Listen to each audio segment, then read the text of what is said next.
Hey folks, this is Rhykker.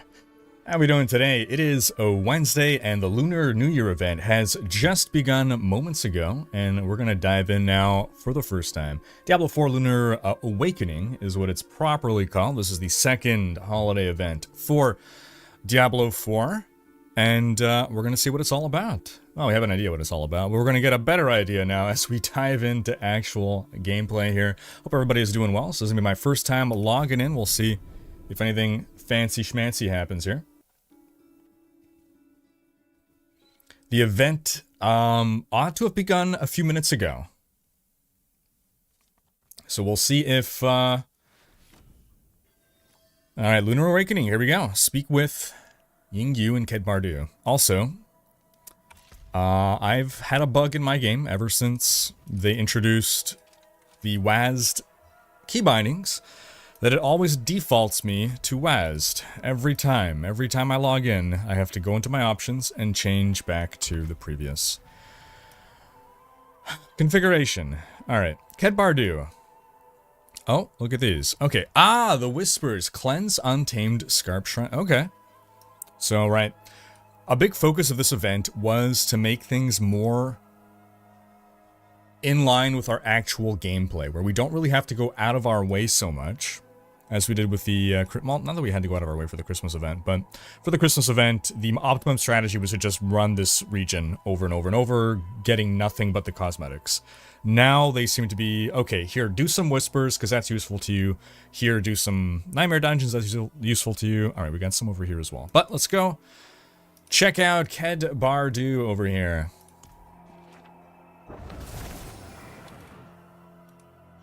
And you can feel free to join me, Curious. It is Tuesday today. Oh, sorry, it's Tuesday. It's not Wednesday, my bad. It is Tuesday. Yes. It is indeed Tuesday, not Wednesday. I normally stream on Wednesdays. Monday, Wednesday I normally stream, but Tuesday start. So yes. Oh, look at you with your fancy portal. Fancy pants portal here.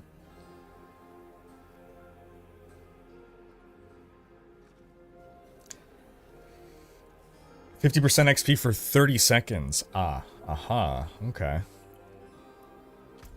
Alright, let's go check out what's going on in Kedbardu.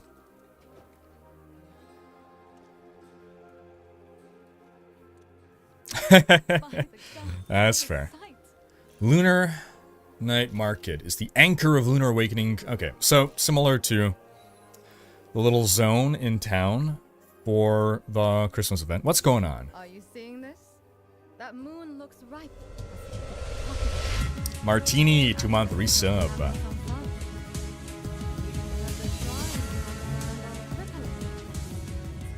Humming the moon's tune, granting fortune to those who earn it. Better go. I wonder if Shansai is going to be name dropped at all. Who knows how As a long place. this awakening will last? We know precisely how long this awakening will last. It's lasting until, what is it, February 20th? They gave us a very specific date. Alright, Lunar Shrines, searching with an immense and prosperous power, are appearing throughout Sanctuary. Little dragon head shrines. Defeat monsters while empowered by Lunar Shrines to earn 50% bonus experience and unlock limited time rewards from Yingyu. Alright, so 50% bonus XP. It's a nice amount of bonus XP. If we compare that with Nightmare Dungeon runs, I mean, ideally it would have been with vaults, but I don't think you can find them in vaults, unfortunately. Limited time rewards, the cosmetics. Protect Lunar Celebrants. Cleanse Lunar Shrines from miserly spirits to accelerate your favor with the ancestors. What's a Lunar Celebrant? I mean, someone's celebrating, presumably, but okay. Cleanse Lunar Shrines. Okay, to gain more favor. Here we go. Nightmare Dungeon Sigils have a chance to grant the Ancestors' Favor Dungeon affix, yielding extra Lunar Shrines and 10% bonus Glyph XP. 10%, not enough, but hey, it's better than nothing. But the extra Lunar Shrines, that's what I'm going to be doing Nightmare Dungeons for. So I would like to hit level 100 today while doing these Lunar Shrine affix dungeons. We'll try to craft / find some of those somehow. So I guess that's just where we're gonna... You can get the shrine effects on vaults? You can get the shrine effects on vaults? Well. Thank you for that info, KV. Huh. But is there a way to deterministically get them? Okay, we'll start by seeing how easy it is, because vaults are more efficient overall than Nightmare Dungeons. But if we are not guaranteed those lunar shrines in the vaults, whereas if we can have them guaranteed in Nightmare Dungeons... Hey, Mike Mayer, how you doing? Hey, cheers, Raymond Dijkstra. I appreciate ya. Okay. So, let's see. We want to craft some sigils. Let me make some room for the sigils, actually, before that. And great. Okay. Well, let me get rid of all of my Garbaggio sigils, at least. Deposit all of these things. The hearts. Okay, I don't think retroactively any sigils we had will have the affixes, so. How you doing, Kuno? Alright, so we're just gonna salvage all of the Nightmare sigils we currently have. Of which we don't have too many left, I suppose. Where did that last one just go?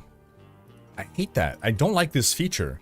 So there's the spillover feature where if you try to put something in a stash tab and you don't have room in that tab, it slaps into the next available stash tab. That is not a feature. I want to disable that. Or give it to me as an option. I put things in very specific places, okay? Specific places for specific things, and then I can't find my stuff because it goes into the wrong tab. Alright. Put these up here. Such poor equipment. So, goodbye to all of these. I'm just assuming they're not going to retroactively have the lunar thing, right? So. Doolin, I'm walking here. Hey, cheers, Chadrick Williams. Love the name. Have you noticed a difference in XP? I've literally just logged in. We're gonna find out with me here everything about the Lunar New Year event, Lunar Awakening. Okay, so, mind you, hold on.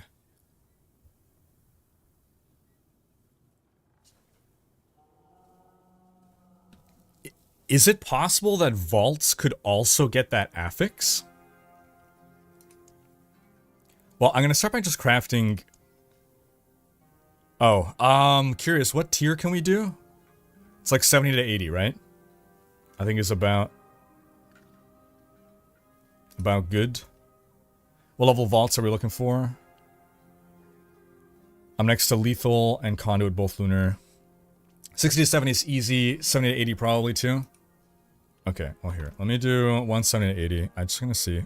Wait, hold on, this is... Are these vaults or nightmare dungeons? Why do they look like...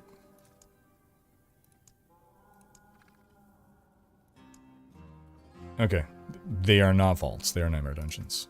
Ah, how nice. So what's the purpose here? Are we supposed to keep crafting these until we get the lunar affix on it?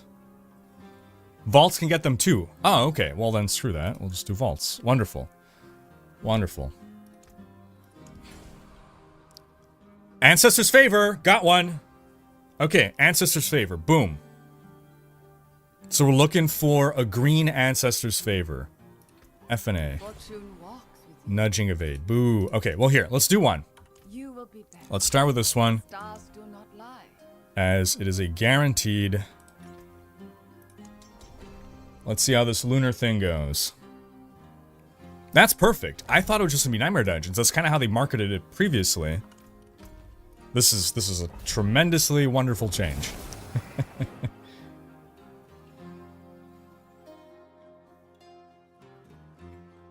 Yeah, Leandris, yeah. Instead of an event, we get a chance for an event. I mean, you can go out into the wild and there's always the event going there, but I would like to be doing it while also zooping some some XP. Alright, so we got the shrine right here. Boom. Just gonna wait on Curious before I activate that. Hey, cheers, Frosty Shimo. Appreciate you, man. The event is also on Eternal Realms. You got one? Wonderful. I'm wondering what the odds of getting that are.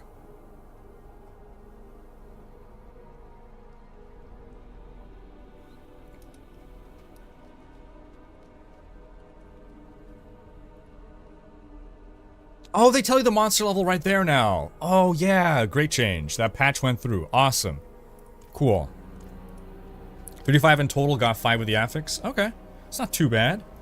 Okay, Greed Shrine. Oh, yeah, and we also have... I forgot. Cheese and crackers. Curious. What? How did you die?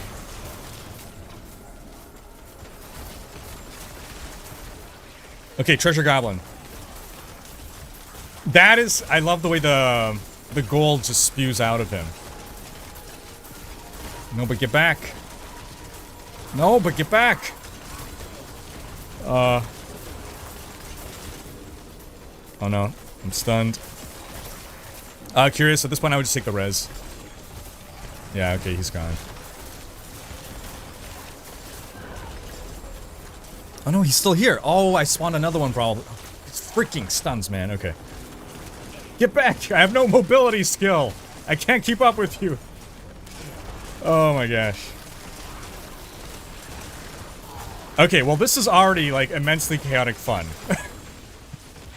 Okay, I got him. Jeez. Alright. I gotta go back for all that gold. How much gold did I start this run with? I keep hitting B for my inventory. Okay, I'm at 159 now, let's say. 159 mil now. That was so much gold. Or looked like, at least. Look at the way the gold falls. That is... I love these new piles. It's not, like, millions. But we'll see by the end of the run. If I'm at 159 now, I'll try to remember that. Okay, cool.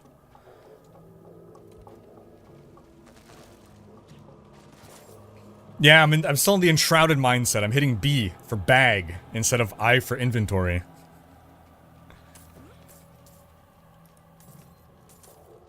Okay, I'll go down... No, there's nothing in the swing, but there's... Big old gold piles. Big old gold piles.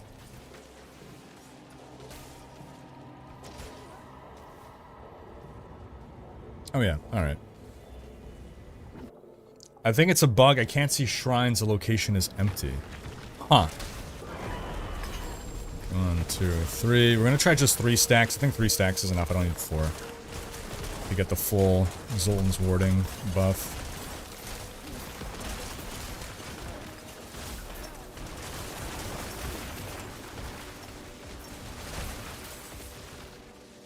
Oh, already lost one.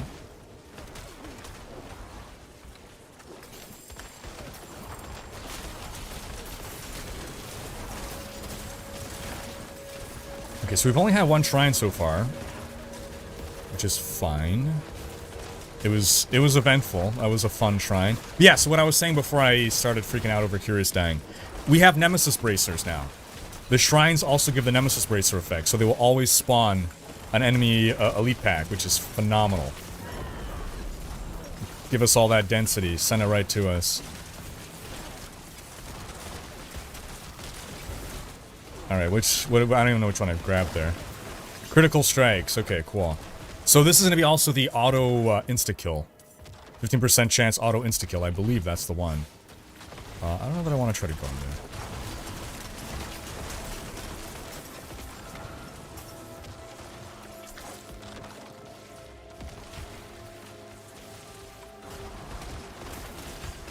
But yeah, the Greed Shrine will now spawn 2 Treasure Goblins. Assuming you reach a requisite number of kills, which we did. Oh, a unique pants.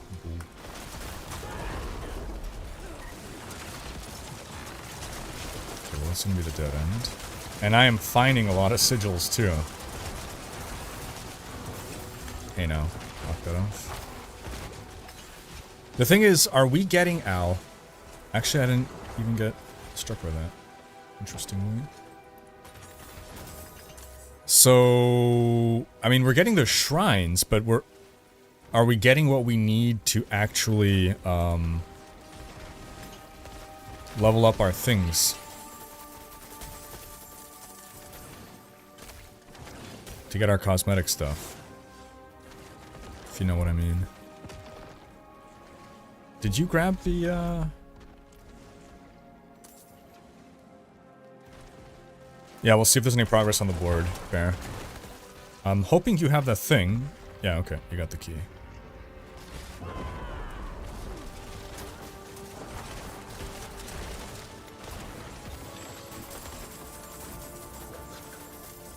All the juicy gold. I'm not sure if I dodged that or if I got hit by it, but I guess it's fine.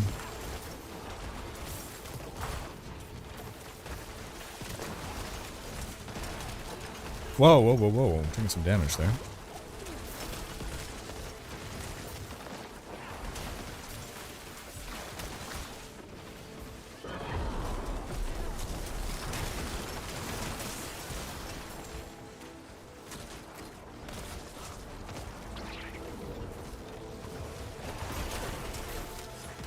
Okay, death room.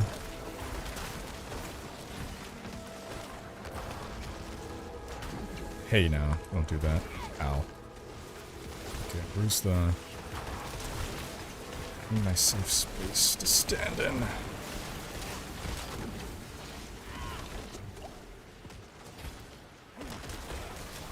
Down to 21. 20.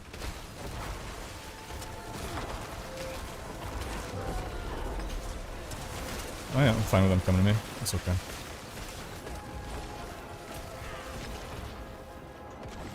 Okay, I think you need 14, right?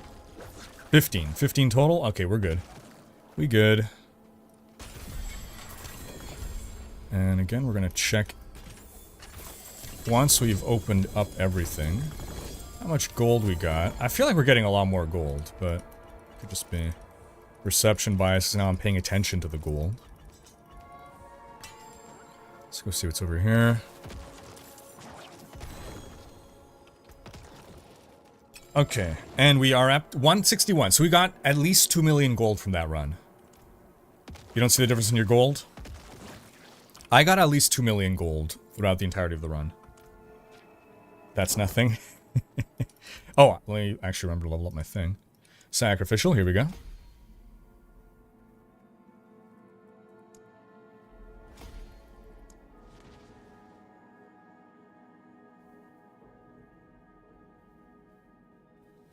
Alright, that's done. Always have a full inventory at the end of these. I'm gonna go salvage.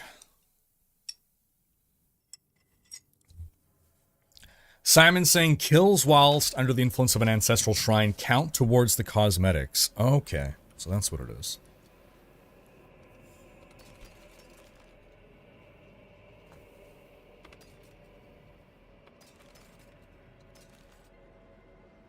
It's a nice juggernaut roll.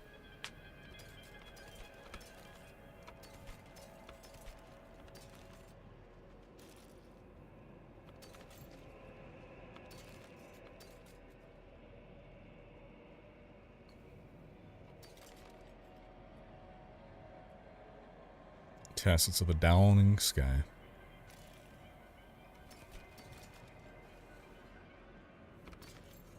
And striker, sure.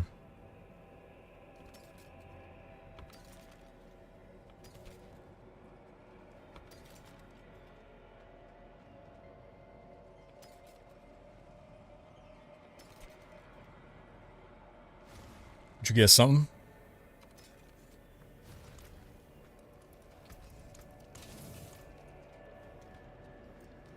Already at level 4. Wow. Requiem Circle, what do we got here? And no, we don't got active minions.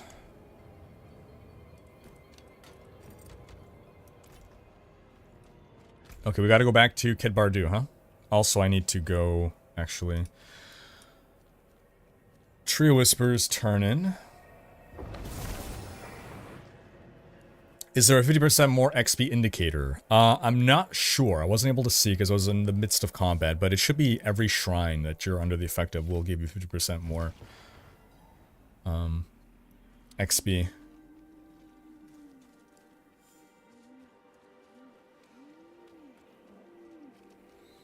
Alright, so just gonna turn this in, and then we'll go check our board.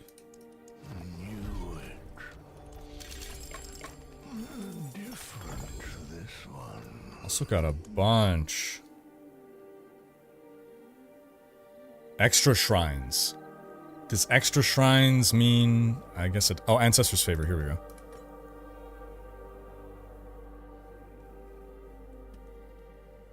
Half the sigils that dropped had the affix? Not for me.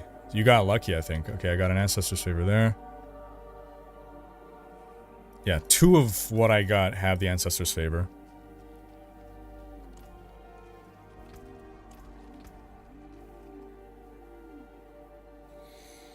I think Avulsion is what I need.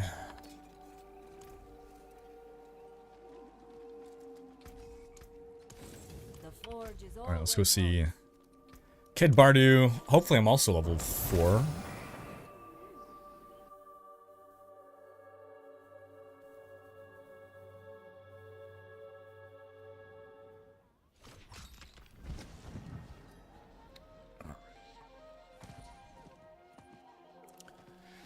What I think is the reason for the leaderboard delay? I think they're just still polishing.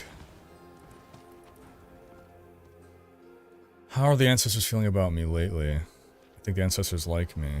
How are they feeling about me? I only got rank 2. What the heck? Again, the gold rewards are laughable. That should be like 1,000,000 every time. I thought they would have fixed the gold rewards. Season 2 gold rewards being low, I get, but now they've had time to adjust. Yeah, I only got the first ranks. Actually, I'm still tier 1, period. How did you get tier 4? Gods, you're back.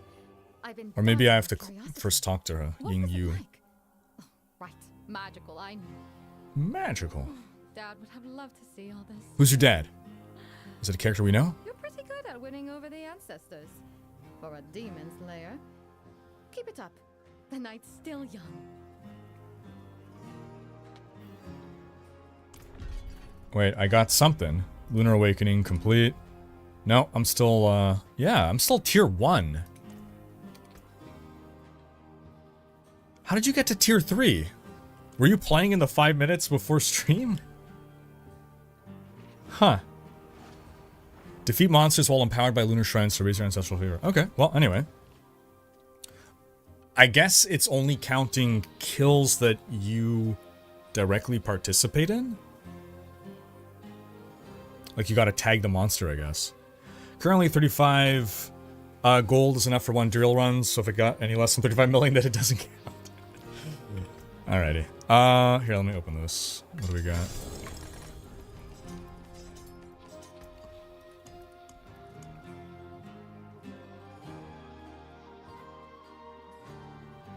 Got extra shrines. I don't know if that's worth... Okay, it feels like the ones that she gave us maybe are more likely to have Ancestor's Favor, because now I got a few of them.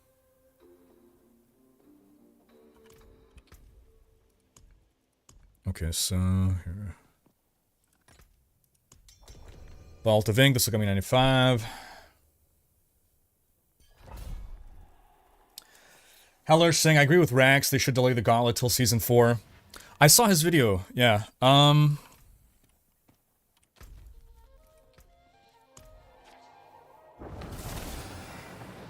I can see the pros and cons to doing that.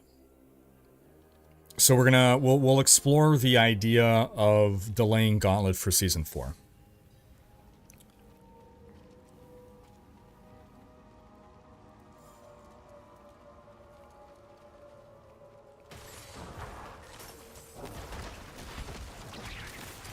So Rax is suggesting rather than launch the Gauntlet, you know, next week or in 2 weeks or whenever they decide to do it, just give up on season 3, refocus efforts for Season 4. Release the itemization rework and the gauntlet at once.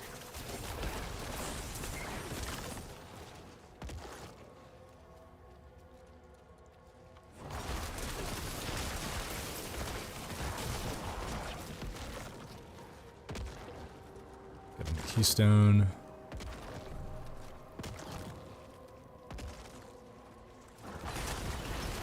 So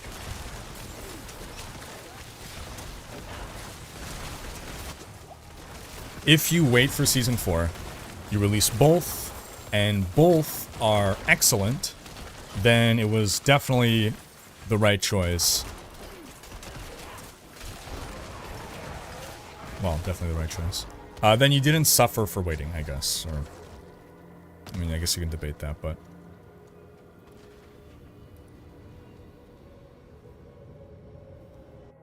You're basically introducing two unknowns at once, two major system unknowns at once. So, like, it could be, okay, the itemization rework... Let's say the itemization rework is a failure. Then... the gauntlet's going to be a failure as well. If you launch the gauntlet now, and it's a failure, then you have time to fix it. If you even bring it back in Season 4 at all. So, like, in science, right? When you are... or... yeah, basically you try to change as few variables at the same time as possible. So we'd be going into Season 4 with two major unknown variables. The itemization rework, which is a huge underpinning of the entire game. Technically 3 unknown variables, because we're also going to have the Season 4 theme, right?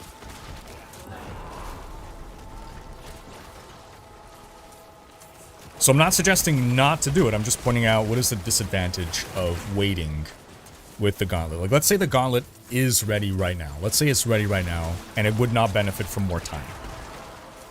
If it would benefit from more time, then yeah, absolutely push it. But let's say they feel it is now currently ready.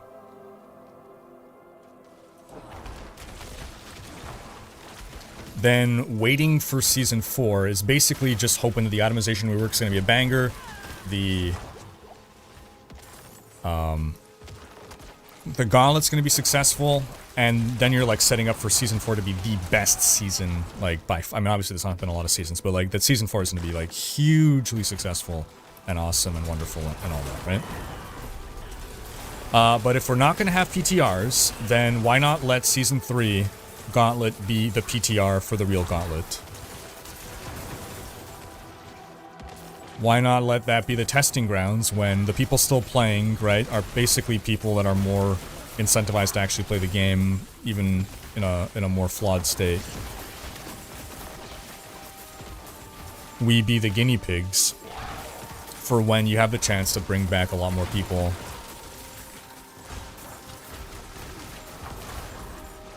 Just playing devil's advocate to the other side of the equation that points out things that aren't just... Because, like, you can argue, well, you know, Blizzard has to do it because they gotta make money, right?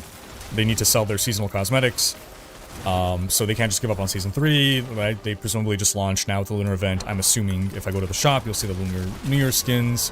They gotta sell those. If Season's dead and they give up on it, they're not gonna sell. But, you know, outside of that, I think there still are legitimate reasons, right, that don't just come down to greed.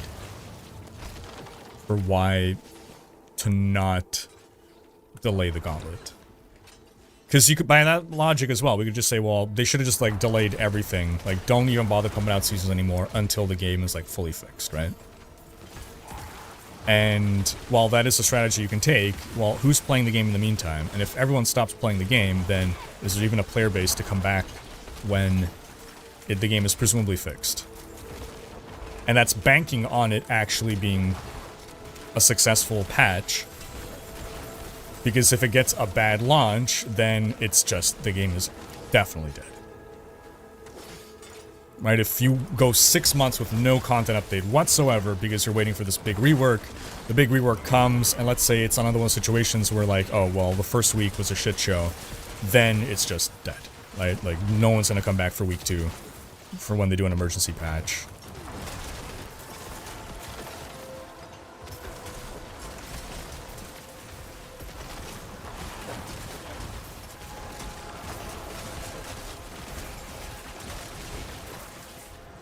Of course, if everything is going to launch perfectly, and everything's going to be perfectly well received, and everyone's going to love everything, then yeah, delay everything. And we can have one giant, super successful D4 wins, D4 good. All of our problems are fixed now. D4 has fixed my marriage.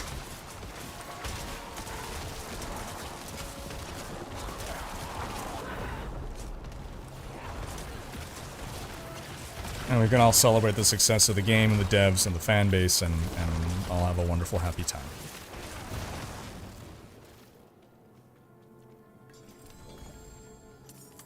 But what we've seen with this team so far is that we're in something of an iterative process, where they are very fast to respond to community feedback, and it seems as though to some degree they greatly benefit from community feedback. And so I would be concerned about going dark for a period of 6 months while they're working on stuff without us being able to give them feedback on that stuff, and then it turns out they spent 6 months doing something that we all hate.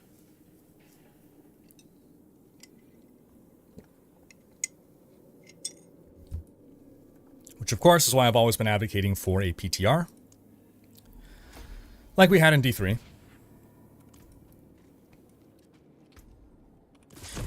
Which I think was very successfully implemented into Diablo 3.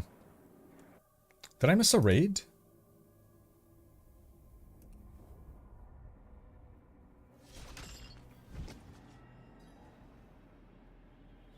In case we didn't call out Martini, 17-month resub. Hope you're doing well.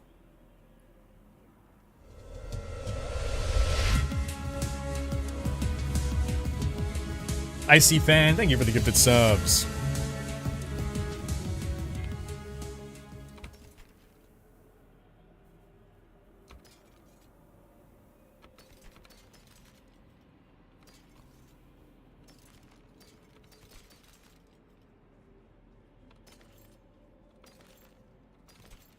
Wait, that's a sword, not a wand. Get out of here.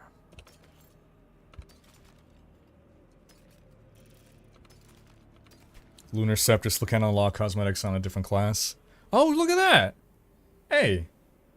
So even just dropping free Lunar cosmetic. Oh, no, you must have bought that. You must have bought that, right? As in bought it with in-game currency in the in-game shop. Okay. I thought it just dropped. Yeah, from the NPC. Gotcha. The NPC isn't in this town, is it? You probably went to Ked Bardu? Yeah.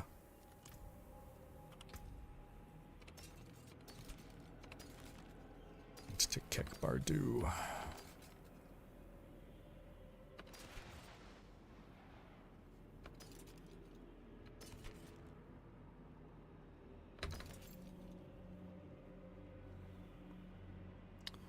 That might be a ring.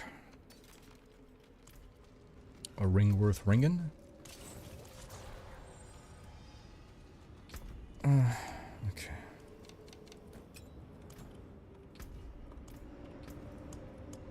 Let's see, how are we doing on glyphs here?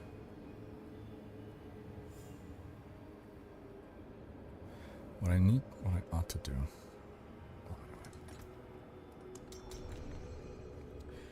Well, I'll just go there. Vault of Copper. Boom.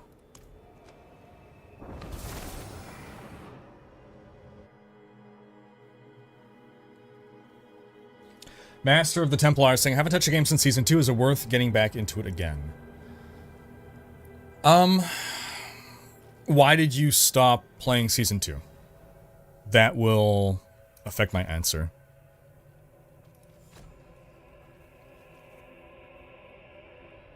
You get more tears when you take shrines and kill enemies. Gotcha, Bodil.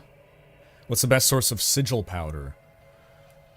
I think generally just running the glyphs in the vaults and breaking down your extras. you get sigil. I mean, you running whispers will get them too, but I think generally you want to be in the vaults or nightmare dungeons.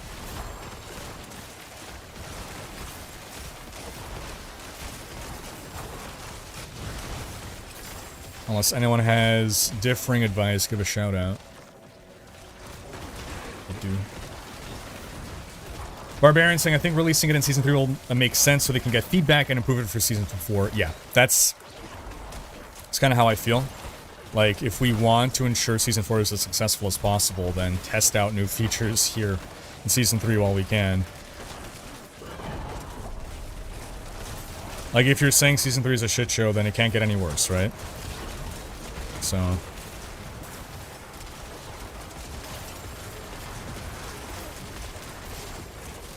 I just look forward to the day where we can have a Diablo 4 season where everything is good. Just everyone is happy.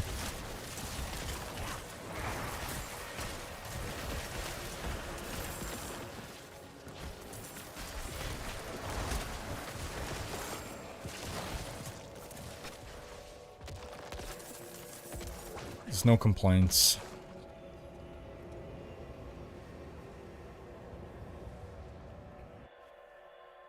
Having leaderboard launch alongside new itemization might not go over well. Yeah, it's a risk is the thing, right? It could go over well, but it's taking a chance. Like, in a perfect world, right? You know, every patch is a banger. Every new feature is perfect once it launches.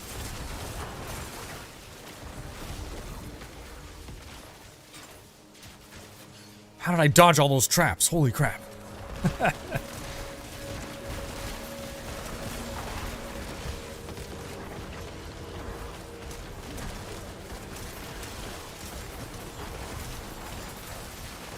wonder if I could just tag them all with my Decrepify, if that is enough.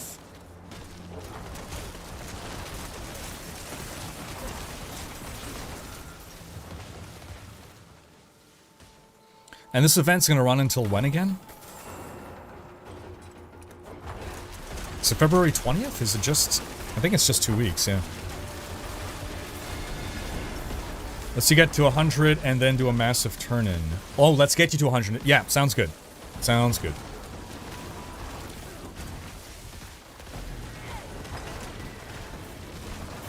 Oh, Son of Malthus. Hello. Hello. Ow. Why are you coming for me? What did I do to you? Boom. Ow! Ooh, that nearly got me.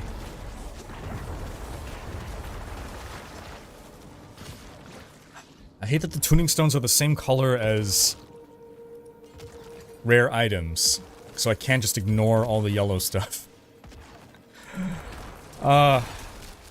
Having a loot filter that just lets you change, like, customize colors, right? Just that by itself would be nice. Maybe even a accessibility feature. Typically when people talk about loot filters, we mean, like, being able to actually filter, like, okay, you know, I want to be able to filter out items with XYZ on them. But, like, literally just being able to recolor different items, right, as a baseline thing would be nice.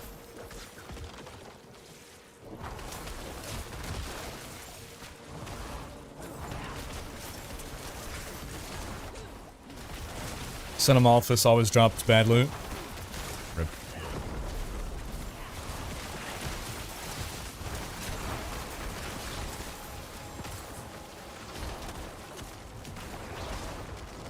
Alright, he's coming back with the key. If they launch it now, at least they can treat it like a PTR until Season 4. Exactly my thoughts, Gromas. Exactly my thoughts.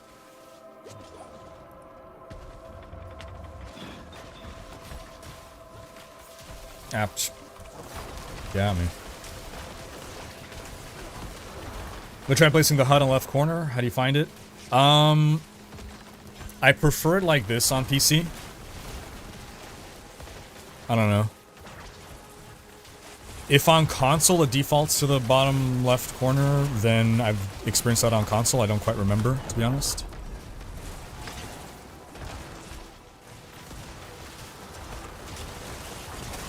But I've not really messed around. Like, I'm pretty okay with the standard. I'm a traditionalist.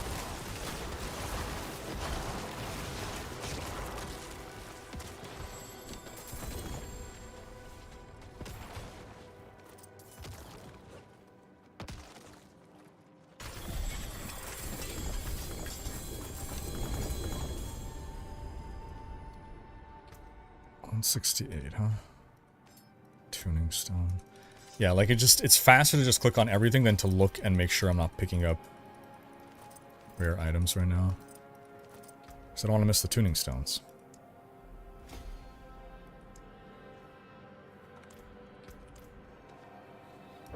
Oh yeah, I did that. Okay.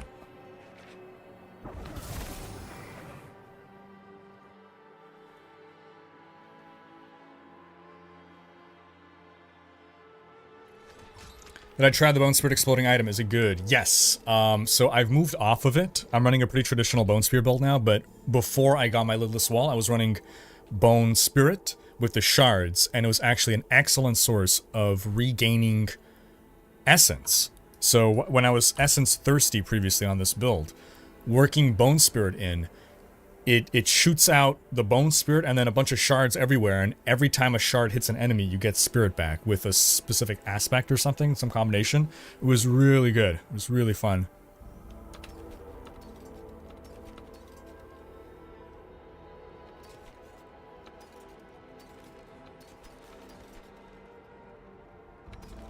I'm getting a lot of 925 items. That's crazy. Like, I'm pretty consistently finding 925 wands, which is really nice. And, like, we're not even, it's not even, like, tier 100.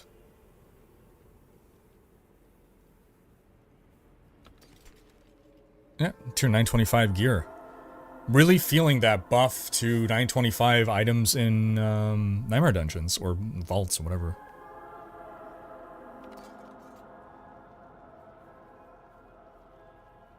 It's probably trash anyway.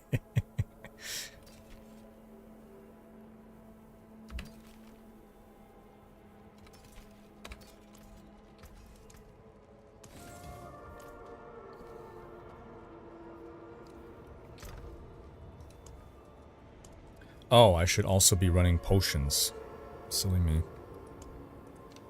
Let me go get a pot ion. Grab a 5 stack of that.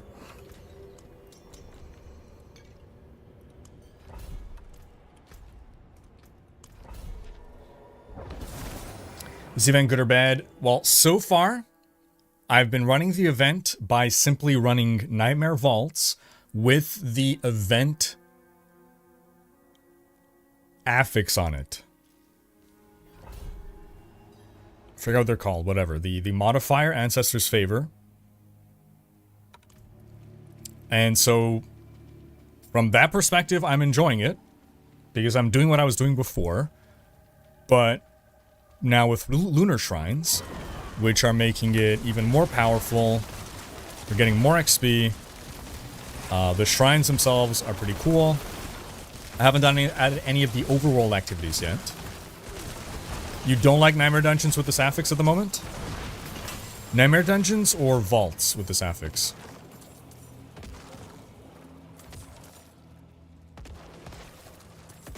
Well, both? How come?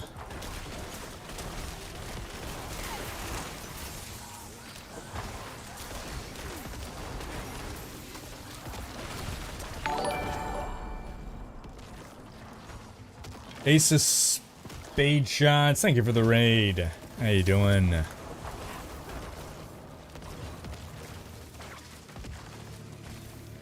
If itemization update is successful, I think the Season 4 theme will probably take a back seat no matter what it is. Absolutely, yeah.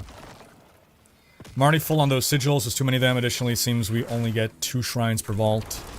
So why not decrease affix drop rate by ×5, but increase shrines by ×5? I feel like, I mean, I could be wrong, but this isn't increasing drop rates of items. That's just like regular vault drop rates, no? Oh, you're saying drop rates of... Oh, okay, I understand, Yeah. As in...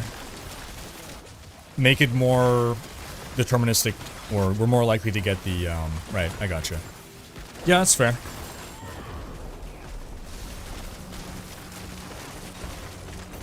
I guess we'll see if we run out of the necessary affix.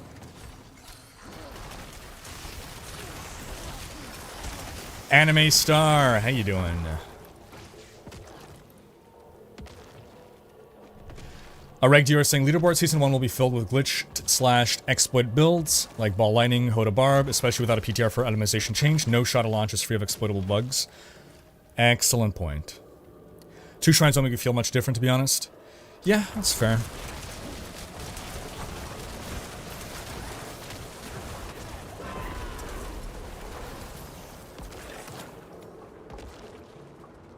Oh, okay. I already had the thing. You can find my build on maxroll.gg. I'm following the Bone Spear build. I previously had made some modifications to work in the Bone Spirit, but I'm not running that anymore now that I got my Lilith's Wall. Legion of Ammo, those shrines would be baller. Oh man. I wonder if they could ever spawn in there. Or if we could grab... Oh, what if we can grab the shrine? It's just 30 seconds though by the time like we hit loading screens and everything. I was gonna say, you grab the shrine, you port over...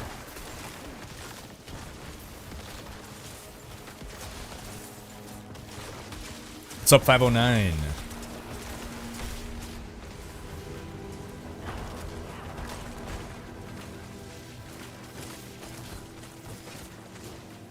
Okay, there's a shrine over here. I'm just gonna wait for Kieran's.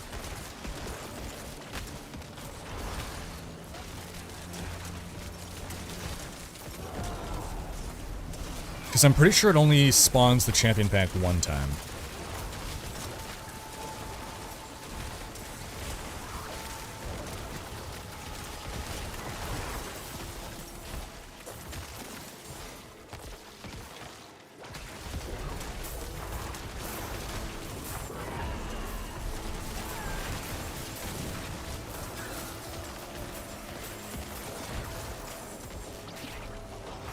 Oh, it was another gold one, yeah. Nice.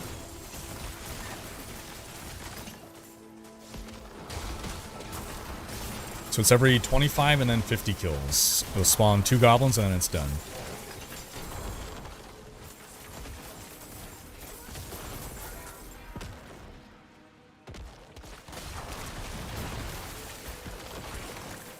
It's funny because in Enshrouded we have similar spike traps on the ground.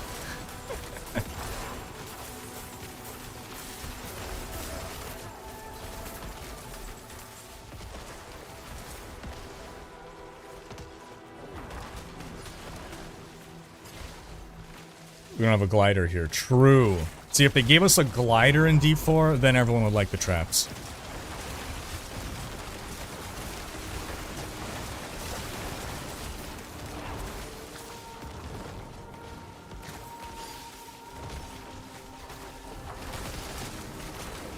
Which would we need a really big glider. How am I liking Season 3? After that, the emergency week 1 patch, I'm enjoying it. I do think it is altogether, taking all the changes, a better season than Season 2. Now, there's still one aspect of Season 2 that I thought was more fun, and that was specifically the mass turn-in event. But outside of that mass turn-in event, the rest of the Season 2 stuff wasn't as fun as the Season 3 stuff has become. But I think Season 3 post first patch, it's in a pretty good space. Could it be better? Of course. Of course it could be in a better space. But looking at it purely from the perspective of what the season is doing, as opposed to like fixing the core issues with the game, I do think we're in a good space with the season now. White Wizard, 95-month resub. Hope you're doing well. Like, the big itemization change, that's what... Like, that's the first opportunity D4 has to really, like, turn things around.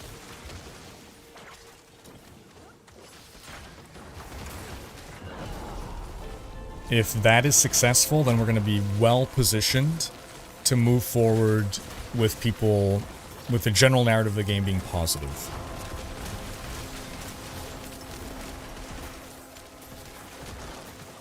Blast Wave Shrine, which now also drops cluster grenades.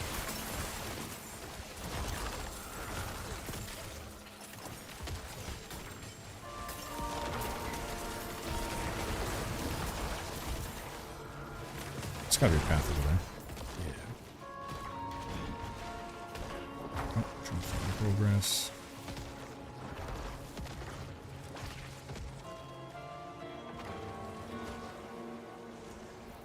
Hey, cheers, Craig.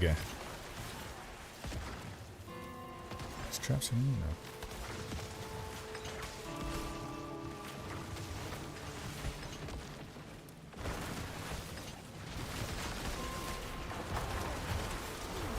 So yeah, for me, preliminary impression of the event is positive.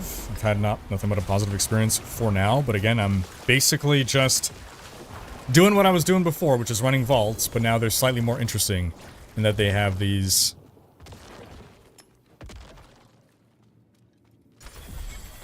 Yeah, hashtag what event. Okay, I'm gonna actually just look for the tuning stones this time. Saves me a tiny bit more.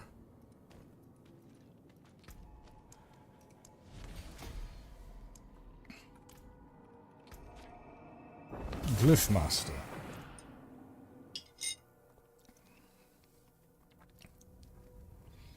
Chernobyl saying kind of absurd to use players who paid money for the game as beta testers. I mean, it's not their intent, but in general, like, especially if you're gonna have seasons, I mean, how do you avoid that? Like, if you want to beta test every single season, then you're just in that position, right?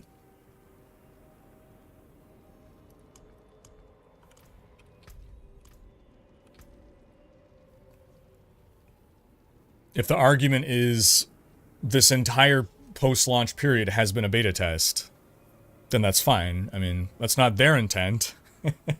They were hoping the game was good when it launched.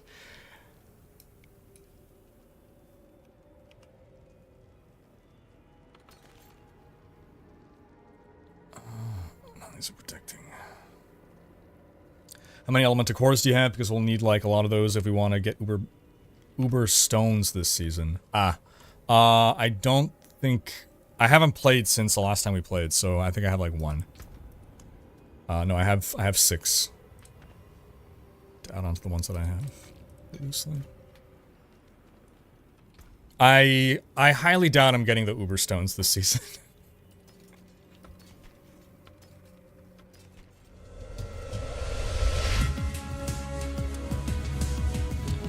3% drop rate, and that's after the buff, right? Borador, thank you for the gifted subs. Appreciate ya.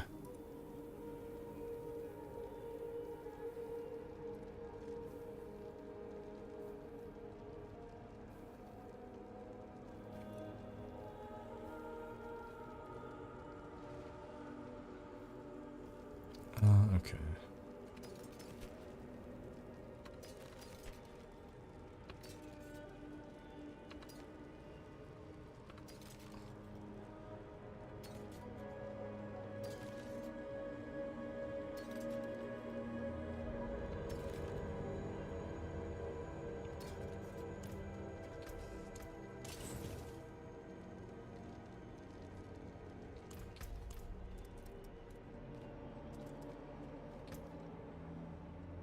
Only need to do 33 runs, theoretically.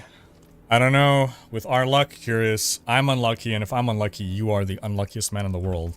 I think you gotta add a 10 there. Add a 10 at the end of that.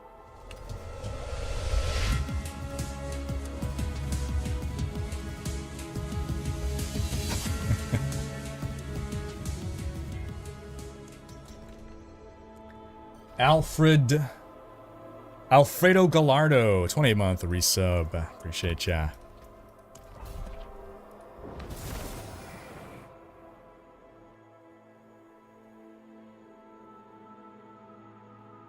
Why'd I keep getting 2 chests? Only when I complete vaults will I have 20 plus warding.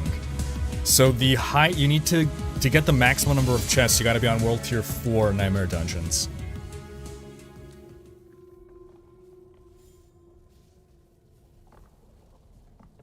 I'm correctly understanding what you're asking. Alfredo dropping a 5 sub bomb. Thank you so much, Alfredo. 5 subs, appreciate you, man. Alfredo Gallardo. You Italian?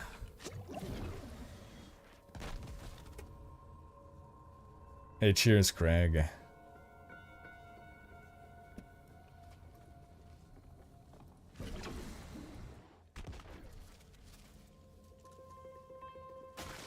Smokey saying, I'm looking forward to the positivity that will one day come, hopefully. God, I hope. I'm susceptible to hype, both good and bad. I just want to be there for some positivity. I really do enjoy the game. Yeah, the game needs a win. Loves need a win. A win that isn't, like, couched in an asterisk.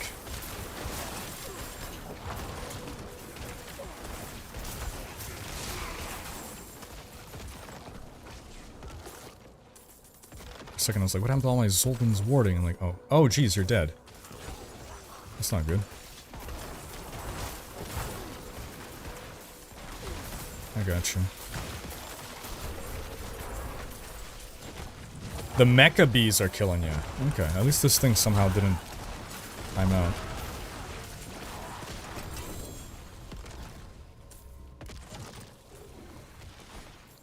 It's always the bees, huh? Every game, even in Enshrouded, it's the dang bees.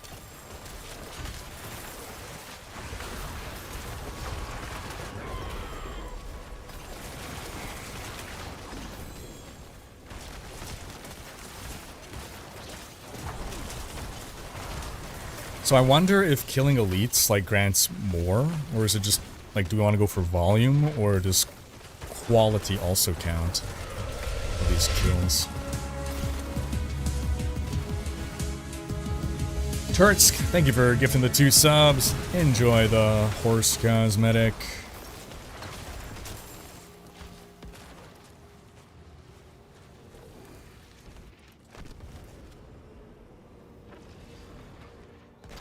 Mr. Meat saying, I've gotten accustomed to RPGs where I can level and one-shot everything for loot. What are your thoughts on monster scaling?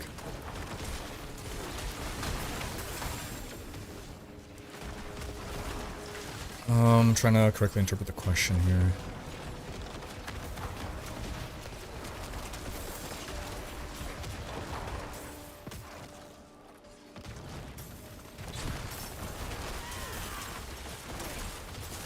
I can level and one-shot everything for loot. I mean, if you're talking about the top-end power of builds, there are builds in the game where you are eventually doing absurd amounts of damage and killing enemies very rapidly. I don't know about literally one-shotting, but the, like, top-end S-tier builds are really strong and will kill monsters quickly. It's not going to be maybe as fast as a D3 or a PoE where you're, like, obliterating screens of enemies instantly. If you're asking about monster scaling with regards to monsters leveling up with you, I'm not sure if that's what you're asking about.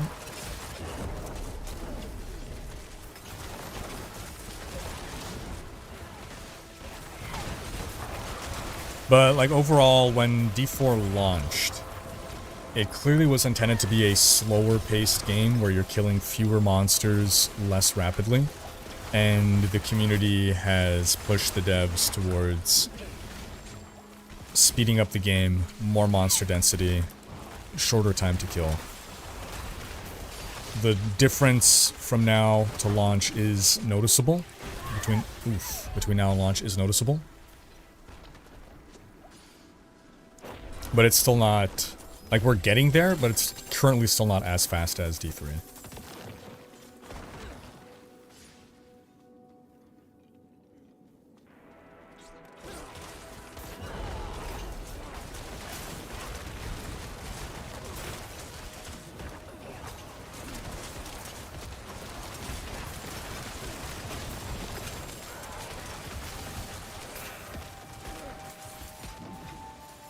feel like I'm actually not getting vault keys as often as I was now.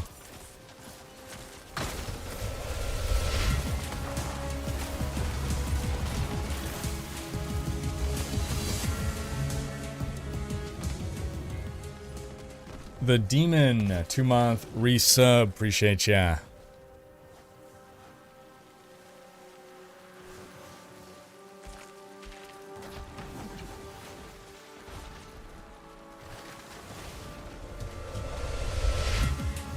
Jamie, new sub via Prime Gaming. Welcome. Appreciate ya. As minor folks, if you are an Amazon Prime subscriber, you are automatically also a Prime Gaming subscriber, which allows you to freely subscribe to one Twitch streamer per month. All you gotta do is look up Amazon and your Twitch accounts.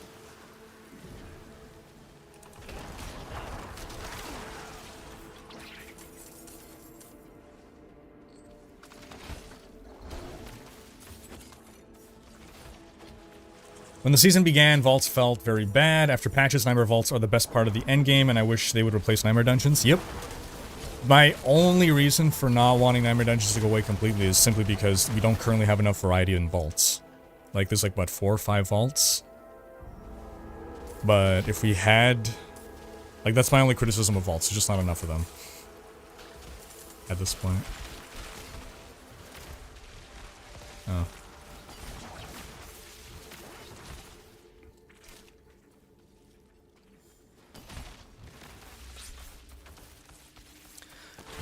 Raven saying, not hating, but people who say D4 is too grindy must never have grinded for an Enigma rune word in D2. Times have certainly changed.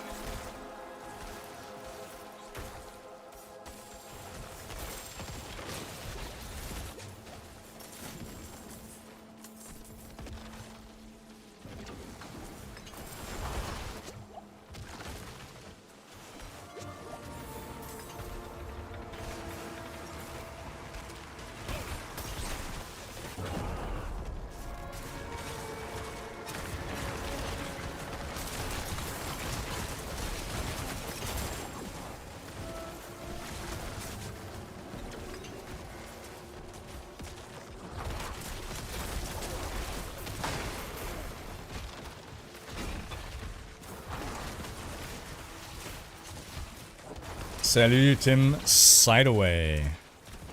Joined D4 in spite of the vocal disdain of the game in the public eye. Of course, this seemed to be the target demo. OG Diablo dad in my 40s, just want to spin and win. Glad you're enjoying it, man. It's refreshing to hear positivity amongst all the hate.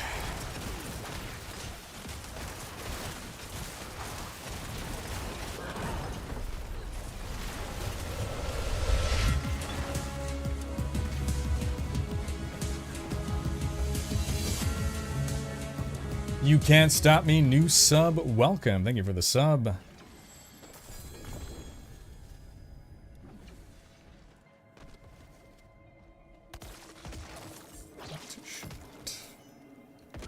Get the pearls.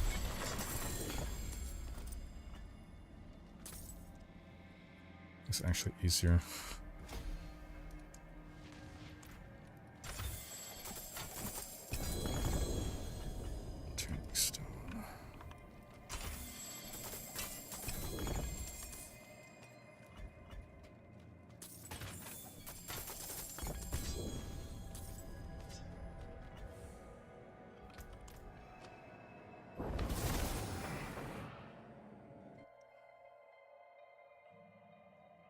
Rune words in D4 would be very cool. Absolutely. If well implemented, yeah?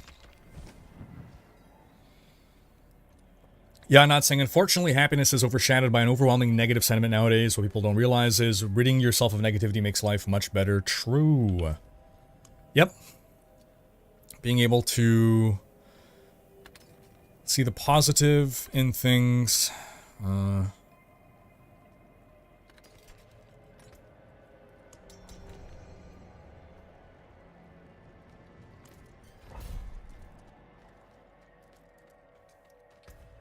Makes life more enjoyable in general.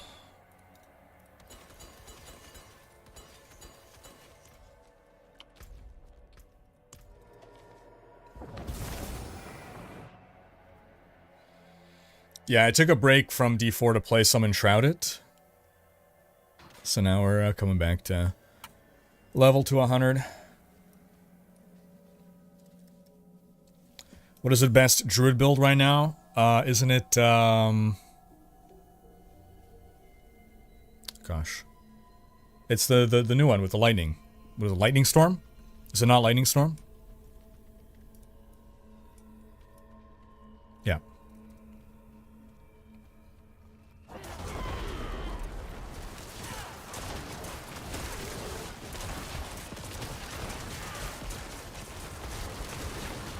Heavily depends on uniques and aspect. Yeah, it's very gear dependent. Gutsy saying, I had to say to myself, I'll give Diablo 4 until Season 5 or so to see if it really improves. If I'm not done with the game, I'm giving them the benefit of the doubt and give them until release of the expansion. If it's still a shit show after that, I'm done. Yeah, it's reasonable to set some time frame on how long you're willing to wait. One story that's always worth bringing up is, what game was it? No Man's Sky. Incredible story of a game that launched to extreme disappointment, but then really turned things around. I think a lot of people don't even realize that they turned things around and they still just have the negative memories of No Man's Sky. It's a shame.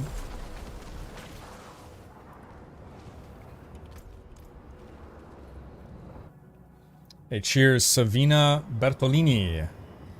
Grazie.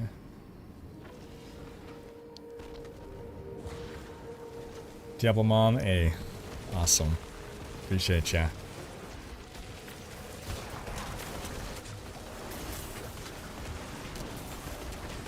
Okay, and we got the shrine here. I'm gonna pop out a shrine. Kandi.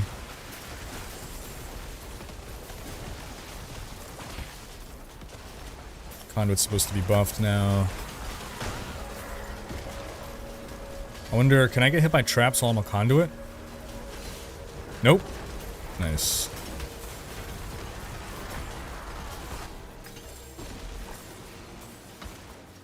Oh, and hold on. Before I activate this next shrine, I'm going to wait for the current one to run out.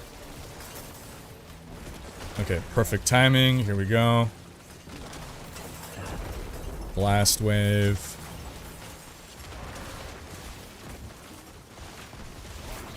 Why do I feel like they didn't spawn a champion pack? Or did we just kill it that fast?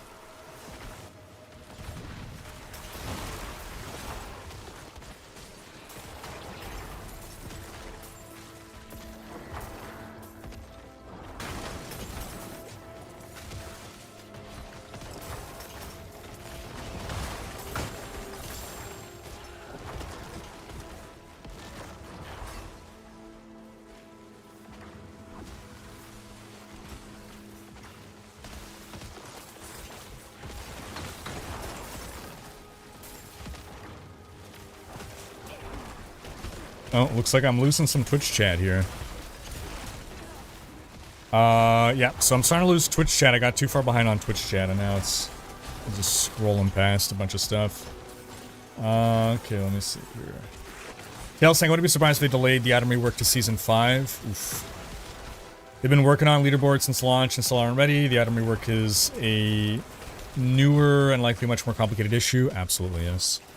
They've had less time for a more difficult task. It's a fair point. That's gonna be very harmful if that's the case. But they should delay it if they have to. But yeah, that's gonna hurt. That's gonna hurt.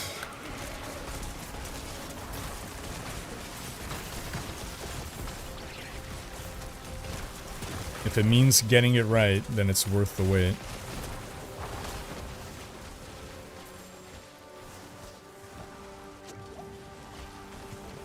Oh, now I know why. Oh my gosh. That's why I lost chat, because of this. Oh my gosh. Spam bot. Who would actually go for that? What a silly spam bot.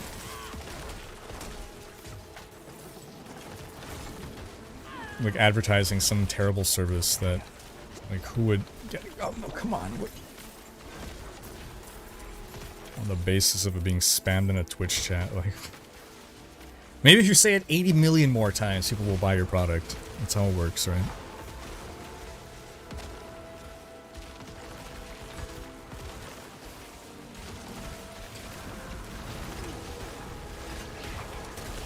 This is going to be the new meta. We're going to have to make some... We'll see if there's some setting where you can't post more than like 10 messages a minute or something. I guess it's just slow mode. But slow mode is a little bit too punishing.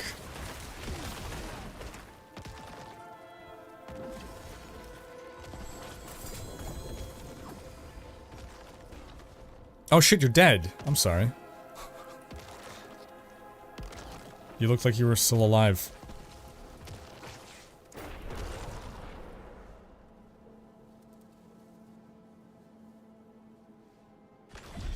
Oh my gosh, what is going on? I think we just gotta activate slow mode in chat at this point.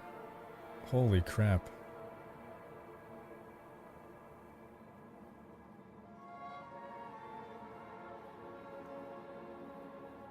What a disaster.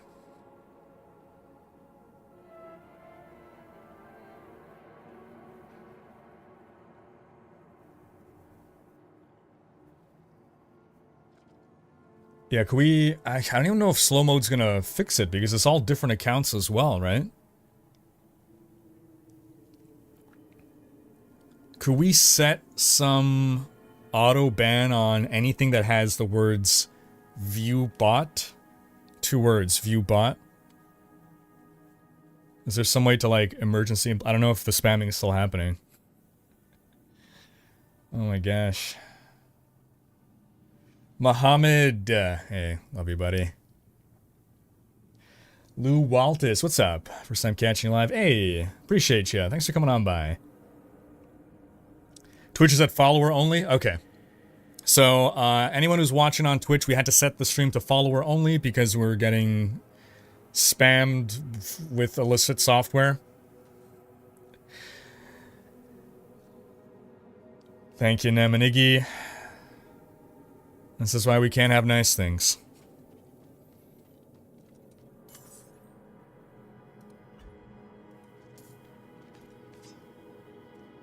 Where did the thing spawn? Oh, it's over here.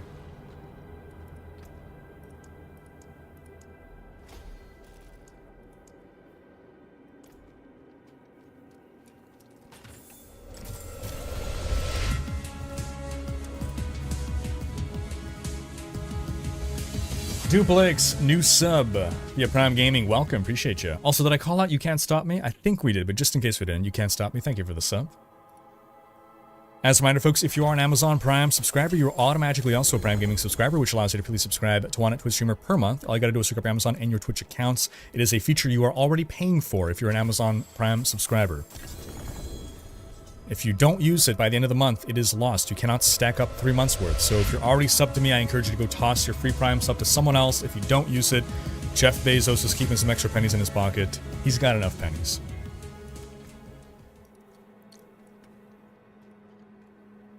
Jamie, thank you for the 2 gifted subs. Enjoy the horsey mount. Rain15, thank you for the Prime sub. You do not have to be level 100 for this event. You don't have to be playing seasonal. In fact, the event probably works better for leveling new characters, which we'll hopefully get to experience at some point.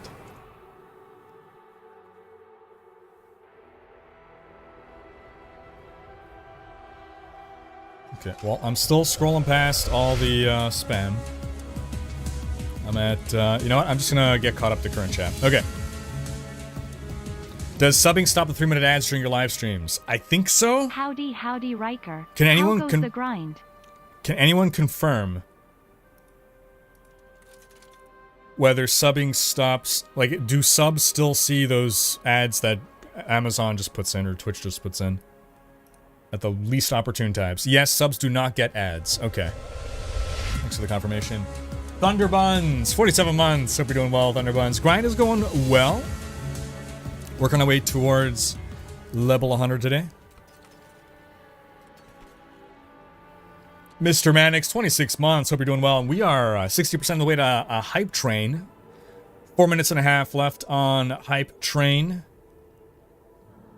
4.5 minutes. 60% of the way to hype train level 1. Sub-gift use bits to get to the next level. Everyone who participates unlocks special hype train emotes.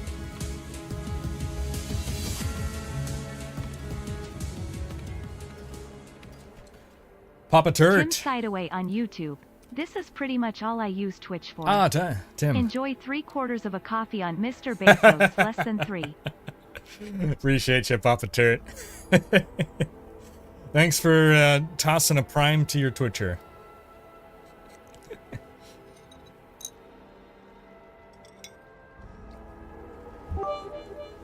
Lockmaster. Can't talk, but maybe bits work. Ah, thank you, Lockmaster. Thank you for the cheers. If you're not able to talk in chat, just give my channel a follow. We had to set it to followers only because we were getting spammed with literally thousands of messages from spam channel or whatever.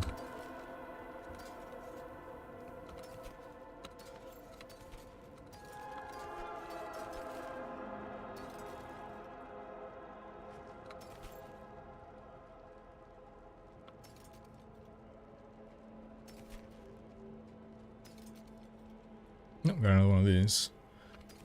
Tissa 925.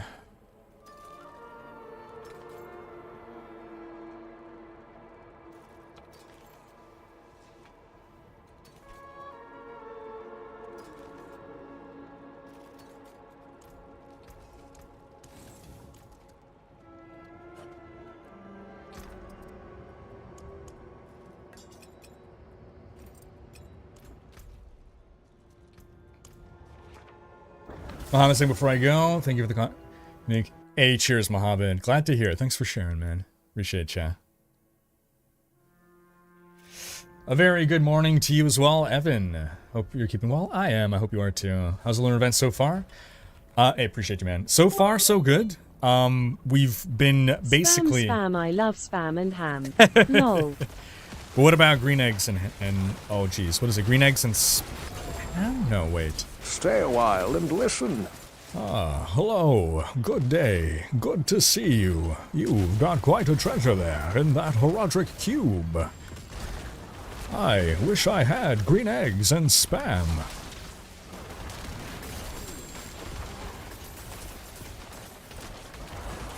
Cheers, Alfredo. World boss in 4 minutes. Thank you for the heads up, Dahlia. I guess we'll go do world boss after this one. I think we'll be done in under 4.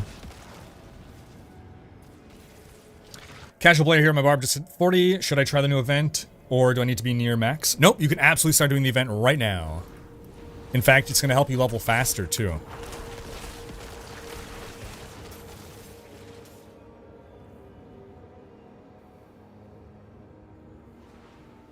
Yeah, confirmed, no ads for subs. The worst, man, like... I really don't understand Twitch/Amazon's, like, business decision here, but, like, I hear that people get ads just when they first visit someone's channel. Like, you get hit with, like, a 3-minute ad. Like, you just click to watch a new streamer, and then, boom, 3-minute ad. Like, what? Why would you do that?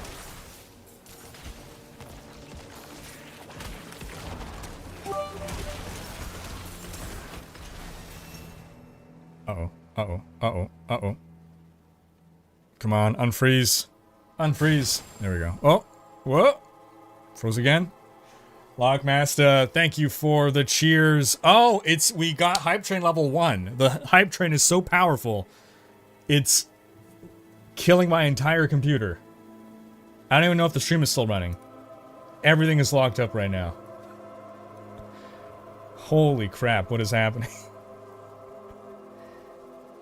I think we're good. Yeah, I don't think stream went down. That Hype Train was so strong, it nearly took down the whole stream. Brisarius, thank you for the 2 sub bomb. Enjoy the horse.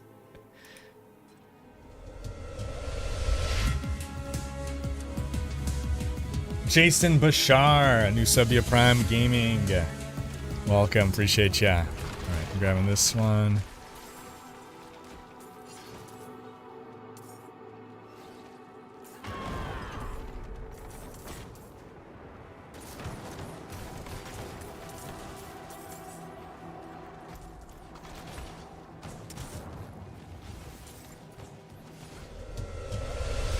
Sneak around the side there.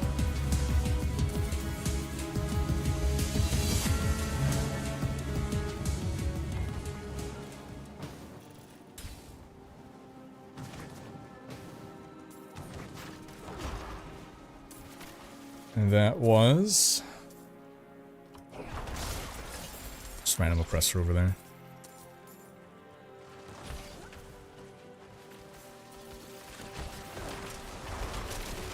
Oh wait, this isn't even the final room.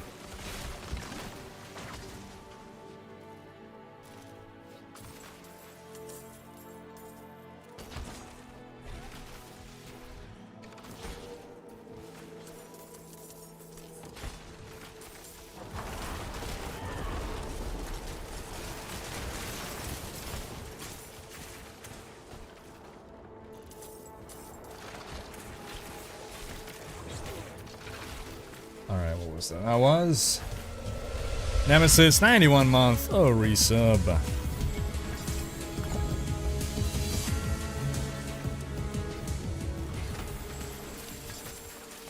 I am sure we didn't accidentally ban an innocent viewer.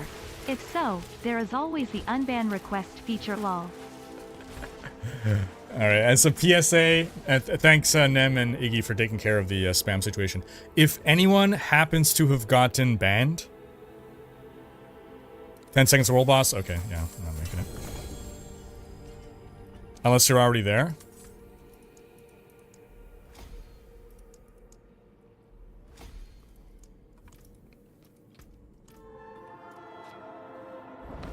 If anyone got banned and you're a human being and not a bot, then please send in an unban request. You were caught in the crossfire, unfortunately.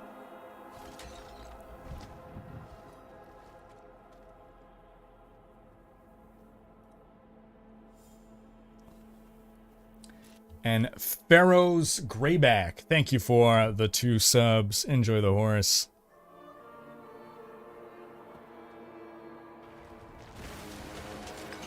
Oh, look at that. Right on time. Thank you, Curious.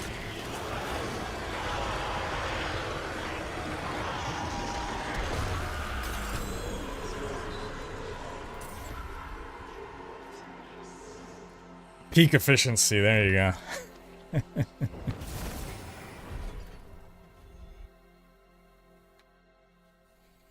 Pharaoh's Greyback. Do you have any tips on how to get the Tempest Roar Helm? I don't have access to Dural yet. Should it be running a specific dungeon? Could Tempest Roar not also drop from one of the other Uber bosses? Let me verify that.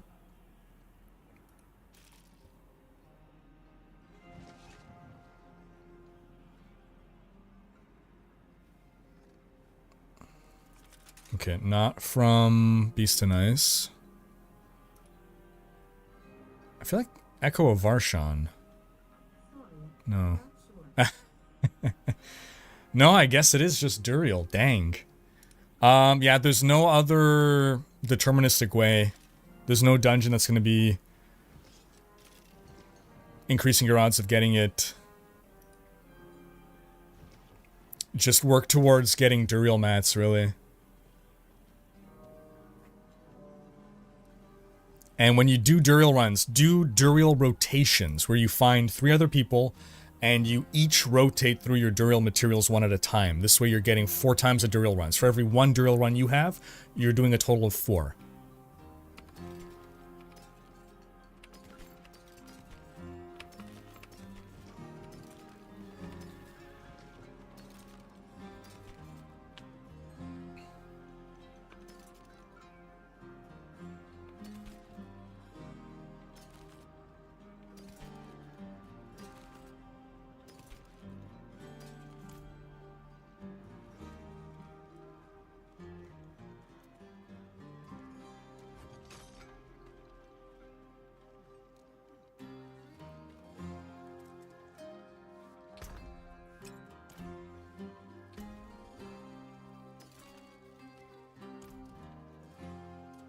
No ads is a problem for me. I'm used to them. You should announce at the top of the hour. This hour of Rhykker stream is brought to you by Geritol. Geritol Follies. Man, I'm getting frame drops again. Fight hard, eh? Make the devils pay. Oh, I gotta actually go claim True Whispers real quick.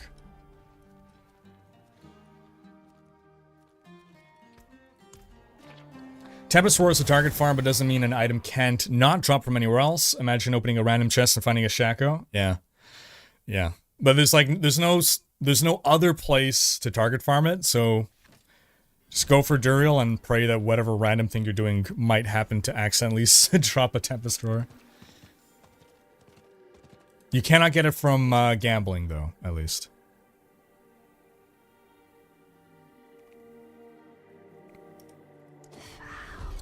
Two shrines here. I wonder if they're any good by themselves. Ah, okay. Let's go check, yeah.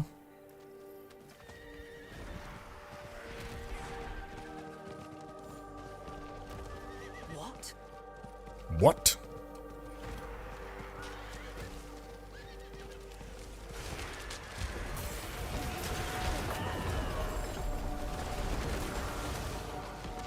Ancestral Favor level up. Oh, finally. Now I level up the Ancestral Favor.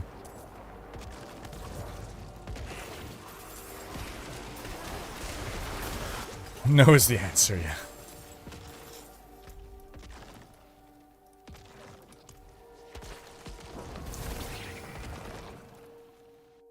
Look, more hidden footprints. That is a deep cut. Thought the Lunar New Year thing started on the 12th? Nope.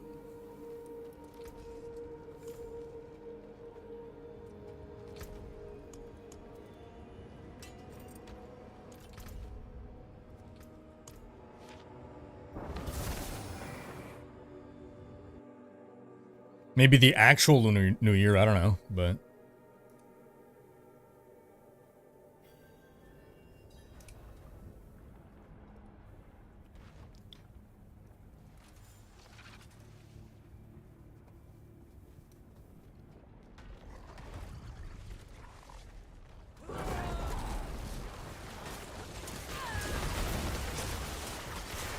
Zap them all. Random King, you do deck King voice with corny pickup lines.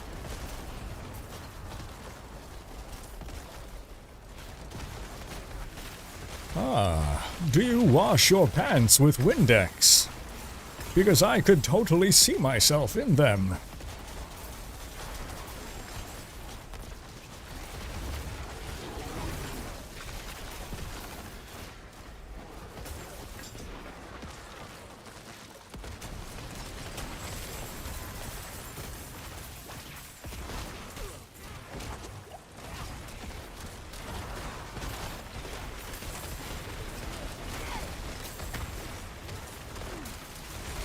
Spear rolls are crazy, man.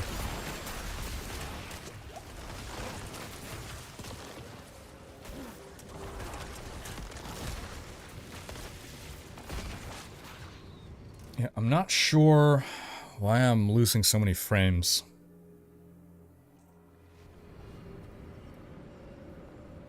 Oh, and now it fixed itself.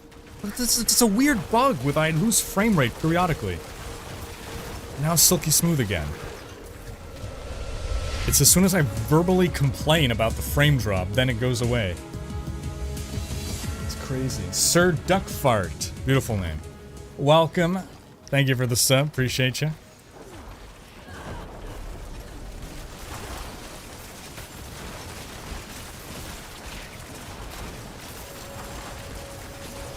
Yes, Coswin. My partner is from Romania. Yes, from Galați.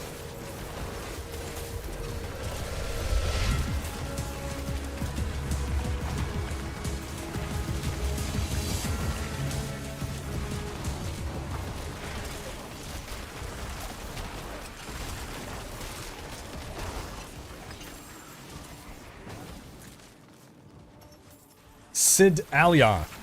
New sub via Prime Gaming. Welcome. Appreciate ya.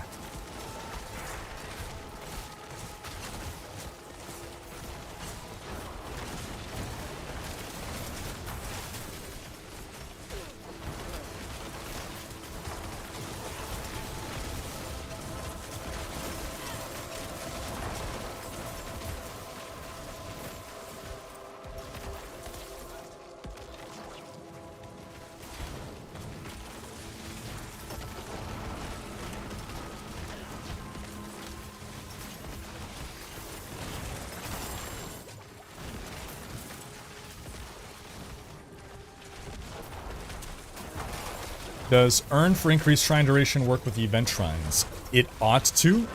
Haven't confirmed that it does, but logically it ought to. The lunar shrines are just regular shrines with an extra buff on them.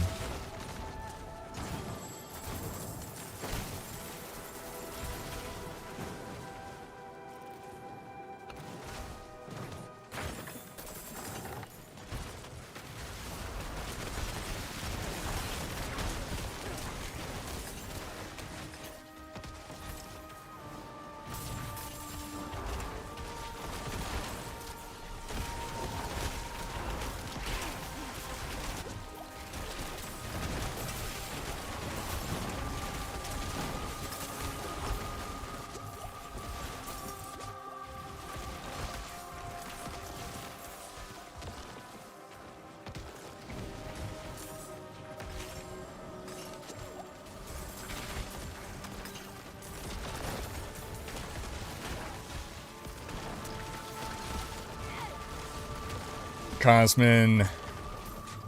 Oh, hold on. Am I getting this right? Mulțumesc?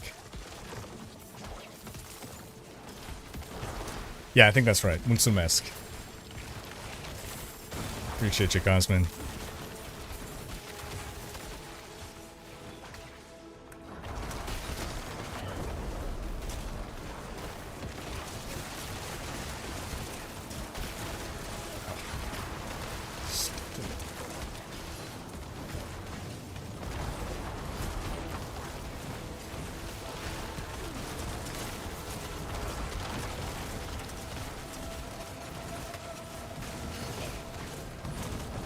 Stream is fine, it's a game only? Okay. Yeah, it was crazy. It was the hype train, like, killed my computer. It's really funny. I am running Bone Spear. I'm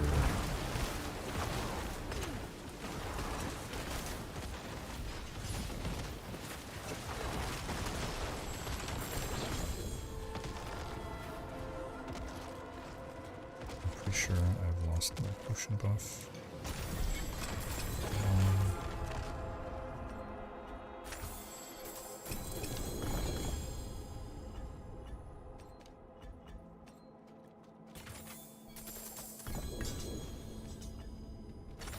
Last one.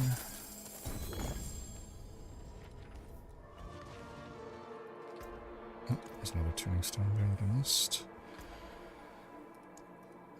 Okay.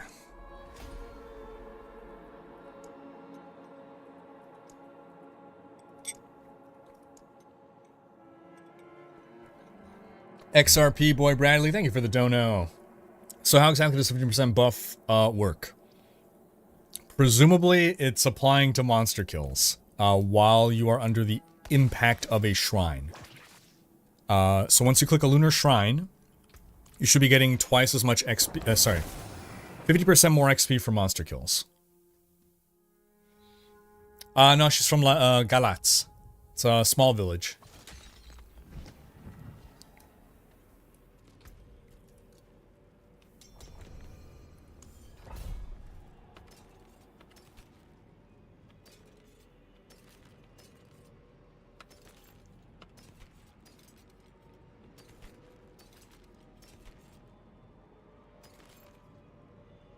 Oh, maybe that one.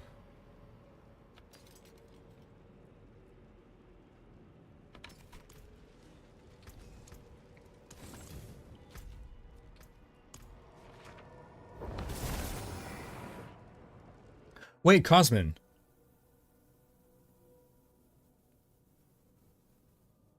You're saying I hope to visit Romania. So you don't live in Romania?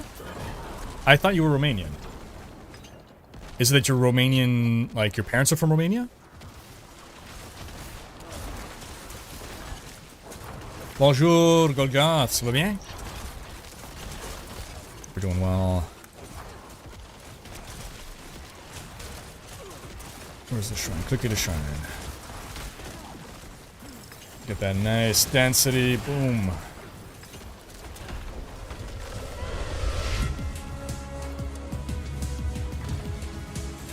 Contra the Grey, new sub, welcome, thank you for the sub. Hey, cheers, Joseph.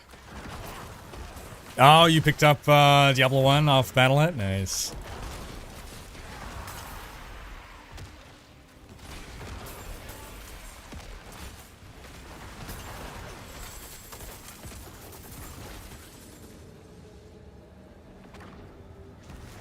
Yeah, so I'm enjoying the Lunar New Year event so far because I'm basically just doing what I already enjoy doing, which is running vaults.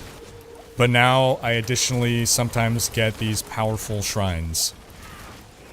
And we'll see, I guess. Oh, actually, clicked extra time.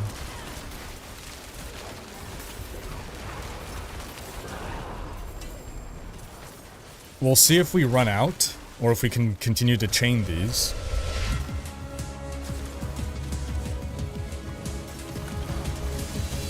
Weasel, new sub via Prime Gaming, welcome, appreciate ya.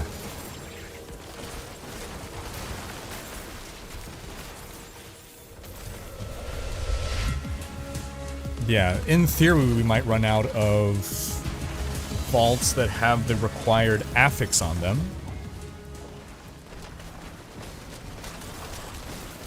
At which point we will reevaluate what's going on.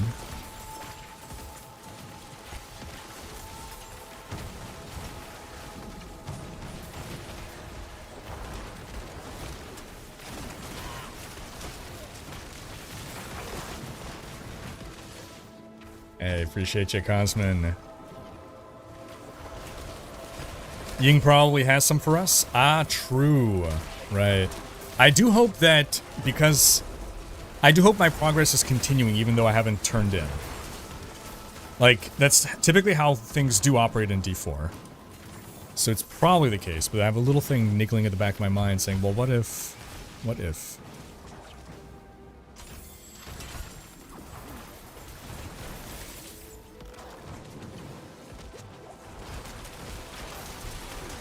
What if it's like you can only stack so much beyond the turn? And no, that'd be terrible, right? They couldn't have done that.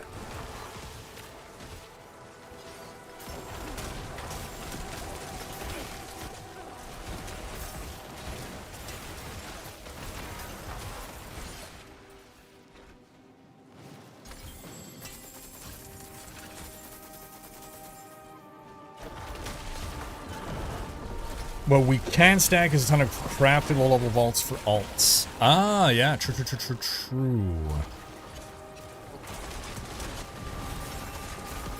98.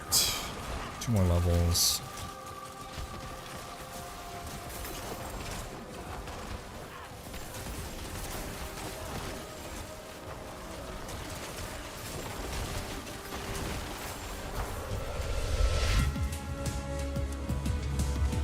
Race, 4-month resub. Hope you're doing well.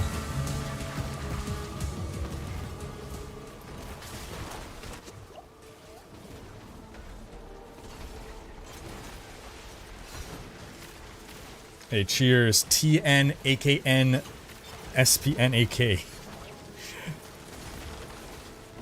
Tempest Roar drops from Herald of Malphus quite a bit. No kidding. Wow. That's something.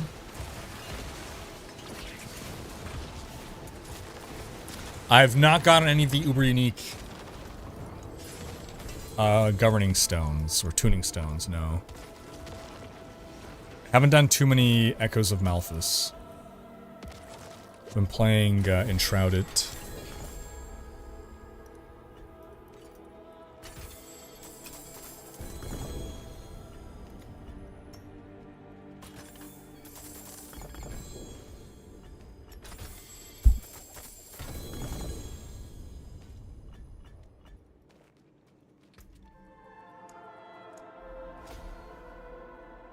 Have I tried to play Diablo with a controller? On PlayStation 5, yeah.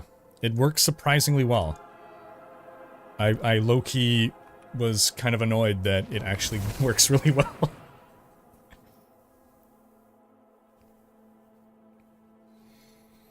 The funeral event leveling is crazy fast. When you say funeral event, do you mean lunar event? Was that just like an autocorrect? Actual Lunar New Year is this Saturday the 10th. There we go, okay. Decent jug roll.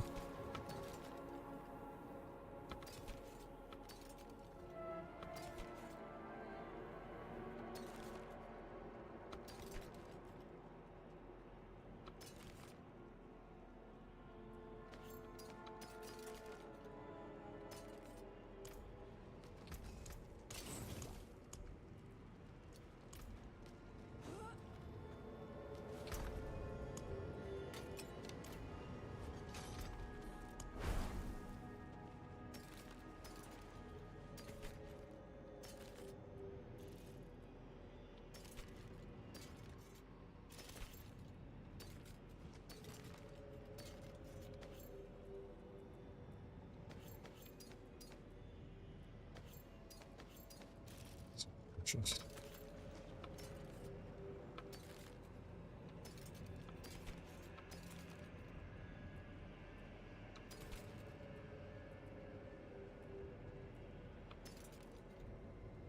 Okay, well, ooh, yeah. So I only have Nightmare Dungeons with Ancestor's Favor right now.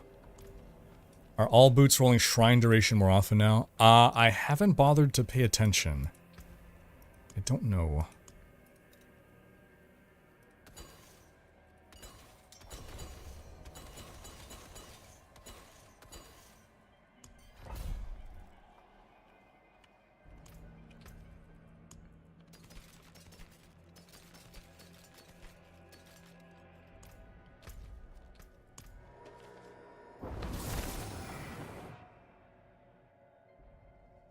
Cheers, Raven Wolf. How am I reducing the cooldown on Bone Storm? With my Decrepify Aura. Lucky and a lot of lucky hit chance. 50% chance to reduce your active cooldowns by 1 second. Very strong. Very nice.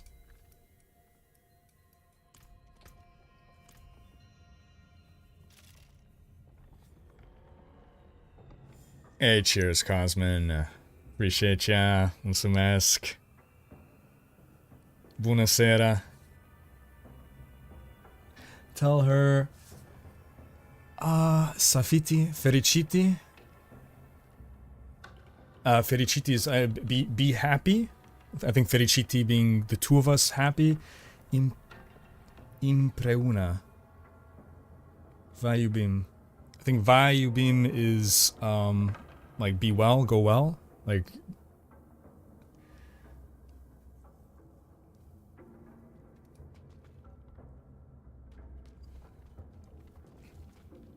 it's like happy. Yeah. Hey, cheers, Cosmin.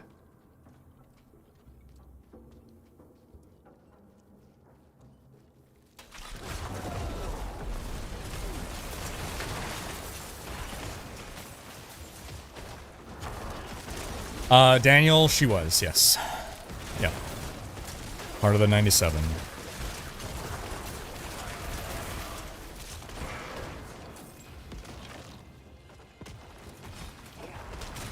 Hey, cheers, Mark Livingston. Together. Impreuna is together. Okay.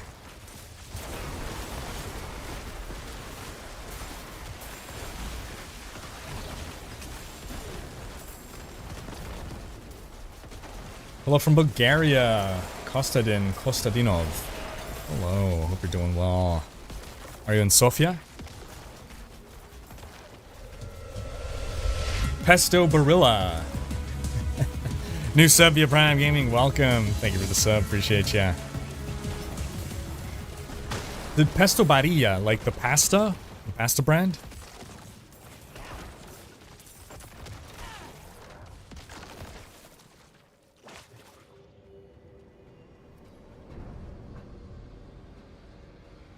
Ravenwolf saying the added effects seemed to wear off before the normal shrine effect when I was playing with the shrine buff duration increase. Oh, that's unfortunate. So it's not being buffed then by the urn. Rip. That's weird.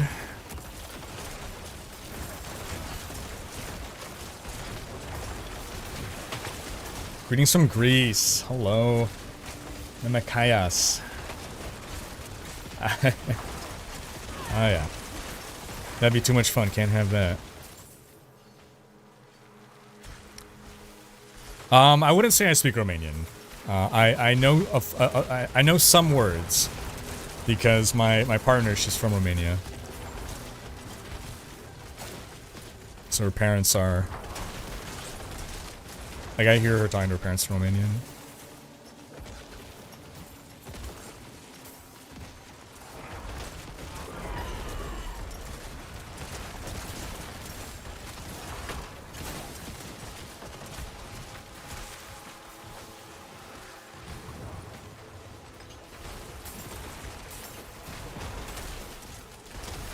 Belgium represent. Yes. You know how it interacts with Havarian the Spear of Lycander? I don't. Has anyone tested Ahavarian with the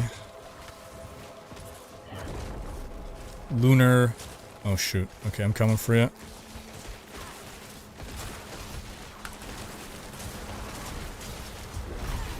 Has anyone tested Ahavarian plus Lunar Shrines? Is it going to be the same thing like with the Urn where they don't get buffed? I hope not.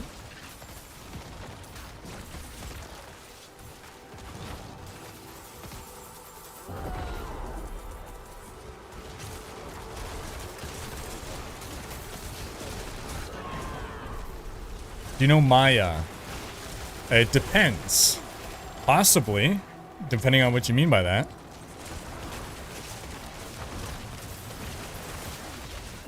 Has anyone tested Ahavarian and the shrine duration with the Lunar Shrines?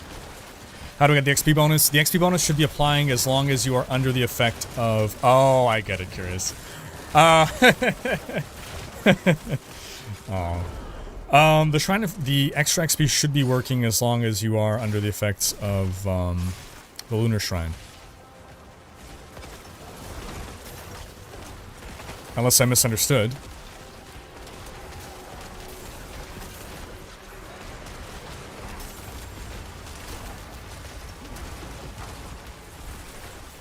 Hello from the Netherlands, Denmark.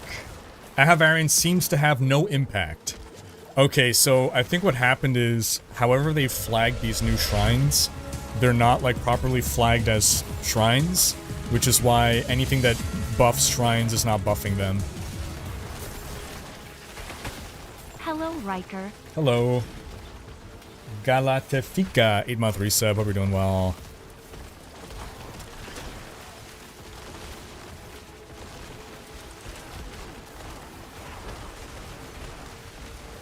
Hey, cheers, Bruno. Welcome. Oh, ow.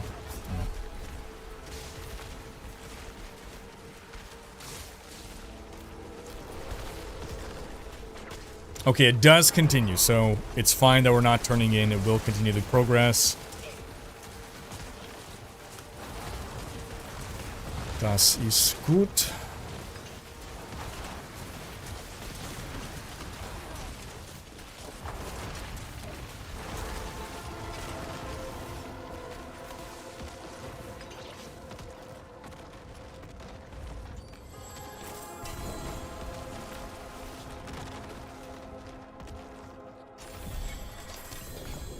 Boa tarde.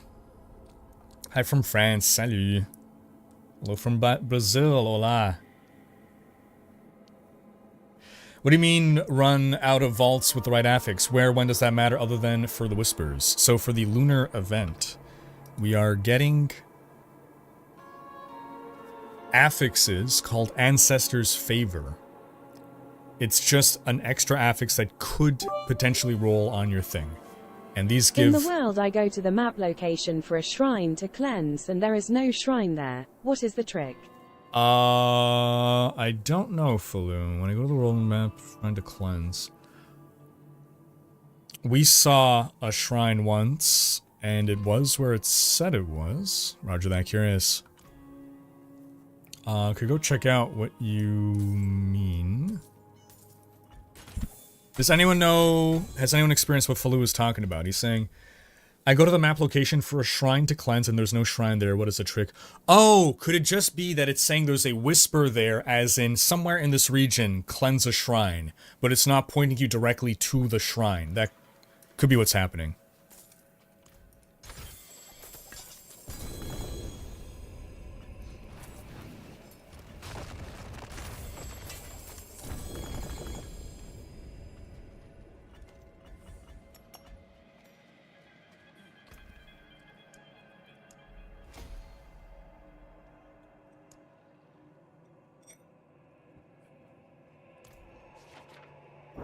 That.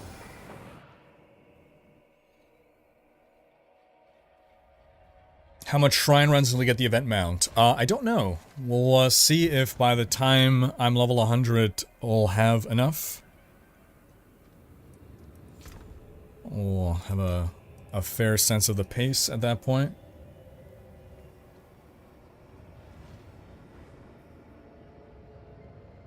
Yeah, cheers, Marty Baron. Oh, Dim and Dark just got a Tempest Sword from a vault level 67. Congrats.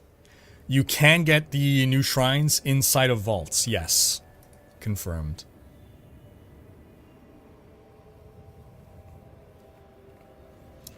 Hey, cheers, Racer. Maybe next week or something.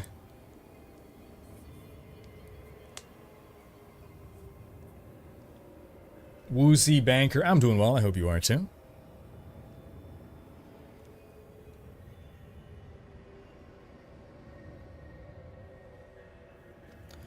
Swede saying it does not seem that you can get any more event vaults, Nightmare Dungeons after you run your allotted amount. I crafted 20 and didn't get a single one. What is your allotted amount? That could just be a run of bad luck.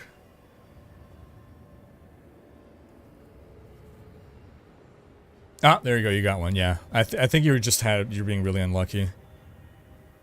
Do we need a consumable to spawn the shrines? I don't think so. Here, we'll go take a look at the overall activities. I'm just gonna salvage this gear.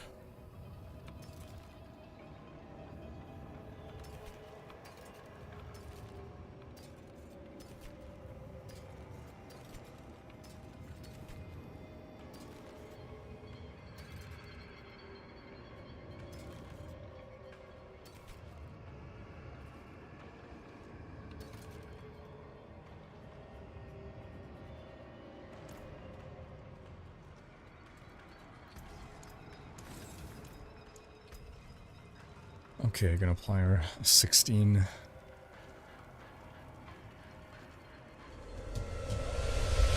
Paragon points here. Anonymous, thank you for gifting a sub. Appreciate you.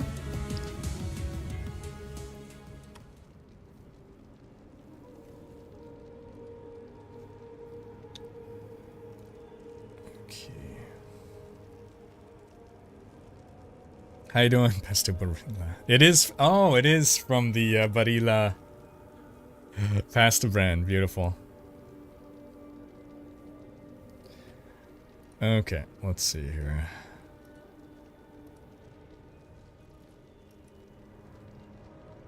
So we're going down. That's gonna be our exploit. Boom.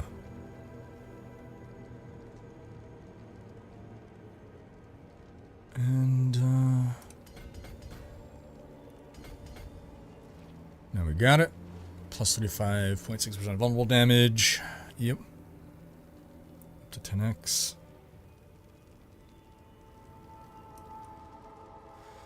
Yeah, let's go grab this up here.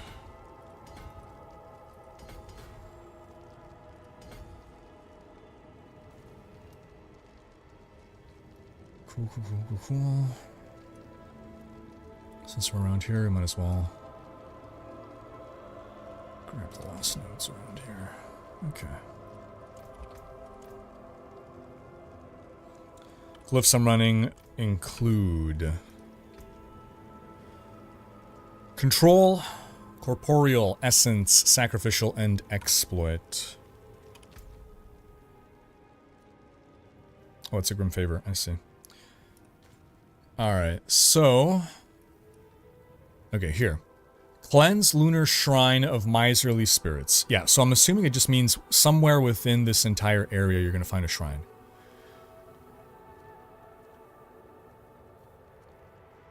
Because it's got the little doodad on it. So, here. Let's go try to do one of these. We'll go look around.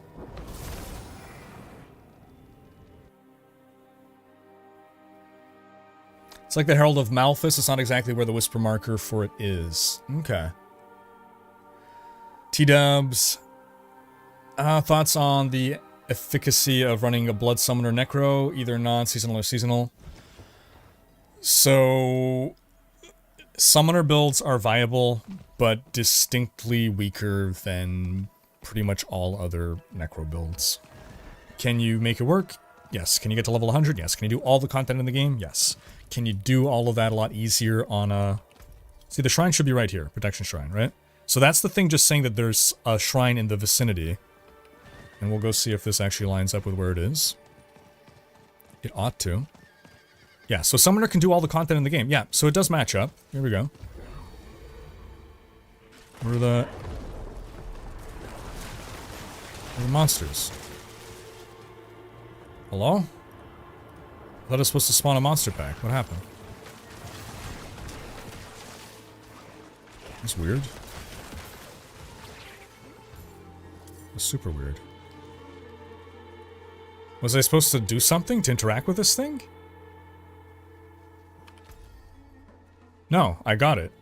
Okay, that's weird. Let's go click a different shrine and see what happens. What?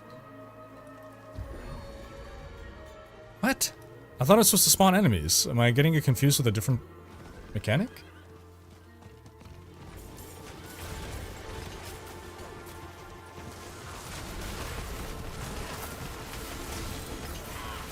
Here's Faloo.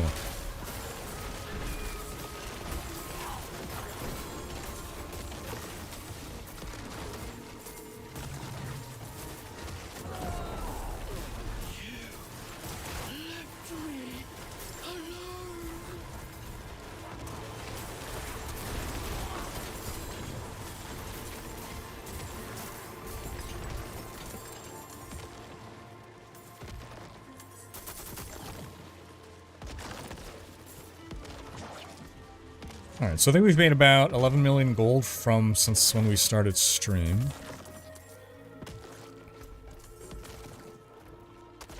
It keeps wanting me to level up my favor. My Brett favor. Okay, let's go to this one here. The shrines do not always spawn enemies. Strange. Maybe they had a few bugs to fix. Okay, but did I misinterpret? I thought they were supposed to spawn enemies when you click them. Is that actually not the case?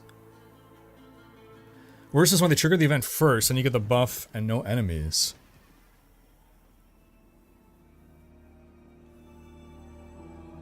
It's because someone already activated it and you just have to find it. Oh, okay. It's already been activated, I see.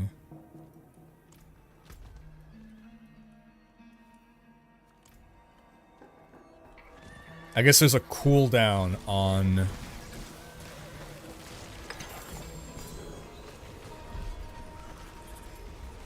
Well, next time we finish one of these. I guess as long as people are doing these here, I'll stick around.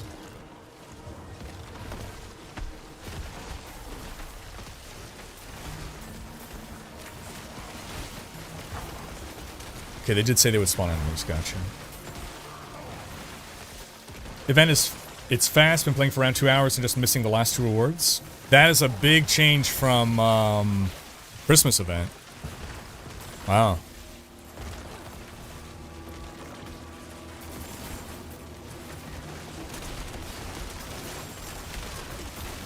Growmass saying, as a Barb main, I played all classes except Rogue. Decided to reroll one as a second character to keep my interest in Season 3. And I am shocked how good they made the design of the cosmetics for Rogue. Not even talking about the spicy cash shop one. I feel like I've been missing out. Anyway, I'm a Rogue main now. Hashtag D4 fashion. Nice. Are you going ranged or melee?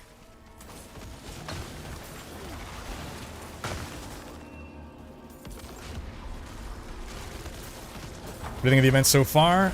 So far, I think it's an improvement over the Christmas event.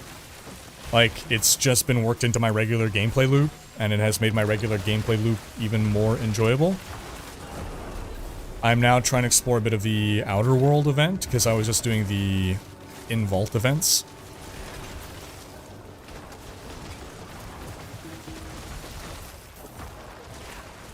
I'm in a Helltide and no chest to open a bug from the Lunar patch.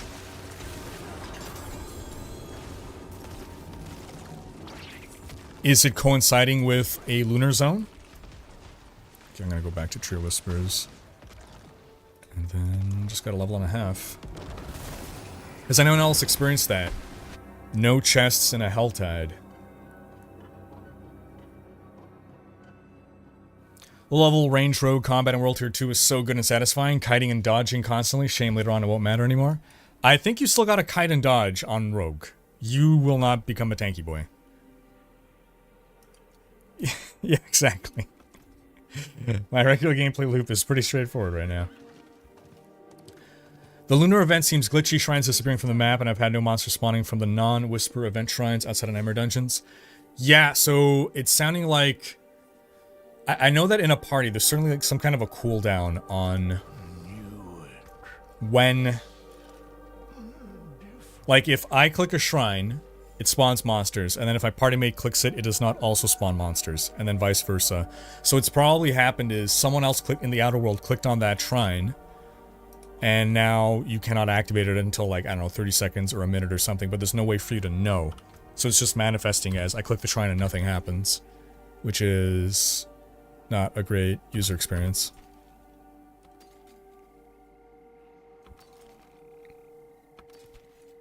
That looks worn. I can fix it.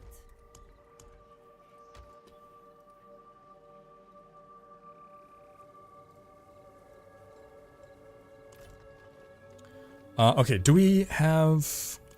Let's see. Lightning Cellar. What if we pick up that shrine you marked and then use the summon? What is use the summon mean? Also, it's not actually a shrine. It's just showing that within that region there is a quest to do a shrine.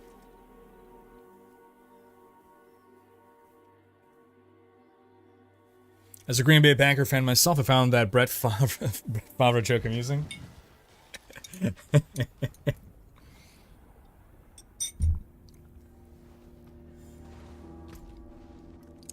Brett Favre.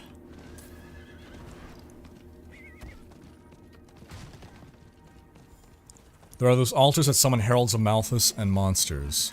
Oh! Okay, I understand what you're saying. Yeah, let's do it. Okay, so I'll sit... No, we both have to. Shit, how do we do this?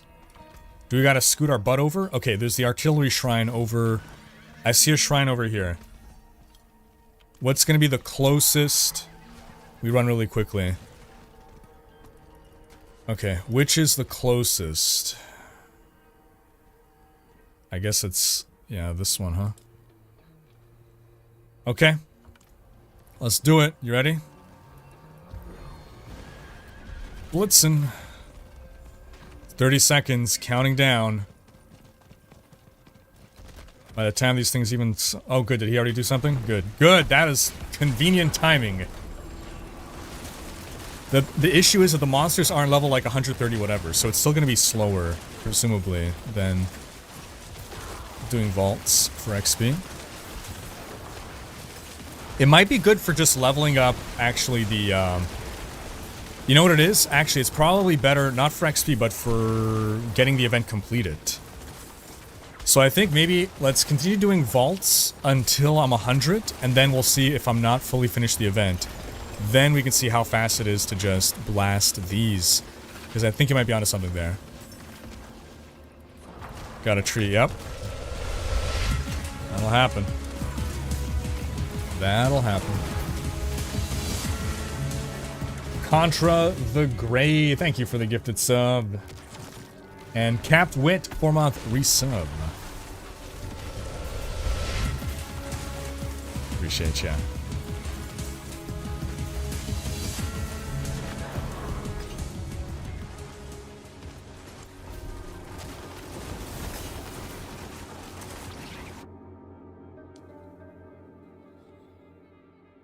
There could be multiple shrines in that area. Have personally found 3 in the same area.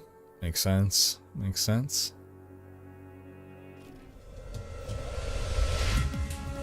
Black QQ. New sub via Prime Gaming. Hope you're doing well. Thanks for the sub.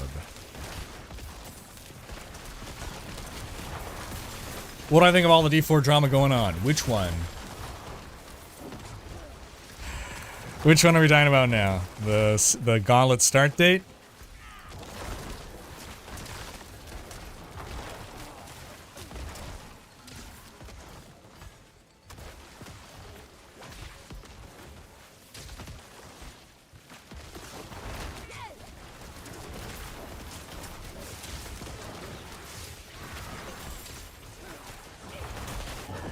event. Blast.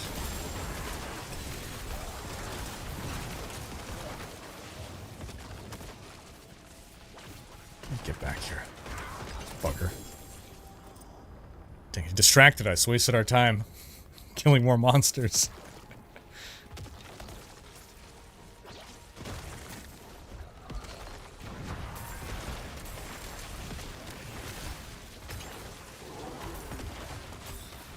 Is this shrine done? Nah, screw it. I'm gonna click it anyway. Just gonna click it anyway.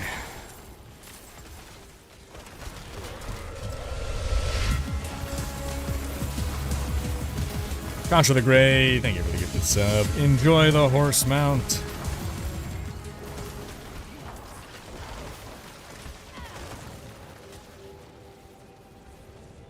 I will absolutely be playing Last Epoch on release, yes.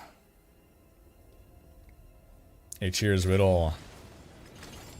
You're too kind, buddy. I appreciate you. Grab our 3, and off we be.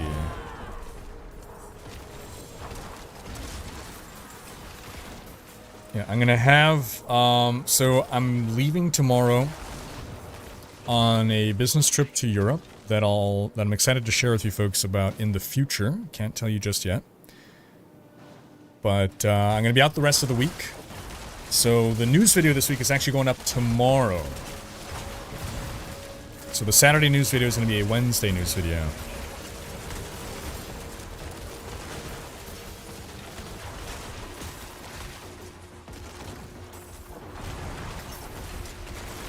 So we don't get 4 goblins? Oh, really? Oh, yeah, I guess you're right. Oh, is that a Butcher? Echo Malthus? Butcher. Where is he? There he is. Hello. Hi, Butcher.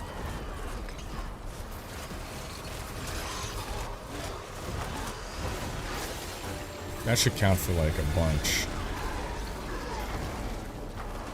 I'm having a great day. Micah McGee. Hope you are, too.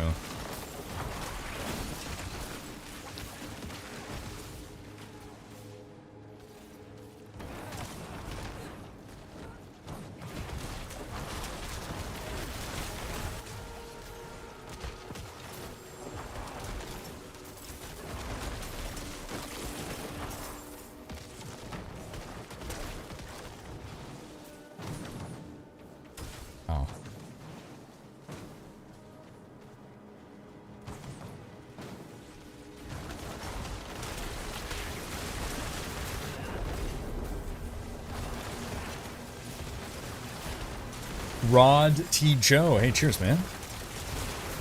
Is it worth it to do the whole reach and progress thing? I've done this once on Season 0, so it pains me to do it again. So, if we're talking about Renown, you need to have completed all 5 stages of Renown one time. It's not worth grinding again, as long as you have the bottom tier bonuses, which I'll show you here in a moment. Actually, I don't know where to show you. I need to do something safe. Once you get to the kill room, I will show.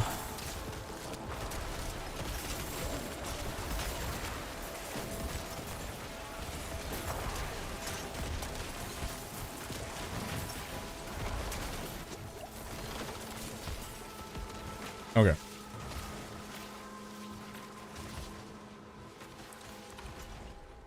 So, Renown. If you have the bottom tier bonuses, then you never have to do any Renown ever again. You want to have the bottom tier bonuses in every single region. The top bonuses don't matter. Bottom bonuses, you have to do it. This is so much power. 4 Paragon points, 4 Paragon points, 4 Paragon points. It's so much power. You need to do that. But once you've done it all one time, you'll never have to do it again in future seasons. You are always going to get those bottom bonuses.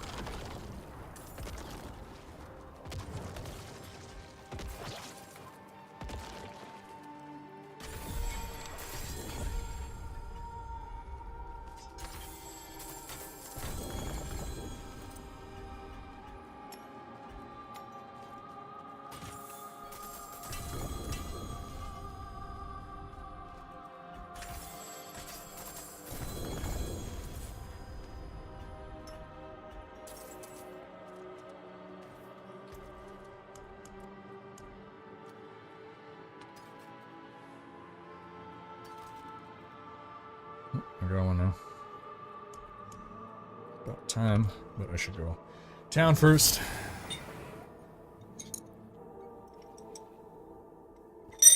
About the Helltide, there is a lunar shrine in the area. Also, chests are here, but they don't show up in the map until I find it first. Oh, so it's like operating like it used to behave, as opposed to showing you where they are automatically. Hmm.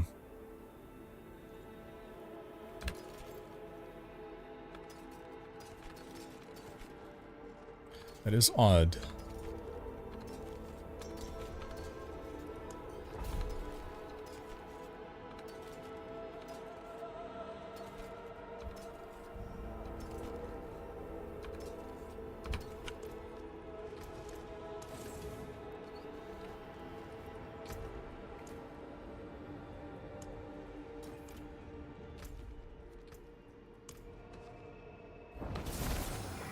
Did I forget Glyph XP? Rip. Oh well.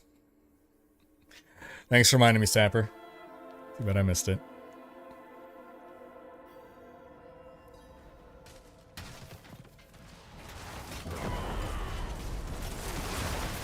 Zubaid saying, I bet you can get yours by now. It was fast, almost done with playing for 2 hours. Okay. Yeah, I appreciate the report in. Anyone else want to report in how much time it took you to, like, get everything? Well, hold on, to clarify. So I want to calculate the time it takes to unlock everything that can be unlocked. So, like, all the cosmetics. But yeah, I guess knowing how long to get, I guess it's the horse at the end of that bounty board. But then additionally, how long to get all the cosmetics. Hello, butcher. Ow, ow. No, bad butcher.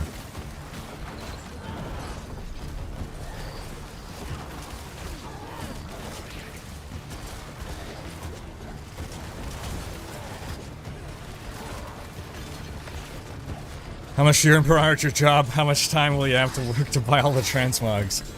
Well, I mean, of the free transmogs. Or are all the free transmogs on the bounty board? Is it not like the Christmas event? Are there no transmogs to turn in?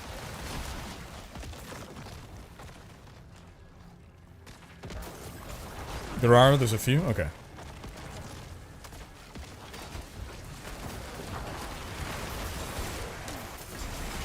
Level 99, one more level to go.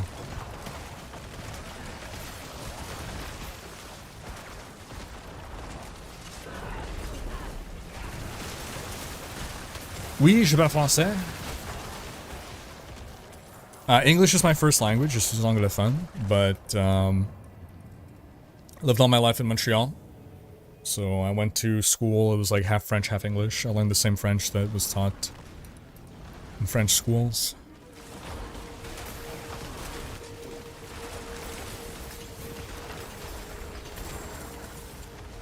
Like, as opposed to French,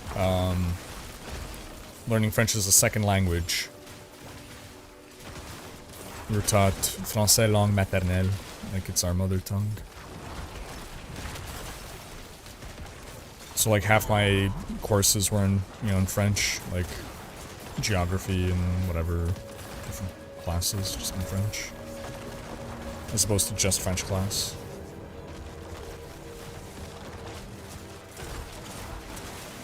How useless or worthless is French? Well, if you live where I live, it is extremely useful to know French. Because you cannot get government service in English anymore. How useless or worthless? Oh, how do you say useless or worthless in French? Oh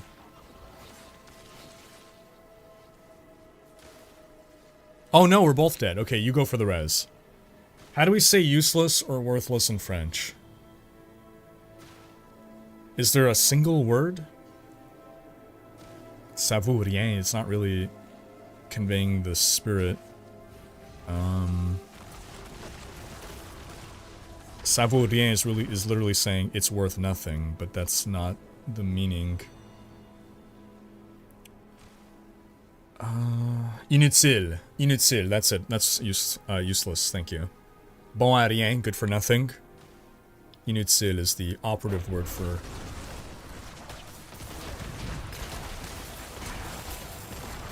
Yeah. Incapable. Incapable.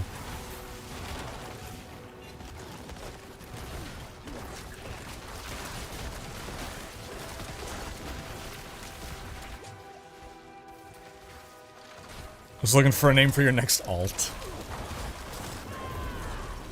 Inutile. Thank you, chat, for the assist there. My French is rusty because I work exclusively in English and I, like, all my interactions with friends and family are all in English. I experience French anytime I leave the house, but I don't leave the house much.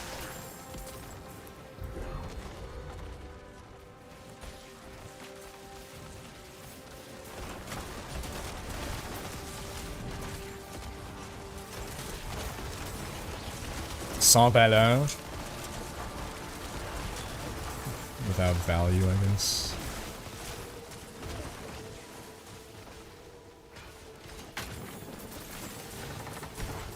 Do we have any Québécois listening right now?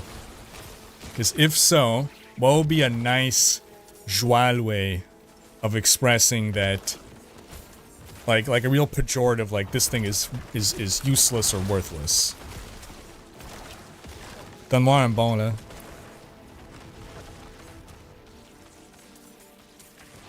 Give me a nice phrase.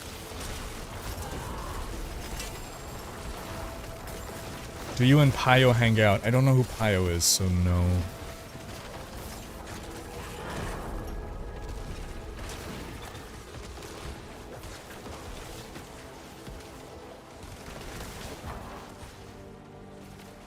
Le sac.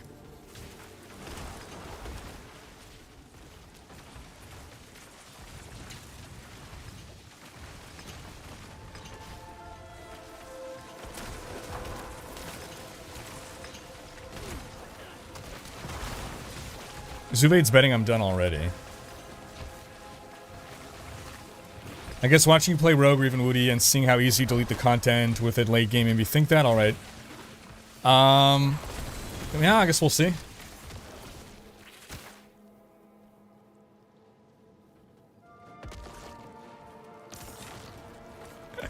Yeah, we took a break to play some Enshrouded, so now we're finishing off, because the event started, we came back to D4. But I've been really enjoying Enshrouded. Been playing it on stream with some of the folks.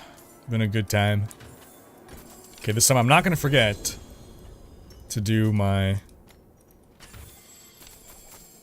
upgrades. I clicky. I hit the exploit. Épouvantable. I like épouvantable. But like, give me like a nice... Calice. Esti canon. Daboma already has them all, not even 3 hours. Sweet. So I'm gonna be done with this event in 1 day, is what we're saying. Nice. Yummy's got 2 questions. Have you bought anything from the in-game shop throughout the entirety of D4? Yes. If not, do you think you'll buy something in the future? I most certainly will, yes. Some of the cosmetics I have liked quite a bit.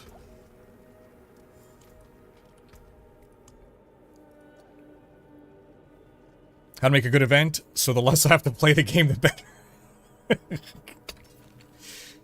Oh, man.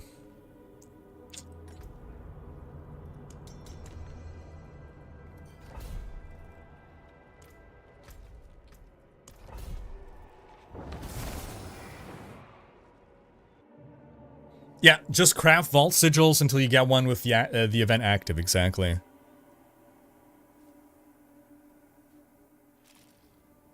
First time viewer, hello, Boho Jojo. Made my second Necro. First time running Bone Sphere, I'm sure I could Google this, but just be sure what skill does Rhykker have that leaves the brown fart cloud. That is, I think that's, it's either corpse tendrils or it's a corpse explosion. It's happening automatically. It's popping automatically because of my Ring of the Sacrilegious Soul. The fart, in fact, I'm pretty sure is corpse explosion. Oh, shrine, sorry. Zoop it.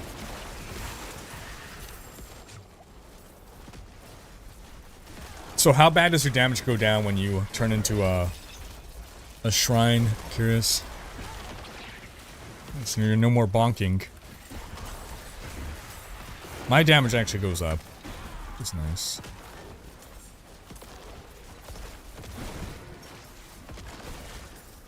And they're buffed as well with this thing. Yeah, so the poopy fart is corpse explosion.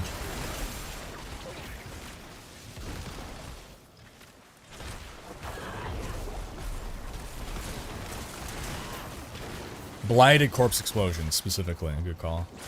Awesome.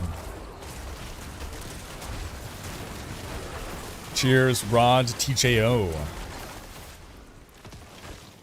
I deal anywhere between 200 to 500 times the damage when I'm not in a conduit. Oh, yeah. Alright, you got all the bottom bonuses. Fantastic, Rod. You never have to do that again. Non-bug, how you doing? Yeah, so the event so far is inoffensive.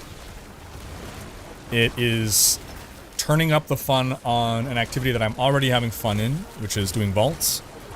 I so far have not had to resort to doing non-event vaults. Been able to chain event vaults so far.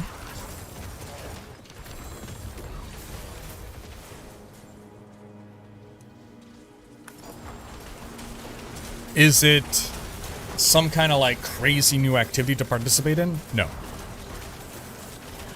The best way to think of these events is here's some cosmetics that you can get. And here's a way to earn the cosmetics. And this time around, they've worked it better into regular play. Because I mean, technically it was worked into regular play in the previous event, but not as well, in my opinion. So, like, the most efficient way was to do something that gave you nothing other than event XP, really.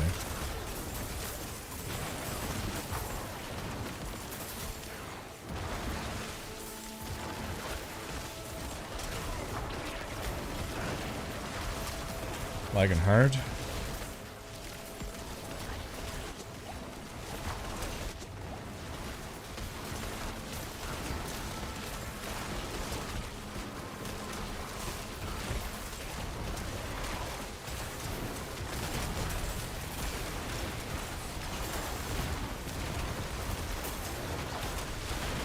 Is PC able to play with console? Yes, the game is fully cross-platform. You know this cursed chest? Ow. Actually a good event. How do you get the bonus XP before going into a dungeon or vault? I'm a bit puzzled. You don't get it before. The bonus XP is while a shrine is active on you.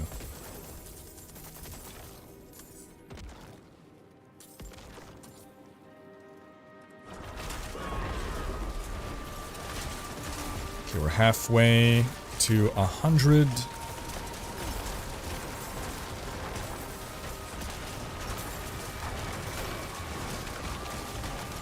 Yeah, so the event itself, right, like it's not an event as in it's like an activity to do. It's you play the game pretty normally, and as part of regular play now, shrines are just more awesome. You get more XP, they are more powerful. While you're doing that, you're also getting cosmetics.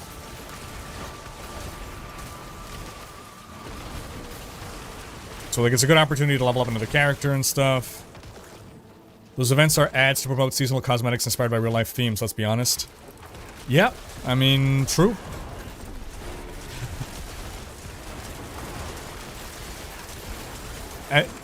At least it's not just, you know, skins in a shop. It's that plus other stuff.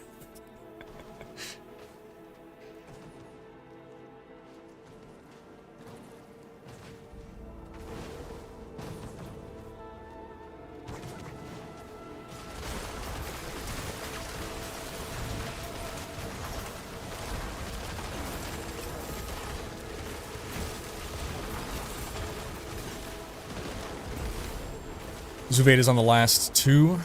Alright. So the one thing though that might have made it such that I am not going to be leveling it up as fast, it is possible that because I'm not tagging all the monsters that are dying, it is possible I'm not going to level up as fast as Curious, but I'll be curious to see whether Curious has maxed out everything.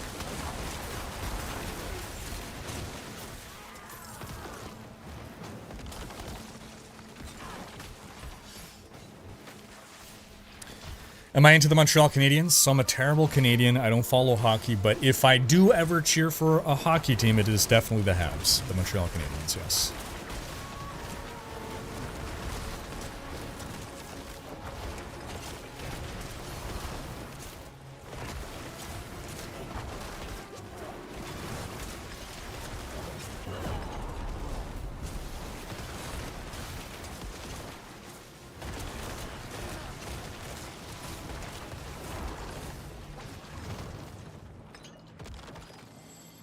The yellow circle showing your mouse clicks, is that a built-in feature or a third-party tool?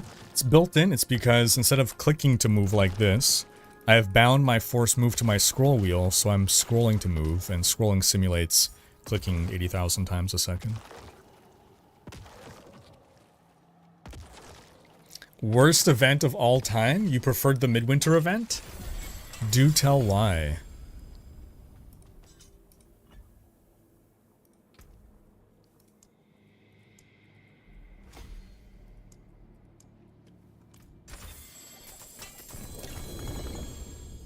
Under 2 hours from me to get the horse. Under 2 hours to get the horse, which is the last free cosmetic, and the rest are on the pay store. Alright, under 2 hours. What did you do, Simon? In 2 hours. Did you do anything in particular? I gotta, town real quick. Oh, no, hold on. I gotta open everything first before I town.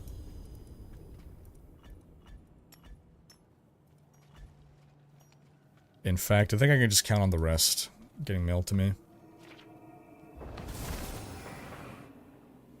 All my school was in French or Quebec. English was less than basic. D2 made me learn English. Nice. Yeah, I know a lot of people that learned English by playing video games. Our son is 6 and his second year of French immersion, and his French is almost better than mine already. Oof. Nice. Nice. Hide pants. Come on.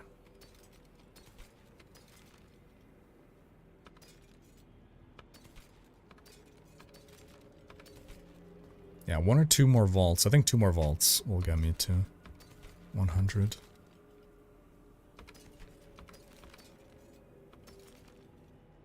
you want to learn slurs, especially just play League or Counter-Strike?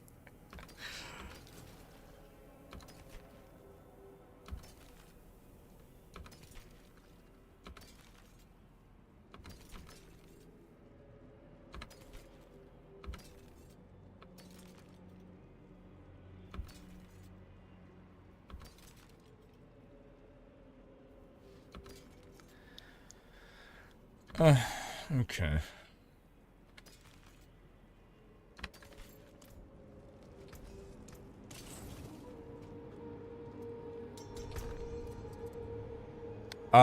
Wait, hold on. Yeah, I guess that's fine. Okay. It just get mailed to me. It can just get mailed to me. It's not being mailed to me. Ah. Or maybe it's gonna happen when I... Yeah. Every patch, D4 becomes more like D3. Very true, Nick Montalto. Very true.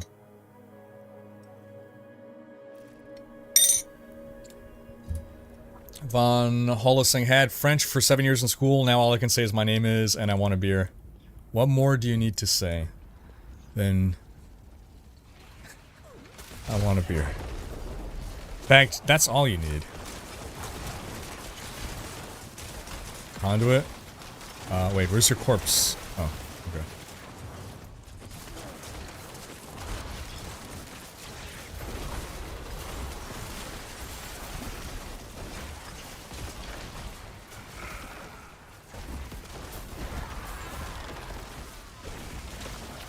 Ça vaut de la schnout. I like it. Have I found lunar shrines and vaults? Absolutely yes. Absolutely yes.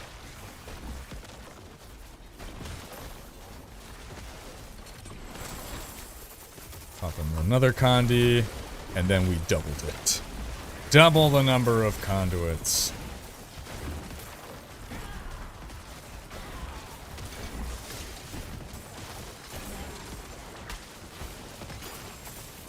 See, like, I wish I could color elixirs something other than blue.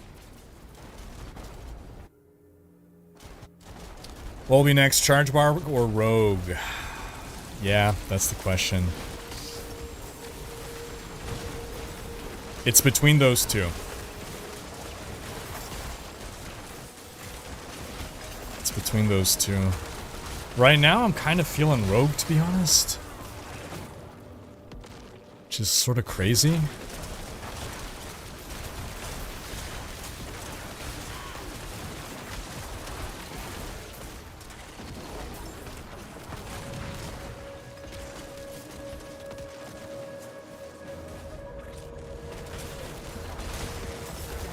Charge Barber's so much fun. Yeah.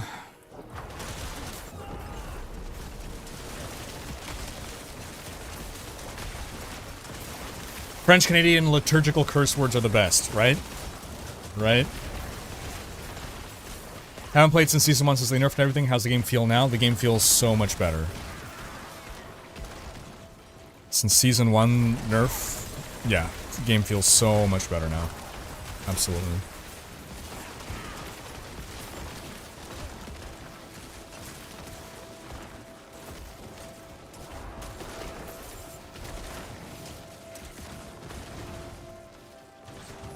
What isn't it supposed to spawn mobs after you activate the shrine? It does, but only for one person, it seems. So, one person in the party clicks them, they spawn at that point.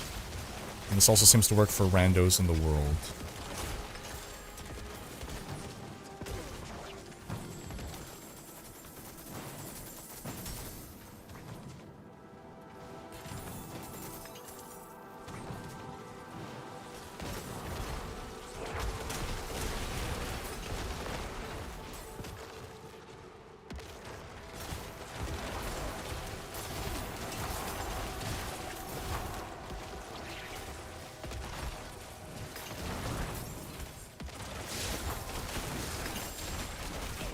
I'm running a Bone Spear Necro. You can find the build on maxroll.gg.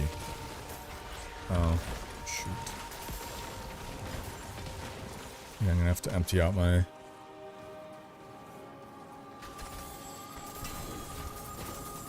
vaults.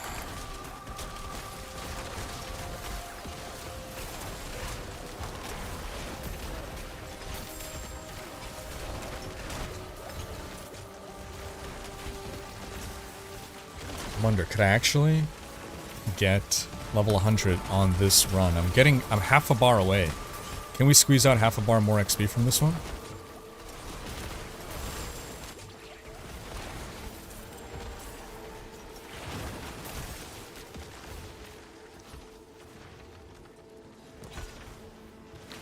Probably not. Because I don't think we get XP while in here. And then it's just the closing XP.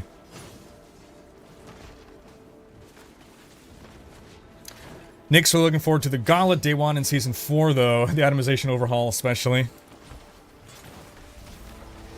What do you think of Blizzard delaying the Gauntlet? Will you play D4 Season 3 once Last Epoch drops? For me, Season 3 ends on February 21st. I think they're going to launch Gauntlet on February 20th. So we'll have 1 day of Gauntlet.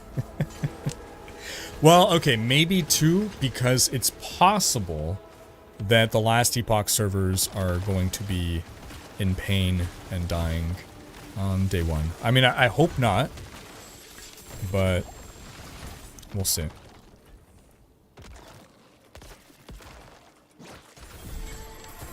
No, okay, so 1 more will get us the rest of the way.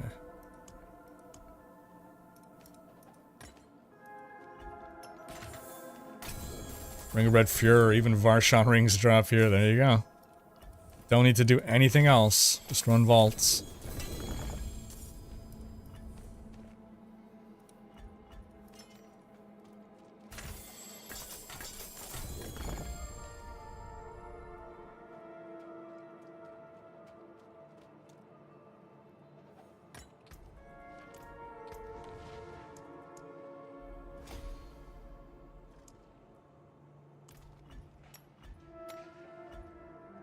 How are my tuning stones doing? They're getting up there. Some of them are, at least. Bonito! Hey, congrats on finding the new place, man. Glad to hear. Okay, I do need to go back to town first, though, to drop off, or salvage some glyphs.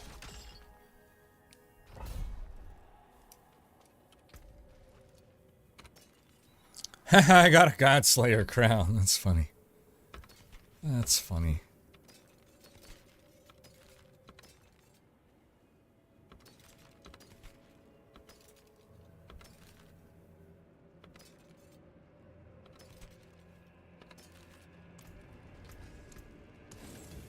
Crowfu, hey, thank you so much for the dono. I feel like D4 is a wannabe MMORPG and not the single-player RPG it should have been. Other than gear, there is no grind at endgame, but other RPGs do.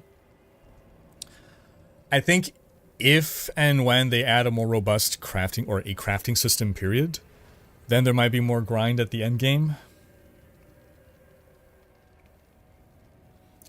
It's definitely the most MMO of... Well, sorry, that's not true. I was going to say it's the most MMO of the Diablos, but no, Diablo Immortal is the most MMO. Explicitly so. Almost full. Okay, I'm gonna go salvage some sigils.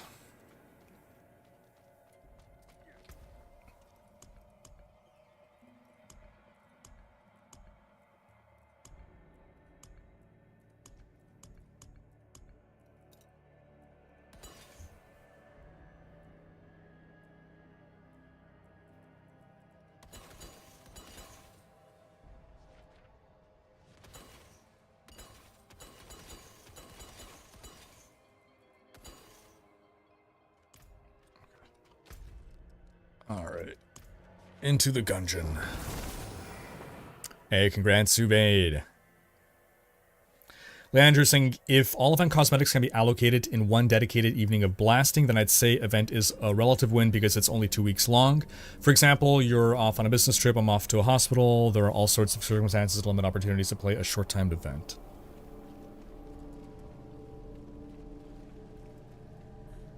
Change some gear, my resists are down bad. But is your damage up good? That's all that matters.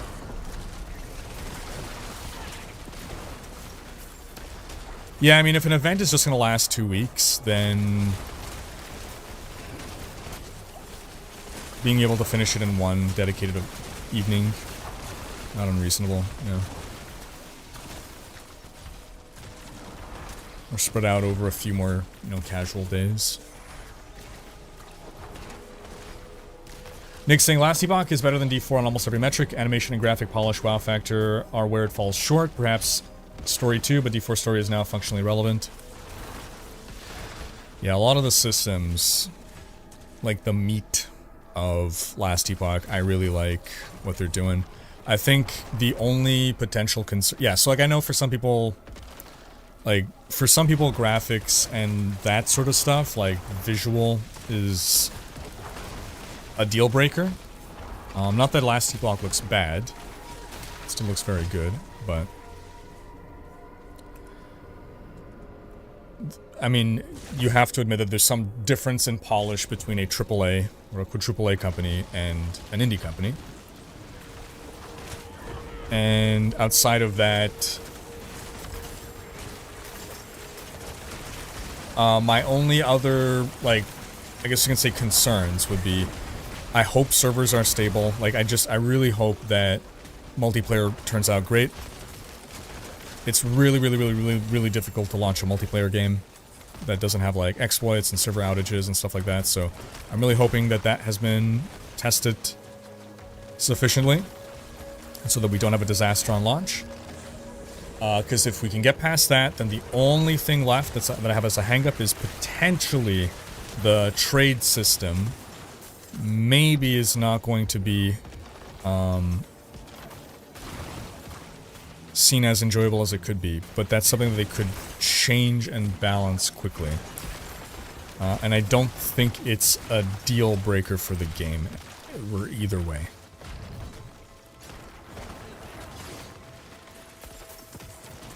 Abathur, thank you for the dono. Satellite festivities foreign. Swarm conquers star systems, moons included. Communal Terran meaning unusual. Proof of higher cognition. Will inquire. Thank you, Abathur. Oh, man. Appreciate you, Abathur. Always love the, You're so good at role-playing Abathur. Such a unique StarCraft character.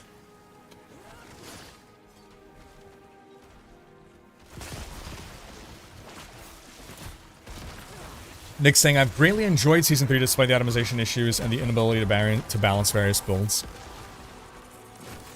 You like it more or less than Season 2?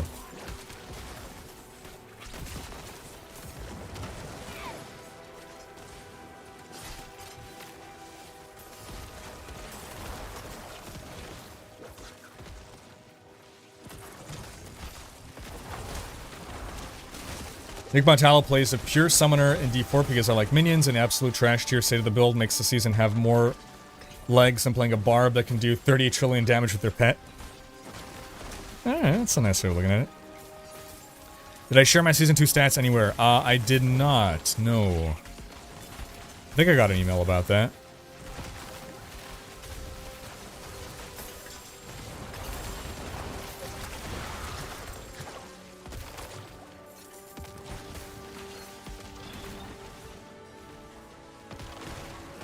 Oh, I'm 100. Nice.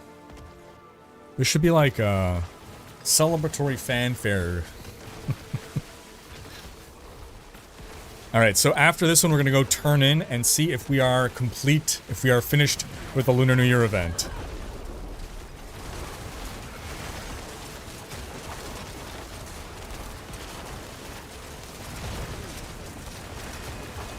Mason Cold Aaron saying, so it seems like collecting the 7 overworld shrines increases the tier of favor, whatever that means.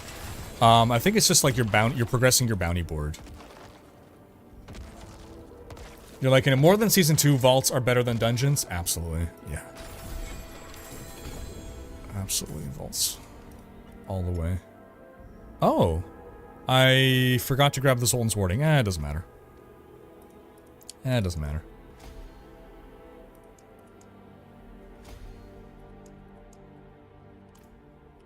Alright, we're gonna go do our mass turn-in now and see what the sit rep is.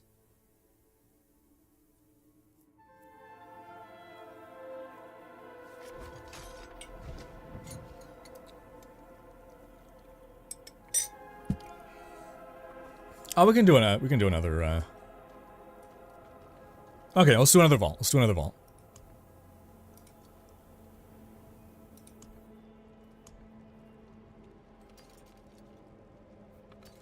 Get your last glyphs to 21.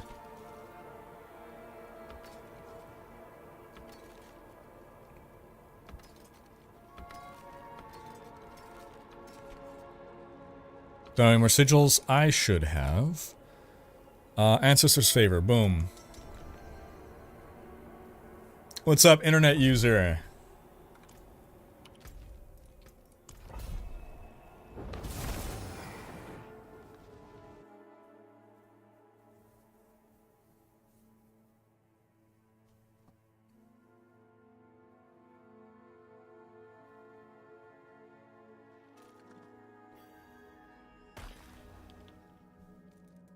Mostly vault, Simon? Cool. Alright. So I'm hoping that we'll be done. Now I'm saying, as a Habs fan, you'll be thrilled to hear that they are gearing towards a hot playoff run this season. No, wait, I had the standings inverted. Oh, hold on. I gotcha. Wait, where's your body? It's teleporting all over the place. Your corpse is harder to find than in Enshrouded.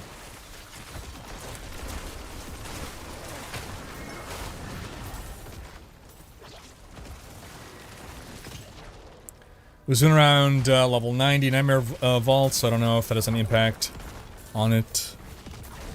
I do wonder. I do wonder.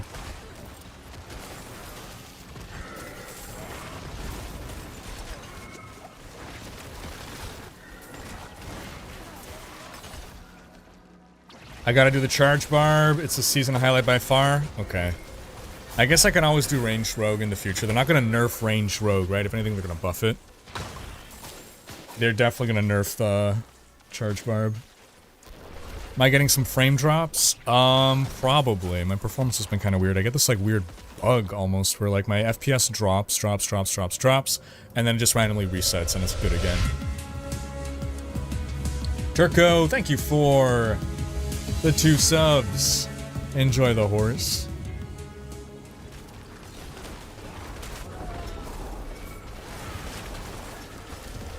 They really gotta add housing to Diablo 4 because games like Valheim, Enshrouded, like survival games in general, right? Like people spend so much time, not all players, but a lot of people spend so much time like building their home and either decorating it or just like kind of getting it to look like how they want it to look like. And I think it speaks to a deeply popular fantasy of the current generation. Home ownership.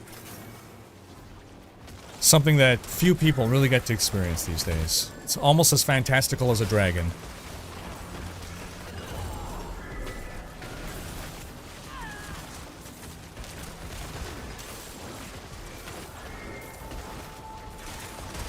Oh, shrine, right. Ooh.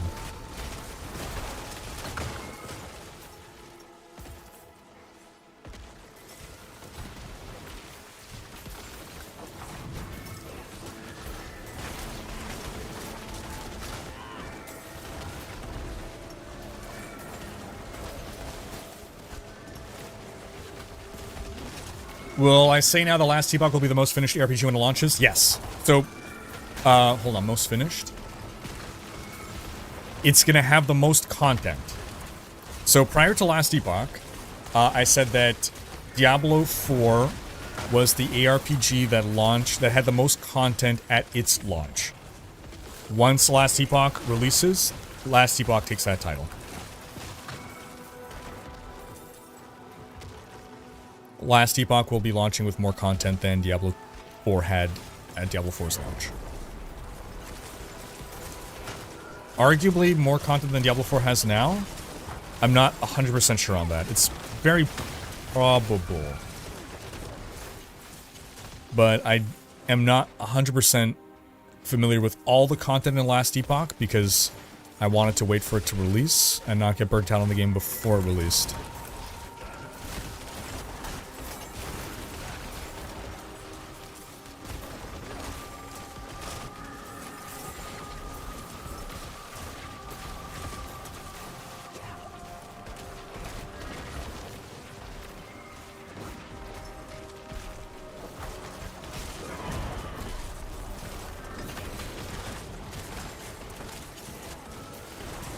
There you go, George Wickoff.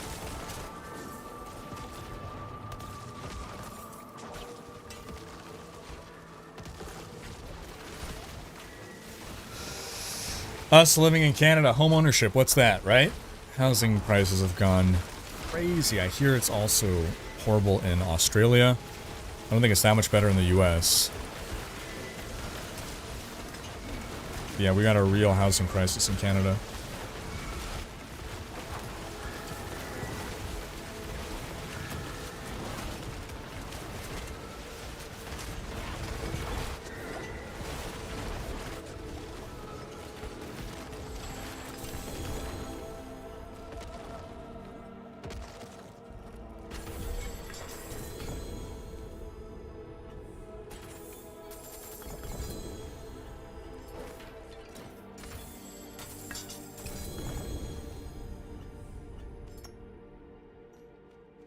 And the big gun.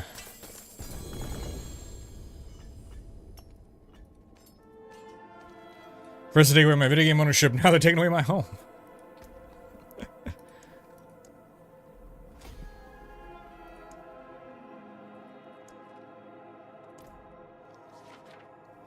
Morgan listening, let's be real. The combat feel of last T-Buck is miles behind D4, not even close. Deal breaker.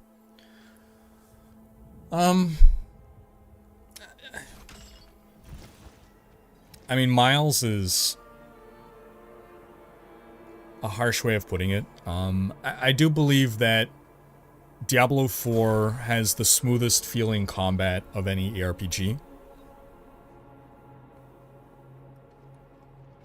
Depending on... I guess that could potentially also be a deal breaker for people, right? If the combat feels a little jankier or not as polished, I guess. Like, there's a lot of things that Diablo 4 does well that a lot of, like, core ARPG players don't care about. Or maybe that's not the right way to put it. Okay, I guess I'll frame it this way. There's a lot of things that Diablo 4 does well that, like, PoE players don't care about. Or that they don't value. But that doesn't mean that no one values them. So, for some people, those things can be make or break parts of their experience. Whereas with, you know, people who are, like, really, like some people would play an ARPG that looks like pixel art if the systems are good, right? Like, they don't care about graphics at all. They don't, like, it could have no sounds in it whatsoever, right? No sounds, imagine no animation, right? It's literally a moving, like, image. Not even animated, a moving 2D image. And, like, as long as all the systems and everything are good, that's what's important. And they don't care if, like, there's no music, no sound, nothing. But for other people, like, all that stuff is the difference between a game that they enjoy and a game that's going to be their favorite game for years. Damn D83, new sub, welcome, appreciate you.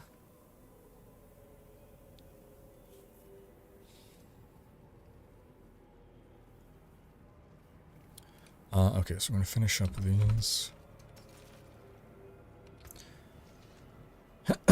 All glyphs maxed. Nice. Best way I can explain how it feels to play PoE when you care about combat fluidity is this. D4 is the feeling of a nice, firm handshake.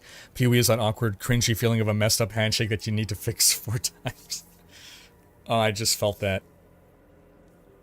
I just felt that in my bones. Ugh. What do I think of it so far? So far, so good in that the event is allowing me to play the game how I want it to be playing the game anyway, and it just happens to be adding these neat little shrine things into my regular gameplay. Otherwise, like, it's not like, oh my god, this is a mind-blowing event, so fun, whatever, right? Like, it slightly enhances the gameplay that I'm already doing. And I'm about to go find out now. Curious, did you finish? You completed everything? I'm gonna go see if I have completed the event right now. Meaning I would have finished it in under 3 hours, potentially 2 hours. Who knows? We'll see how much overkill we got here. Or I might be under. I might not be done because maybe I wasn't killing the stuff.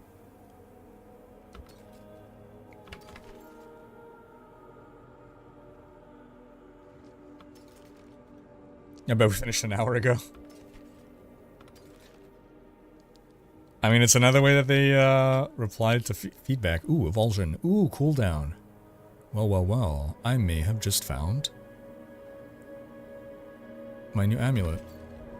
After 80 billion amulets of craptacularity.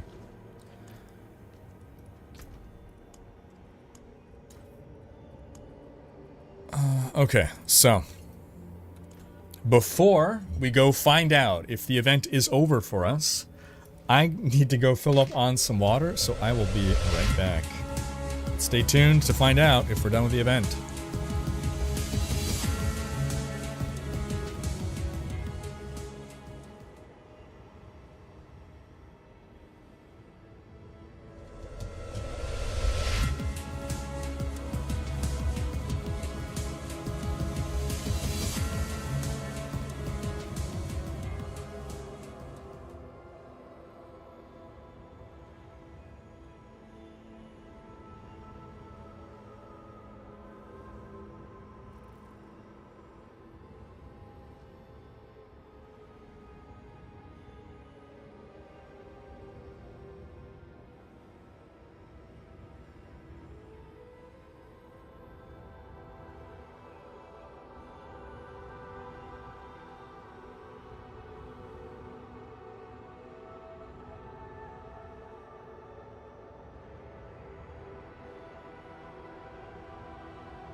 And we're back, and let's go see.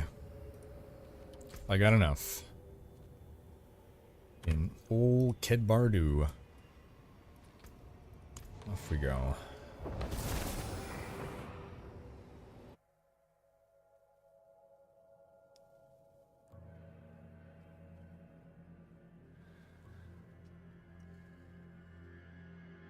Tomato saying, in my opinion, Blood Harvest was way too similar to Helltide, and I prefer the current season mechanic, even though the huge monster summon was really fun.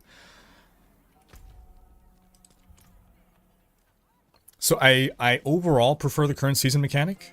The thing that I liked more about Bloodtide was just that one mega summon thing, but like all the little side activities were more annoying. Okay, so let's see. That was quite the experience. Greetings, Wanderer. Because of you, more celebrants can follow. Who are the me. celebrants? I haven't even seen the celebrants. The awakening is everywhere for the first time. Not just in our humble corner. Really? All I did was stay in vaults. I don't know what you're talking about. On everyone's faces. That's all I ever wanted. Thank you.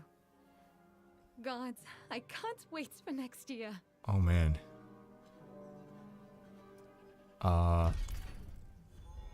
Quest complete, Lunar Awakening, return. How are the ancestors feeling about me lately? How do you like me now? Yeah, I got everything. Okay. Wait, is this all the... Oh, is there no cosmetic shop? Like in, So wait, is this how you get all the cosmetics?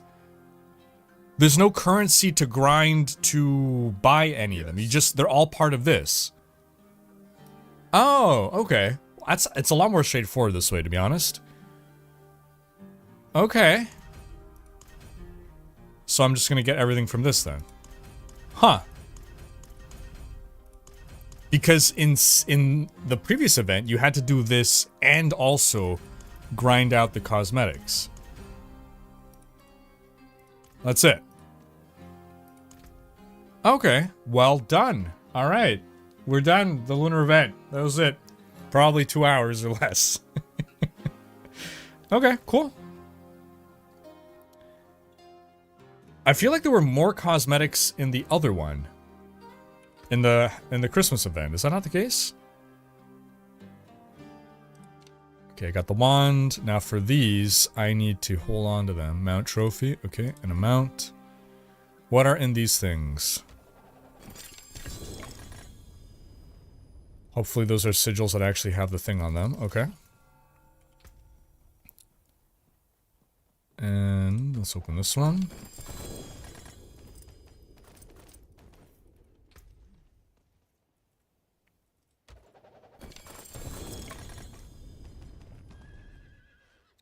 Well, okay. Alloy, how you doing?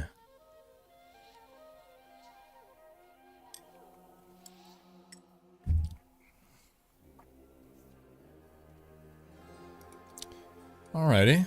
Curious, did you want a P level on your druid?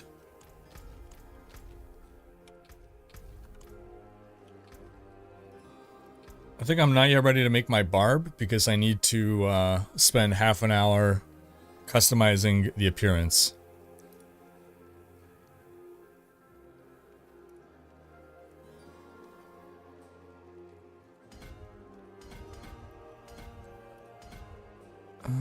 Okay, just gonna finish up.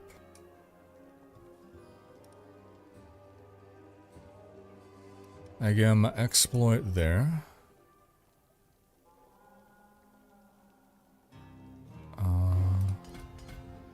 Grab those up there. Much more vulnerable damage. Okay, I think with that I should have everything. That's a 60. Yeah. This is our final Paragon board state. No, wait, hold on. I'm missing something here. Oh, because I have, right, an extra down here that I don't need. Yes. Where upon did I put that? That's here. Boom. Okay. And now it's all right. We're at 49. We're at 49. And then it is up here. That was missing one. There it goes. And now we're at 40-40. Cool.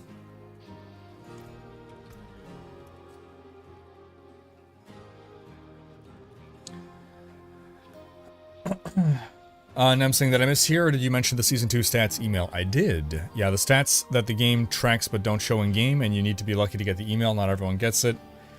Again, you didn't get it? Dang. I think at that rate, you're never going to get it. If you haven't gotten it 2 seasons in a row, I think you're just cursed.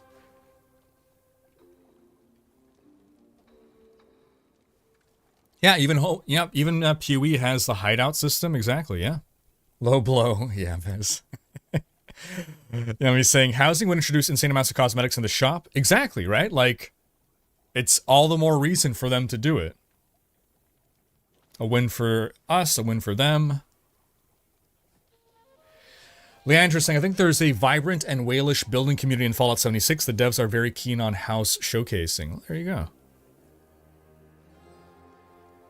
Underpowered to overpricing. I guess you're right, because I'm a homeowner and I could care less about a feature like this. There you go. You already have your actual home. Average Gamer NL. Thank you for gifting 2 subs. Okay, so, I hope you enjoy the horse. I'm wondering now. Oh, also, I think I missed this from 7 minutes ago. Akumed, thank you for gifting 2 subs as well. Appreciate you. And Dan ND83. Frostfire Zerg, 40-month resub. I hope you've been well. Thank you for the gifted subs. Damned 83. Damned 83. And I hope we called out Razor's Edge earlier. Yeah, okay, so overall, folks, how are we feeling on this event? Do you like it more or less than the Midwinter event? And overall, is it good or bad? Myself, I prefer it to Midwinter Blight. I finished it faster. I did not have to go out of my way for it, the way I had to do with Midwinter Blight. Midwinter Blight, I think if Midwinter Blight was a lot shorter, maybe it wouldn't have been as tedious. I think it's also Midwinter Blight came later in the season. Like, I was already done. I had 3 characters at 100. Like, there was nothing left for me to do other than wait for Abattoir of Zir. Or no, it might have even released already. I don't remember. But like, it was like, okay, well, it's just, I got nothing left to do. Let me farm these cosmetics, whatever. Here, like, it's early enough in the season that people are still, like, building up their characters and doing things. So having to, like, stop and go farm these cosmetics limited time and, like, sacrifice getting power in the meantime, I think would have felt bad.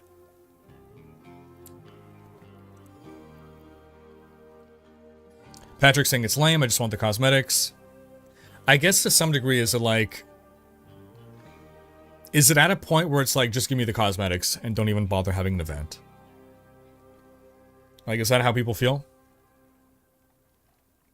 We have no Gillian's Brew. Blight was better just because of that. Parky saying it's dumb. I've been to like 4 shrines and there's nothing. I guess the outer world is being a little unsuccessful then. With the Paragon board, you try and fit 6 glyphs into your builds. It depends.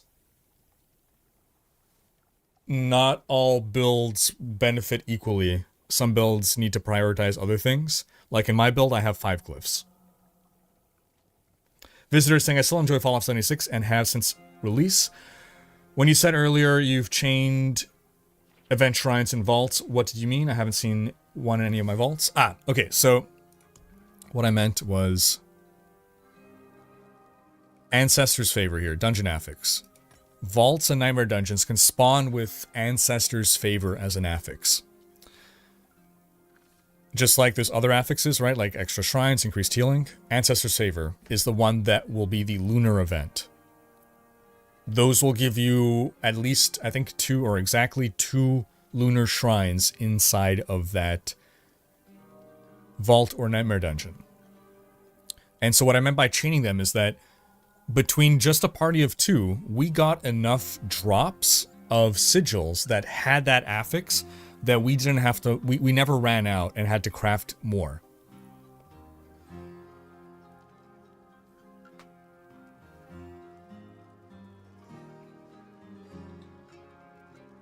UK is also fooked. Also, game runs at stable FPS even when the screen is full of monsters. For example, on PoE, you struggle a lot with FPS and endgame maps.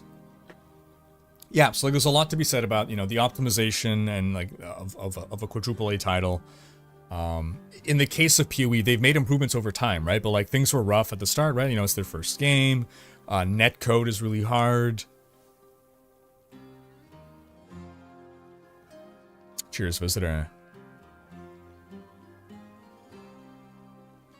Hey, appreciate you, damned D83.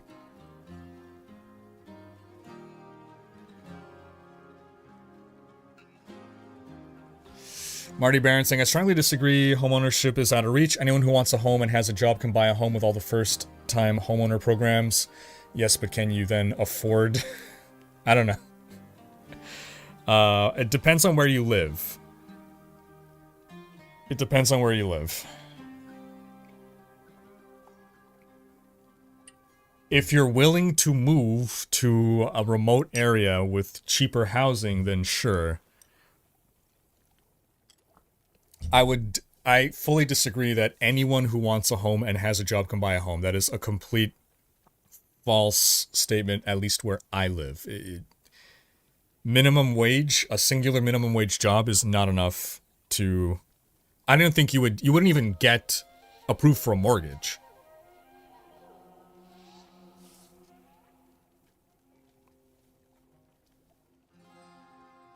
So we were saying there's a lot of tribalism in this genre, I noticed. Yeah, I get that D4 has some issues, but overall I think it's a good game that will most likely get better. Watch out, Soul Reaver. People are gonna throw sticks at you for saying something like that. David saying a 2-bedroom condo where I live in Vancouver is $850,000. Yep. So the true statement is, if you are willing to relocate to a different city and possibly country, / to a village, / to someplace that's less populated, and find a job there, then you can own a home, yes. But some people don't want or even have the capacity to uproot their lives like that. But yes, it is technically true that I'm sure you can find some place in the world where they're selling a $10,000 rundown shack of a home, and go live there.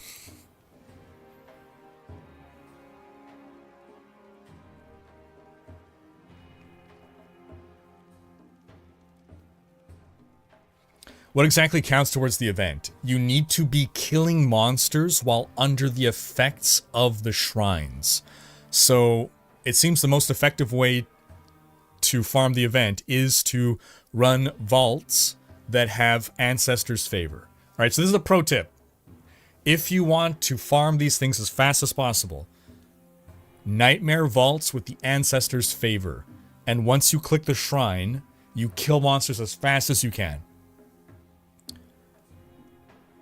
Alternatively, it is possible as well that out in the overworld... Oh, it's a Legion event. I thought it was a world boss. I was like, what? It is entirely possible that the if you can get robot tied to coincide with the location of a shrine, then you click the shrine, you zoop over to the turn-in urn, you turn in, and you should be able to kill all the monsters in that time period. But the most consistent thing to do will be just to run these. Like this most straightforward thing to do is you just run these.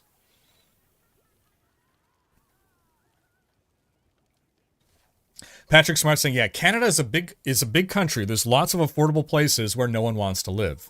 Exactly. Yeah. Exactly. There's a reason that we're a huge country, but like 90% of our population is concentrated within like the bottom little smidgen. Are Nightmare Dungeons obsolete now? Yes. For the rest of this season, yes. Good afternoon, Angelic Soul Savior.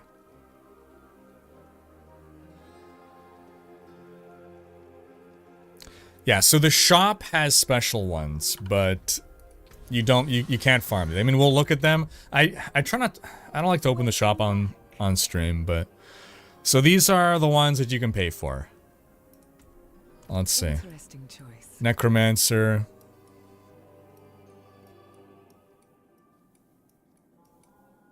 They're very detailed. Shade of the Lonely Moon.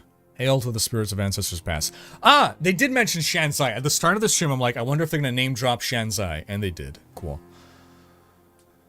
Light of the Lonely Moon.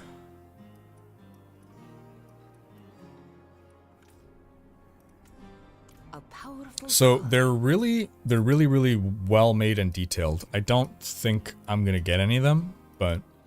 Scholar. Oh, scholars of Shanzai who master the arts of magic, we give thanks to your sacrifices. Cool. I see. Okay, the barbarian one is kind of cool though.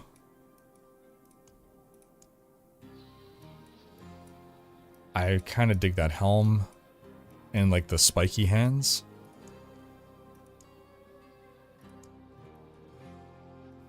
Okay, I may be tempted by the barbarian one. Night's Moon Pauldron. Night of the Lonely Moon. Okay, O Warriors of Jansai.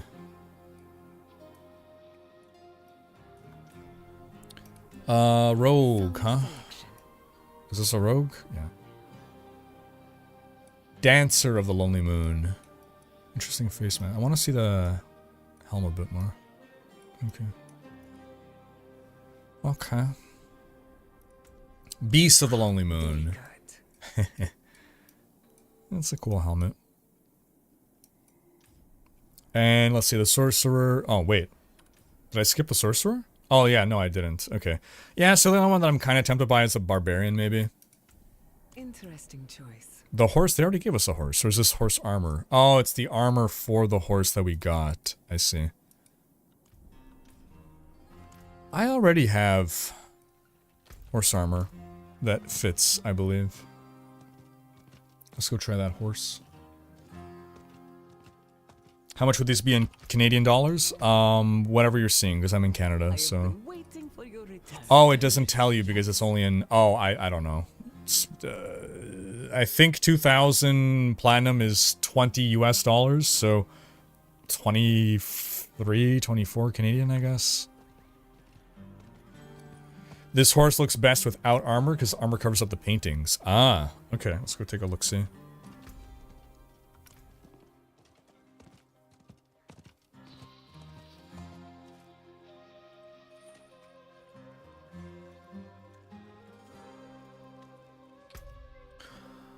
Is it this one? No, this is the clockwork. Okay, let me take off the mount armor. Okay, this was from the season. What is this? Oh, I didn't notice the blood dripping from the mouth. Okay, that is from the past season. This is Malignant? Huh. Okay. I think we missed this, actually. Sorry, Phobos, 12 minutes ago. Phobos, thank you for the sub. Welcome. You have a brother, Deimos, as well? And I think I also missed Average Gamer. Did I miss you, Average Gamer? I'm sorry if I did. Thank you for the gifted subs. Akumet as well.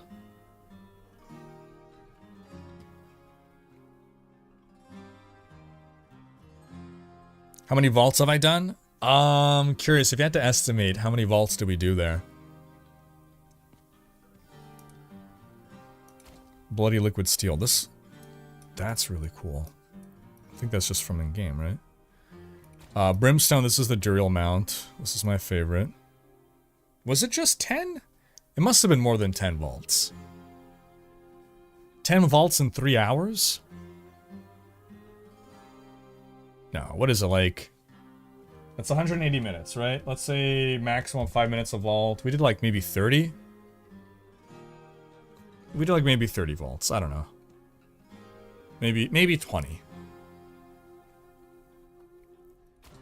Chaldean Steed. Clockwork. And then Awoken Clockwork. Okay. Dustback. Famished. This was Season of Blood. Awoken Famished. Okay. Alright, that one's pretty cool. Fulgors. Beckoning Thunder. Oh yeah, Lightning Horse. Lapis Vein. Symposium Steed. That one's kind of cool. Liath Ice Howl. Crypt Hunter. Okay. Pre-order Lightbearer. I thought I had it. Oh, here's my horse. Yeah. The Shansai Stallion. Here we go. But wait, where's the... Okay, this is the one we just got.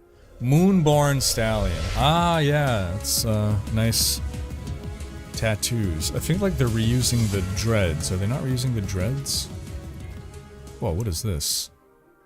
Heaven Sent. Hey, cool. It's a pretty based horse.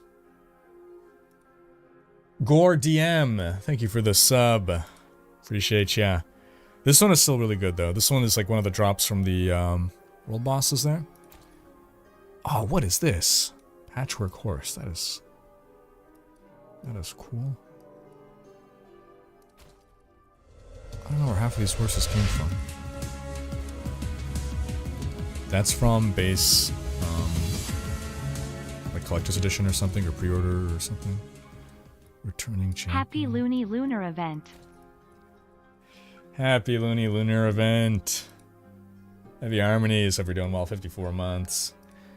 What tier level am I running? Of the vaults, we were doing in the 60 to 70 range, I think it was, so not even that high. I got to the two-handed axe and realized you need a character that can use the item in order to open up the cosmetic. True, yes. Oh, I didn't accidentally salvage them, did I? No, okay, good. I hope these are not possible to salvage. Okay, good, they're not. So I need to make a rogue, and I need to make, no, but I need to rebirth. Dang it. Yeah, just to claim these. Unless I just wait for season to end, I suppose. Not the shop. Okay, hold on. We were clicking our horse. But yeah, I thought I saw... Where is it? I thought I saw this hairdo on a different horse. Oh, here. Let's see. Are they reusing these exact beads? Hold on. Okay. Stop moving your head, horse. Square, square, line, line, line, line, circle. Square, square, line, line, line, line, circle. I guess it's not exactly the same. Hold on. Square, square, one. It's pretty damn similar. It's got to be the same. Yeah, it's got to be the same.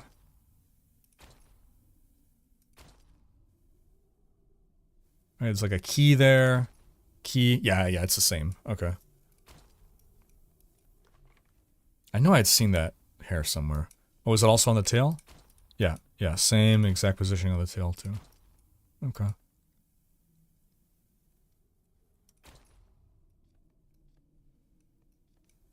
So, if we equip it with this mount armor, then you can still see the shiny tattoos on the other side.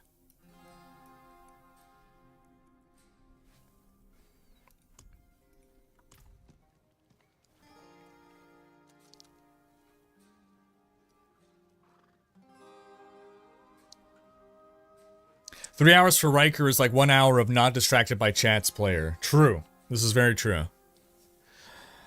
Yeah, so now that I'm level 100, I will be making another character. We only have like half an hour left in stream today, though, so I don't know that I'm gonna bother today. Which is why I think maybe curious... We can just like, yeah, power level your druid a bit for the rest of the stream. Unless you don't want. Nemesis is saying, I am not cursed. I am more inclined to say that Blizzard is stupid. Even Redacted, who works for them and is on the D4 team, is annoyed by this. Hold on. This was 15 minutes ago.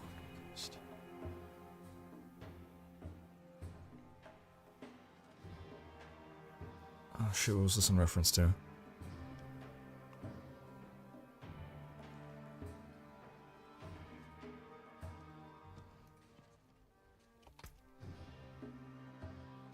Alright, we're gonna drop it to World Tier 3. We're gonna do your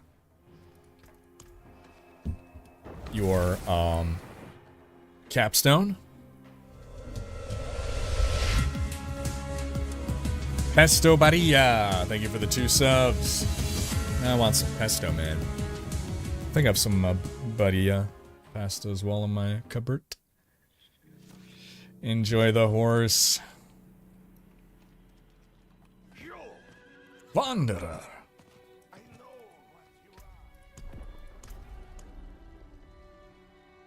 Oh, the Season 2 stats email. Right. Yes. Okay. I'm not cursed. I'm more inclined to say that Blizzard messed up. Right, okay.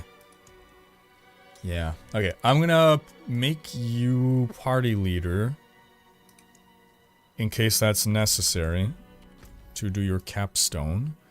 So you've done the one in Kyovashad, so where is the capstone? I always forget where the second one is. Here? Here. Fallen Temple. Now, which is faster? I think it's faster from here. We beat Echo of Malphas. We have, yeah. I do read YouTube, but to make sure... So my rule for both YouTube chat and Twitch chat is if you put @Rhykker, the comment gets highlighted for me, and I definitely read that. I am not able to read literally every message that everyone says, just because sometimes people are just talking amongst each other, so it's stuff that I don't have to read. And if I would read literally everything, then I would never be caught up on chat. Already I fall behind on chat quite a bit. But yeah, so if you just want to like make sure that I read your comment, do @Rhykker, and it gets highlighted for me.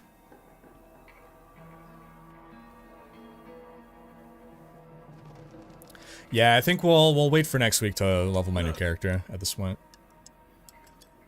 See what we can bang out for you in the meantime. Okay, you're already halfway there, so I might as well go back to Kyovashad. There's one thing that my Necro can do, it's at least the capstone.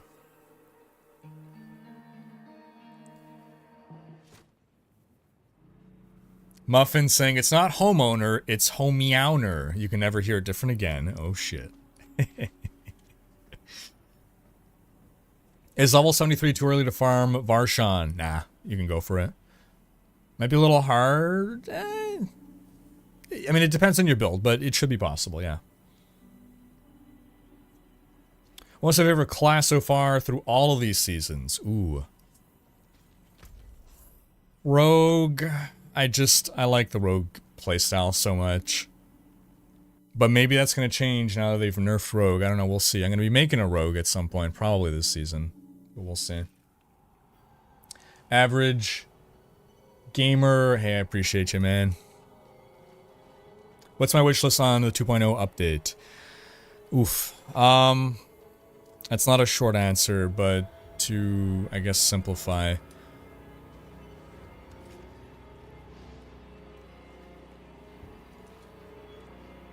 I want to feel excited by loot.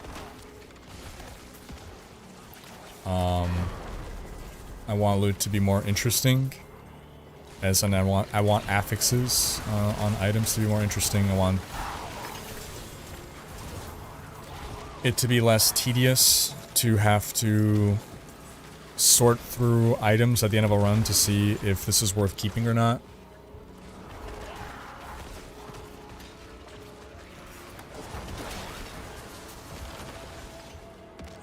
No.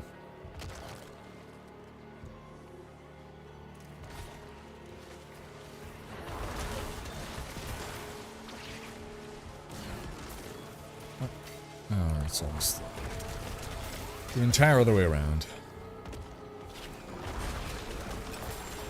I might make a... So I don't know if there's a point in making this video anymore. I was thinking of making a video on like what I... Like a full like dissertation video on my thoughts on the loot. But I might be like too late for it to be even worth making. Like, if they're already in this deep, I don't know that there's a point. Like, is it worth sending in feedback now, given There's like, what, 2 months to act on it at this point. They're, you know, in deep into the atomization rework. I don't know how much feedback they can really act upon. I don't know.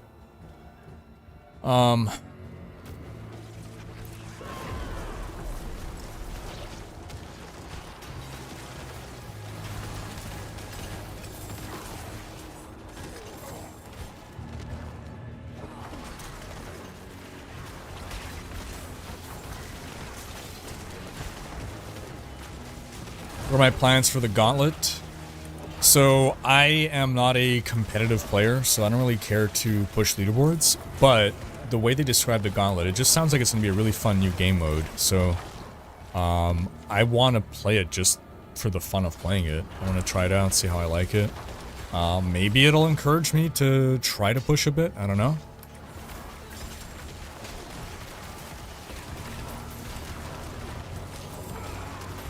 Right now I got a Bone Spear Necro that's pretty ready, so I guess I'll probably start with a Bone Spear Necro unless I'm unlikely to have my second character ready in time.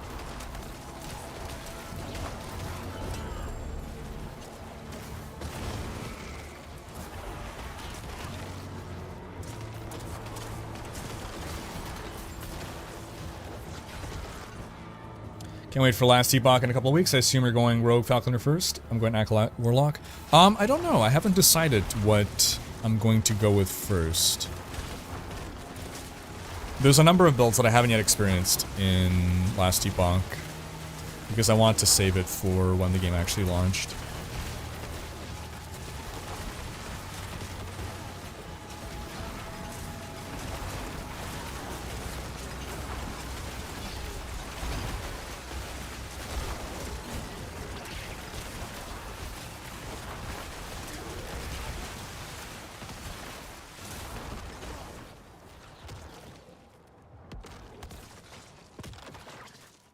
Warlock does seem inviting.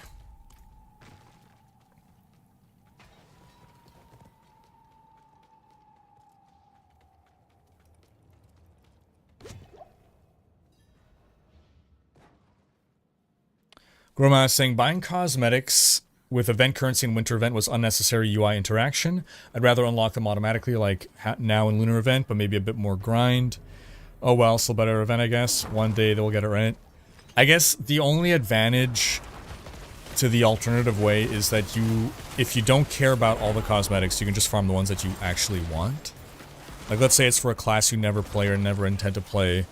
Well, why bother farming, you know, that? So I think for people that don't think they're going to have enough time or desire to put in the effort to finish unlocking everything, you're able to just go for the things, like target farm the things that you want, right? But maybe they saw that people kind of treated it as an all or nothing thing, like they ended up wanting to farm everything, and that's why they said, well, if you're going to farm everything anyway, we might as well just make it a part of a reward track. I will say, I feel like we had, I don't know, am I remembering wrong, or did we not have more free cosmetics in the Midwinter event?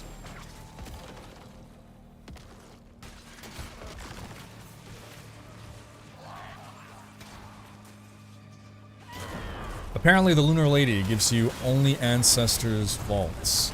Apparently the Lunar Lady gives you only Ancestors Vaults. Ah, okay, okay, gotcha, gotcha. Okay, that's good. That's what would be expected. Curious saying, as a small tiny event it's good, but there should be less vaults with the affix.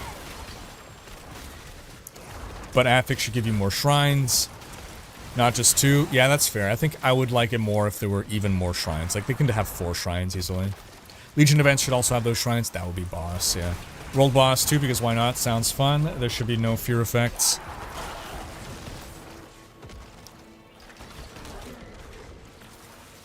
Yeah, as we were playing, I was thinking about how I've ever since they were in D3, I've always hated fear effects. I don't think it's good gameplay. I think any time players have their agency taken away from them and there's no counterplay to it,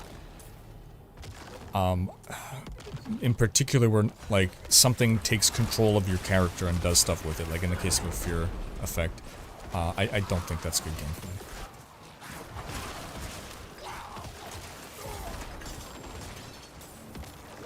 But that's my personal preference, and apparently a lot of A lot of game devs like to do things like that.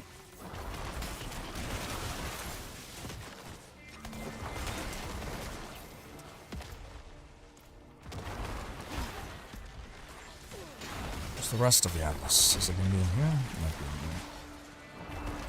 Just gonna go here, just to be sure. Do you think there will ever be a tank-like character for Diablo 4 similar to Crusader or Paladin? I do think that they will add like a heavy armor shield type character at some point, yes. I don't know that it'll be like classically a tank like in an MMO, but heavy armor user with shield, sure, probably. I think I'll just keep summoning Herald of Malphas for however many minutes we'll have left. Oh, out in the overworld, sure. Yeah, once we get you to World Tier 4, that's actually a great idea. That's actually a really great idea.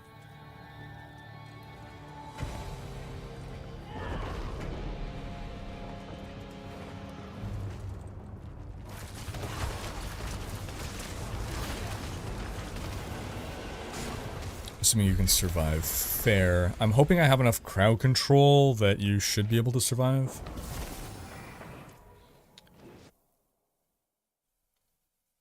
Underpowered saying, it depends on your job and how good you are at it.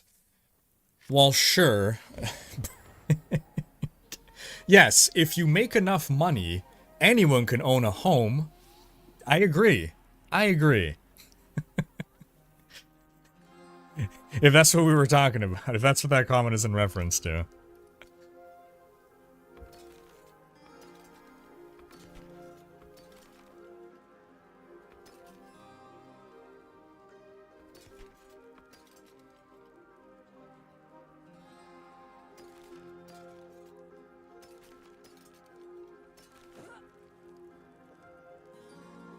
Oh, I gotta, right. Come with you too. Kyova shot.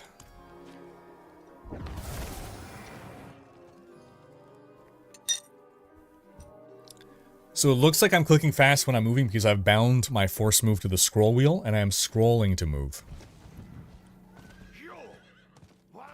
Loadouts, like in D3, are by far the main thing they need to sort. It'll mean experimenting more without taking ages to swap builds. I'd be more inclined to build more characters and play more. Yeah, it feels like that's something that they're gonna move on. They had a certain position on it pre-launch. And that was based on people being split between D2 and D3. And I think...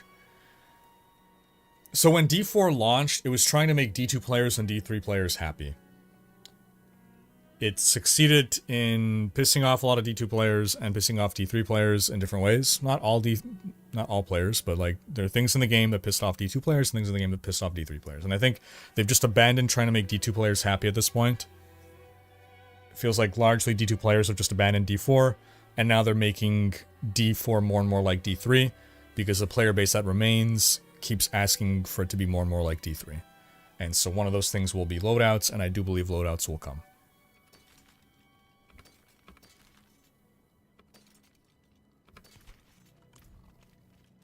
Okay, I will come join you. I know what you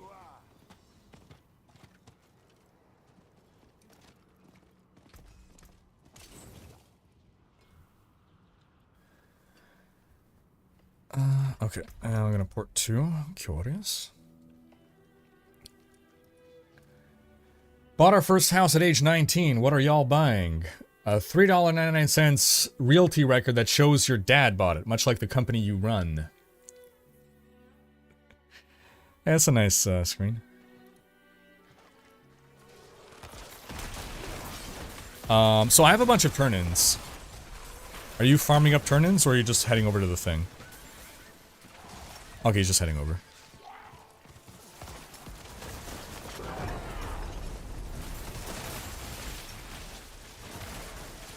How you doing, Ernest? Is 17... yeah, I think that internet connection should be fast enough for D4. I think nowadays, internet speeds aren't really what matter for video game connections. It's more so the quality of your connection. I'm pretty sure, like, any internet speed ought to be sufficient. It's more about your latency than the speed of your connection.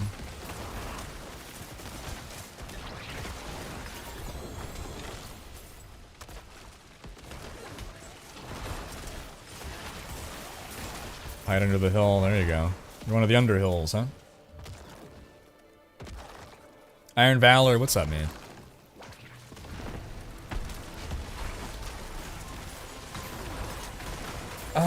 Bone Sphere will build. Guide, am I using max roll? As always. Visitor saying on that topic, what would you say is the current most efficient way to level quickly in D4? Vaults. Well, sorry, okay. Doing this right now until you get to a point where you can be running vaults. So like 1 to 50, basically doing this.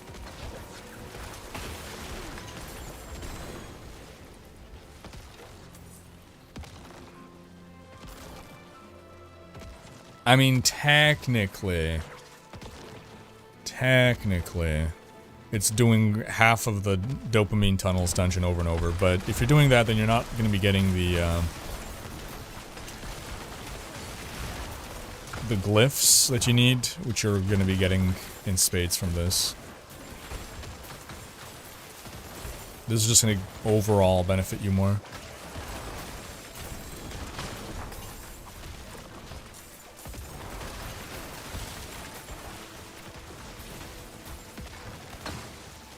I think Itemization 2.0 would make it so build could be viable in higher world tiers without mandated legendaries.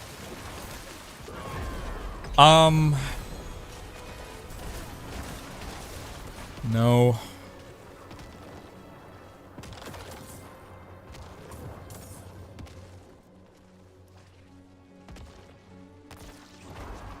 I don't think... I mean... Well, okay.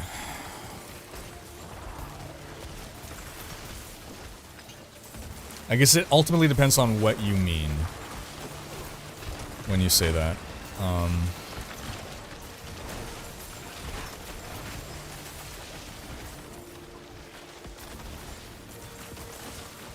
I don't think the rework is going to do away with the existence of things like aspects, right?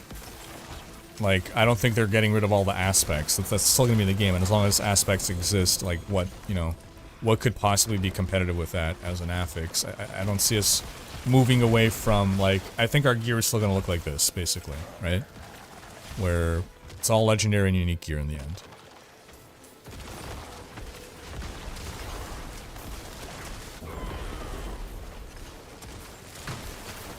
Might the rework result in a net power increase to literally all builds, such that a build that was B tier before would be A tier now, such that a build that struggled in World Tier 4 can now cruise through World Tier 4?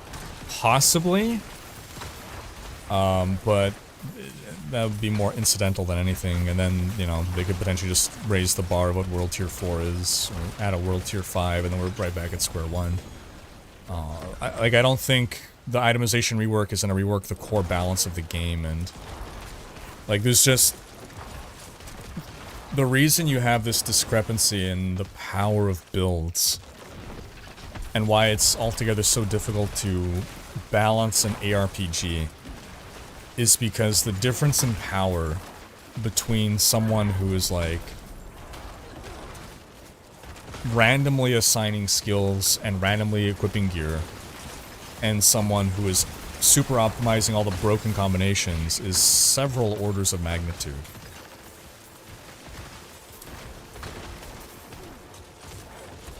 And there's like increments along the way all throughout, right? Where it's like, okay, well, you put in some effort into optimizing your skill tree, you put some effort into optimizing your, you know, your gear, your paragon, whatever.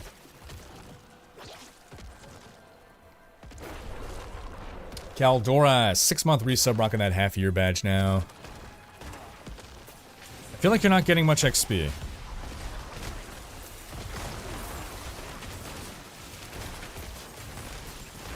Are you getting much XP? Yeah, kinda you're getting good XP, or yeah, kinda you're not getting good XP?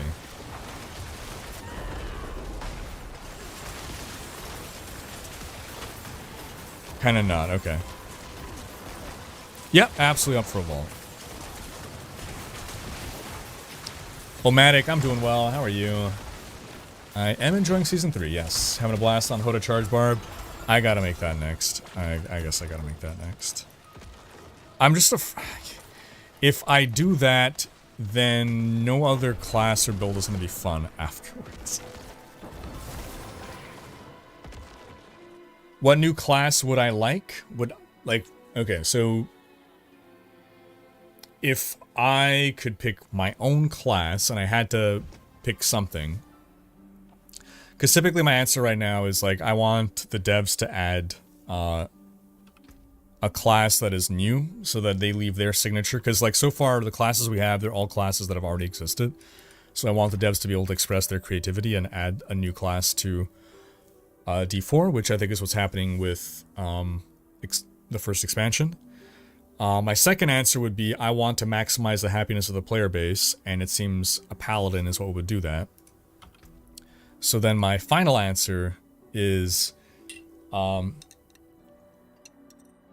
kind of like Inquisitor, Holy Warrior type, more like Priest Cleric, as opposed to Sword and Board, but like still kind of doing that, but a little bit more mage, like a Holy Mage type character that's still wielding a shield. Kind of like a cleric in Dungeons and Dragons. That could be an interesting fantasy to explore. Also some kind of like warlock, demon summoner type. There's lore within the setting that already does that. Okay, I'm just gonna salvage everything at this point. I don't want to look at stuff anymore. Okay, deposit that there, that there.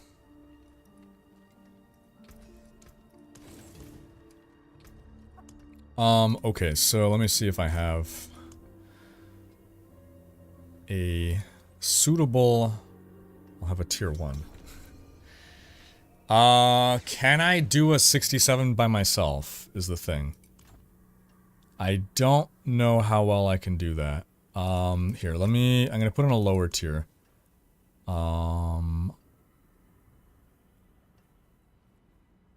Okay, we'll start with... What did I just do? Start with a 35, nice and easy. Because then I gotta jump to the 60s. You cannot get unique items from gambling obols, no. It's yours, Ernest. Alfie is saying, somewhat like Diablo 2 builds didn't need legendaries, whereas Diablo 3 are sets equals power. I mean, when you say Diablo 2 builds didn't need legendaries...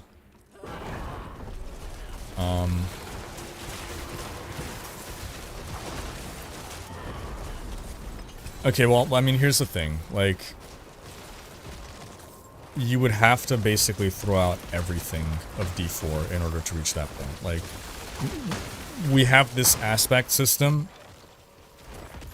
I mean, theoretically, I guess they can remove the aspect system entirely, but like... As long as aspects exist, you're never going to be in a position where a non-aspect is going to be better than an aspect, right?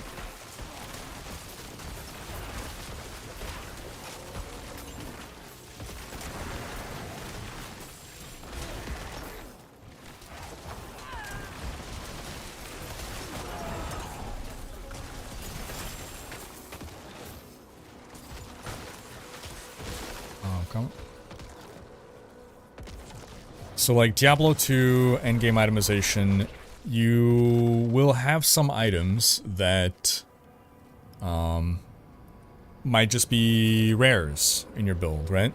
Because you're just looking to fill some resistances or something. But how does that work in D4? Well, you take a rare and you turn it into a legendary with an aspect, so...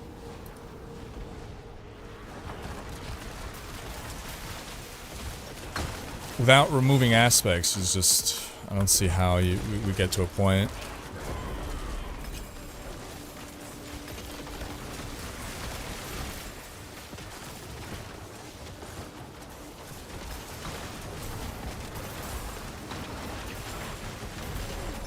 Like, as long as legendaries exist, basically.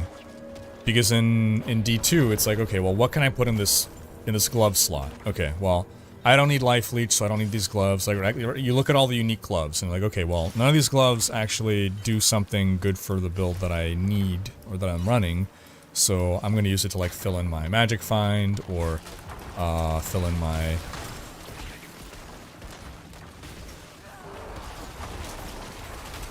resistances. And, like, your main slots is gonna be, like, rune words and stuff. You're gonna have, like, a couple key uniques. Generally no set items in D2 because they weren't all that good. Is the XP already better?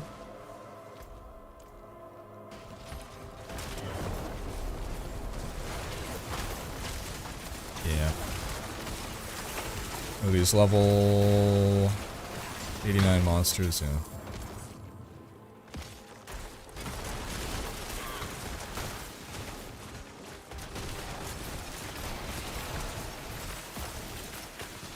How do you feel about a class that is a reformed demon, perhaps one that can command lesser demons to help?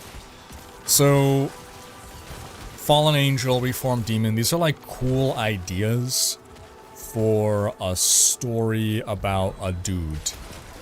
For a Diablo story where it's kind of like you're just some guy, I feel like someone who would be a fallen angel or a reformed demon is like just way too important within the world that like the whole story needs to now revolve around you. Otherwise, it doesn't make any sense really. Like,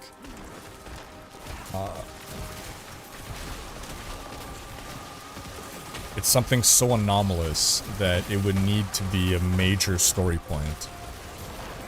Where like we have to now rewrite all of Lilith's dialogue to be appropriate to whether you're an angel or a demon, right? Like, so it's ideas are like this cool in principle, but it's like, okay, well, how do I now make this work within the lore and context of the story? And that's where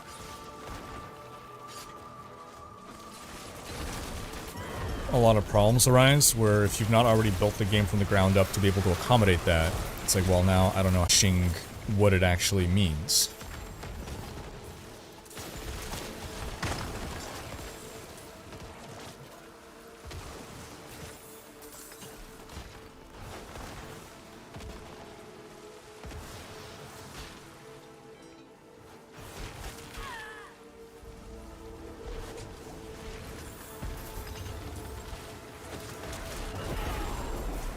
But, so for instance, the idea that you describe, right, like, you can take a warlock type class who's just a human who summons demons, and you can fulfill a lot of that same fantasy without having to be a reformed demon. The ancient Vigeri mages, the Spirit Clan, they were called the Spirit Clan because they summoned spirits that they bound to their will, and it turns out those spirits were actually demons. So it is actually within the lore for this to be a thing.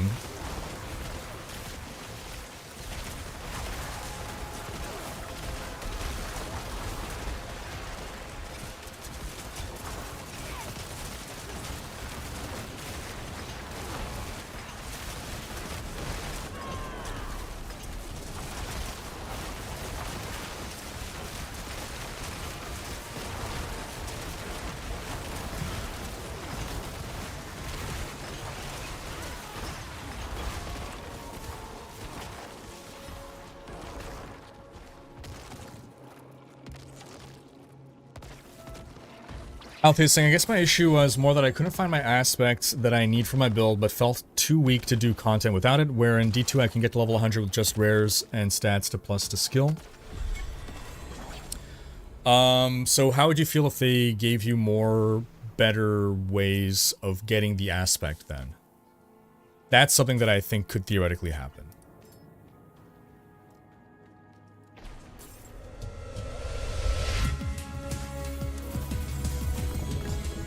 I'll also say that, I mean,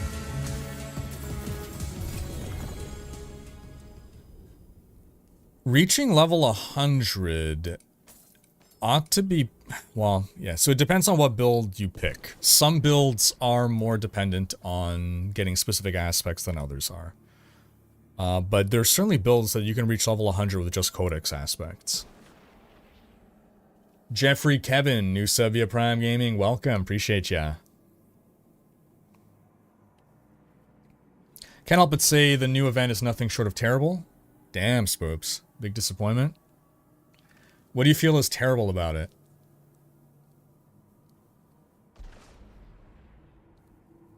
Can we get, yeah, we cannot get unique items from Obel vendors, no.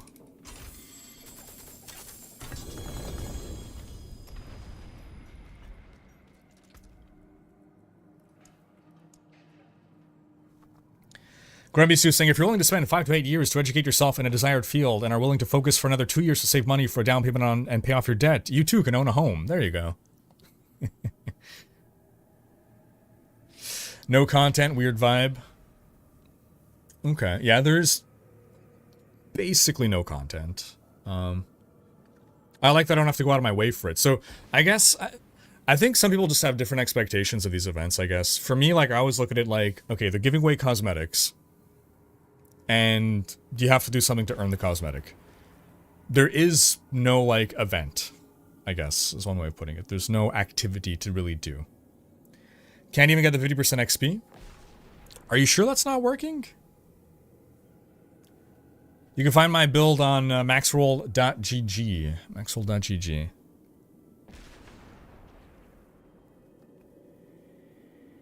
Daiko saying, is it me or something feels off? Did 10 plus Varshan helping a friend and got 0 mucus from it? Was he the one opening the Varshan or were you opening it? Because it's only the person who opens it that gets the mucus. Best rogue build is looking to be penetrating shot this season. Are you guys sure you're not getting the 50% XP? The 50% XP buff should be up as long as you're under the effects of a lunar shrine. Now, it's possible it's not working. That I can't confirm. But the XP buff should be as long as you are under the effects of a lunar shrine, you're getting 50% more XP from kills.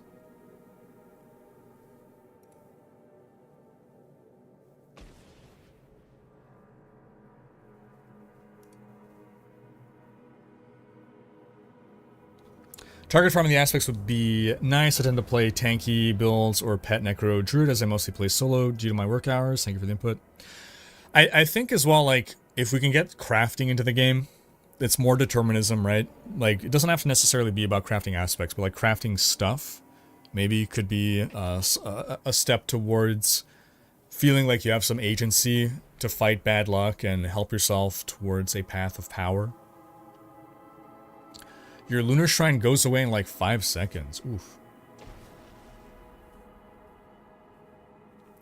Sir Duncan saying, so it's run more Nightmare Dungeons, I'm gonna cry. No, run more Nightmare Vaults. Margo is saying, the amount you would need to save for a down payment on a $1 million house is crazy. $1 million is conservative for a house outside of Toronto in the Greater Toronto area.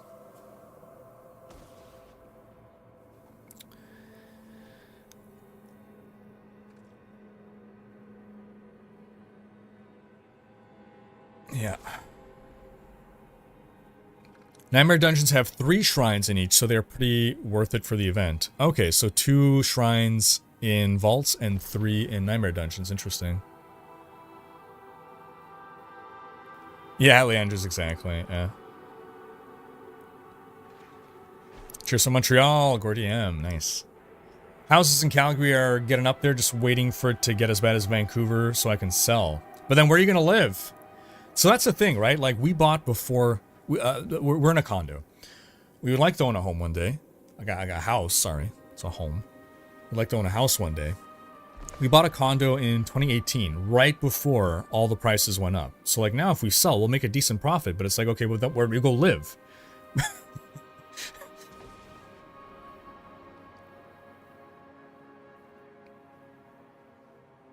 Where the Lightning Horse come from? I actually don't remember, Beef Jerky. Did they finally add Seasonal Rebirth? They did not.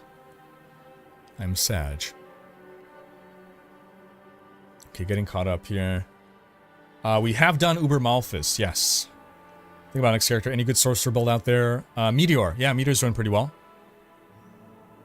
It's not going to be the best build of the season, but maybe the best sorcerer build of the season. Noctarian saying, I'm still not a fan to farm for those uber uniques that makes a build work. Yeah, like, it's tough because when they design these, I don't think they're designing them thinking, okay, you need this item to run this build. But then what happens is expert theory crafters come up with a build that only works if you use this item. And it's like, okay, well, now what? Any news on the Gauntlet launch? It is not the 13th. I am assuming it's going to be the 20th, but we don't know for sure. Sequencing. I'm finding that players with little experience with the Diablo are loving D4, and the more veteran players are generally feeling miserable. D4 may become the new ignorance is bliss exemplar. It was kind of the same thing with D3, right? Anything besides minor critiques or feedback would be too late in time for the Season 4 itemization rework at this point. Yeah. Yeah, I think you're right, Iba. Is the best way to level up spamming vaults? Yes. Currently level 77 with my druid, doing 30-ish vaults? Yes. You want to be at least doing, you want to be fighting monsters that are higher level than you, without slowing you down too much. For really, really new players for Last Epoch, what character build would you recommend? I don't know. I'm not sure yet. I'm going to be doing a deep dive on Last Epoch once I'm back from my trip. Hopefully we'll have some beginner advice for you then. I'm hoping to have a beginner guide video for Last Epoch around launch. Marty Barron saying, started this season with the Rogue, 97. Any next class recommendation based on the builds you've seen? Yes, Barbarian, Charge Barb. Hoda, Charge Barb, boom, boom. Squeak Official saying, I think the new class could be Shaman, first appearance to Diablo, right? We have not had a Shaman before, correct? Absolutely want a rebirth option in D4, yep.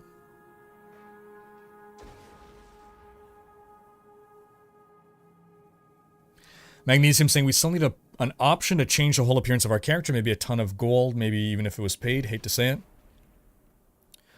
Oh, yeah, sure. Like, change hairstyle, change skin color, eye color, all that. Yeah, why not? With the 50% XP boost, would it be worth starting a new character? I mean... so I don't know how to answer that. If you can help me help you. Do you find the game fun? And do you want to play a new character? If so, then yes, it's worth leveling up a new character. Do you hate Diablo 4? Then no, it's not worth making a new character. Like, I don't... I think if you plan to have another character this season, definitely take advantage of the XP buff while you can, yes. Just bear in mind, the XP buff is while you are under the effects of the shrine. But yeah, absolutely, it's worth, during these 2 weeks, leveling new characters. If you intend to make new characters this season. Iron Valor saying, I played for less than 1 hour, and Lunar rank is 7 by doing the following. 1. Crafting Ancestral Nightmare dungeons or vaults with the Ancestor's favor. 2. Full Urn of Endurance, Enduring Grace. 3. Elixir XP. Boom, boom, boom. Yeah. You'll probably be done in 2 hours or less. Yep. Azrael saying, I just... Ott doesn't turn into a D3 clone. They just keep trying and doing new things instead of copying from the past. It feels like a lot of the player feedback since launch of D4 has been pushing them to make it more and more like D3.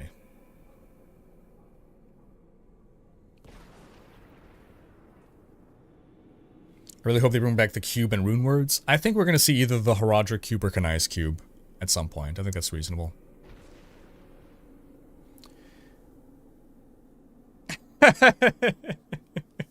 Definitely buy a house, Nem. If those are your two options, make a new character, buy a house, buy a house. Buy house is my answer in 2 words or less. Imagination saying they should just delay Season 4, overhaul everything about seasons, hire some gamers to test the seasons before releasing. Also, I feel there should be better rewards when completing stuff. Completing what, specifically? Some stuff feels like it doesn't have very rewarding rewards, but other stuff I feel like they've made the rewards feel pretty good.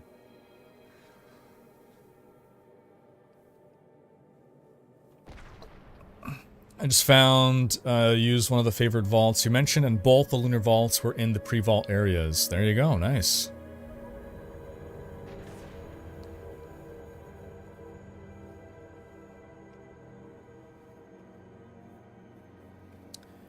Yeah, getting PTR testing.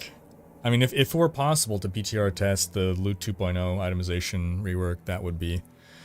I think what the game would tremendously benefit from, apart from a PTR, is having greater flexibility in their season launches, and being able to delay a season a week, 2 weeks if necessary, in response to feedback.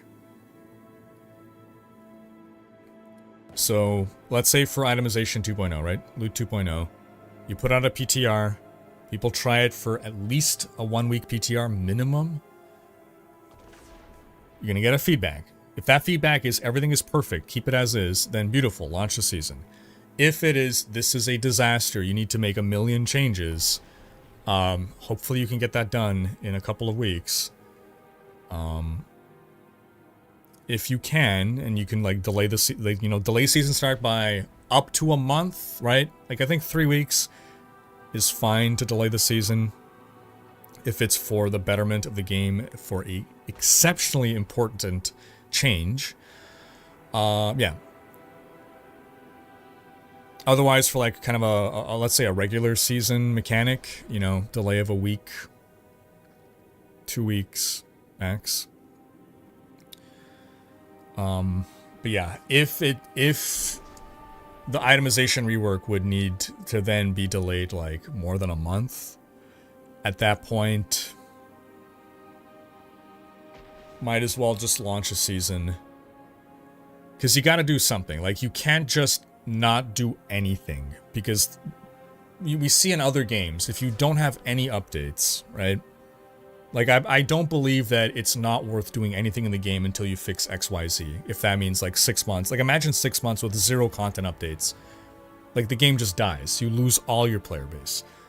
And I know people are going to argue, well, they've already lost all their player base. And that's simply not the case. People still come back for the season launch. No matter how much they bitch and say that the game is the worst game ever, they still come back for the season launch. Or at least a good portion of them still do.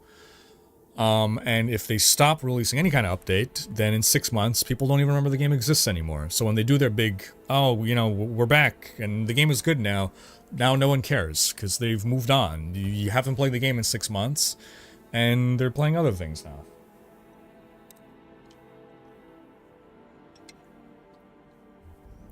Visitor saying there are PTRs for the seasons. It's also known as the period between season release date until hotfix 1, and it's the players doing it. Yeah. So like week 1, week 2, basically, first week or two right now, that's the PTR. Might as well just make it officially PTR. All that's going to change is optics, and it's going to change for the better. Because if you launch and it's like, this is our test server, then not everyone is going to play on day 1, and they're going to understand the purpose of this is to collect feedback and to improve the experience.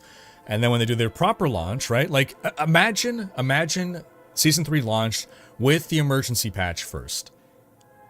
Did that solve everything and make, you know, everyone love the game? No, but it vastly improved things and would have completely changed the narrative of day 1 launch, right? And I don't think it's that the devs don't want to do it. I think it's that they are riding a train and they are laying down the tracks right in front of them as the train is barreling down it. And I think they are not permitted the time to take a beat and do something like implement a PTR. Because, well, we've already promised that the season starts then, and we promised the next season starts then, and we have our marketing push for this, and the interviews are coming up for that, and it's like, well, you can't stop because the plan, you got this rigid framework laid out that they have to keep going. That's my assumption. That's my guess. I don't know for sure, but that's what it feels like. It's like a Minecraft train, exactly, where you're literally souping along and putting down the track in front of you.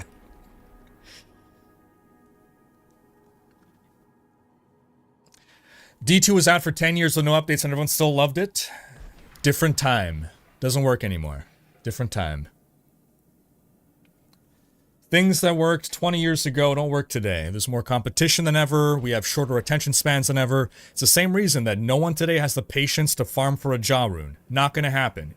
No game is going to successfully launch with that, and people aren't going to bitch about it. It just doesn't work anymore. The same, like D2 launch, it had no endgame content, and that was fine for the time. There wasn't even a concept of endgame content.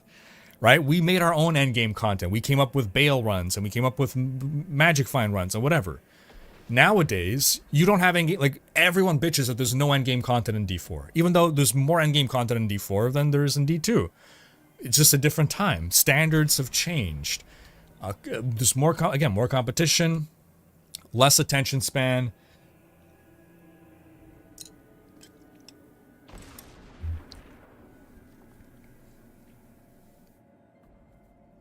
Yeah, rune words would be really cool if implemented well.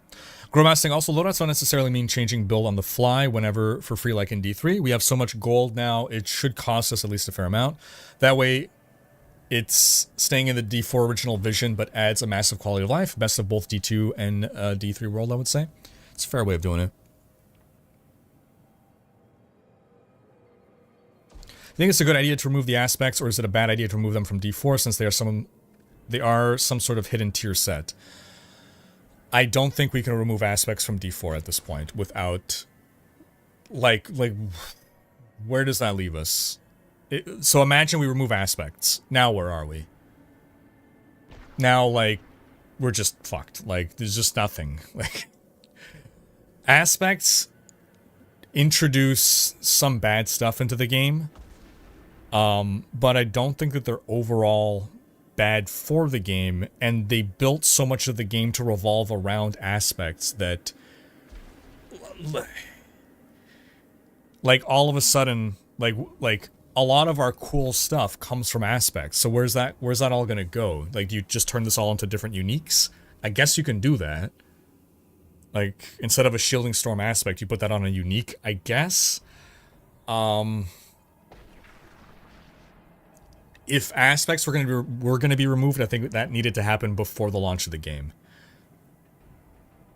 I think the major issue with the aspects is the revolving around the codex. I think... So this is what I would do with aspects. I would make it such that when you find an aspect, that goes into your codex at that tier of power. So right here, I'm looking at Shielding Storm. I got a 5% Shielding Storm. Once I have a 5% Shielding Storm that I have found and I melt it down, it goes into the codex at 5%. The second thing that I do, I change the drop rates such that when you're low level, your odds of getting a 5% are minuscule. They're still there. I am a firm believer we always need the God drop. I want, at level 20, to get a 5% Shielding Storm and tear off my shirt in excitement. If I can literally never get that, then I'm not going to care about any gear that drops at low level. Because I know everything's going to be replaced eventually, so why should I care about anything that's going to be replaced?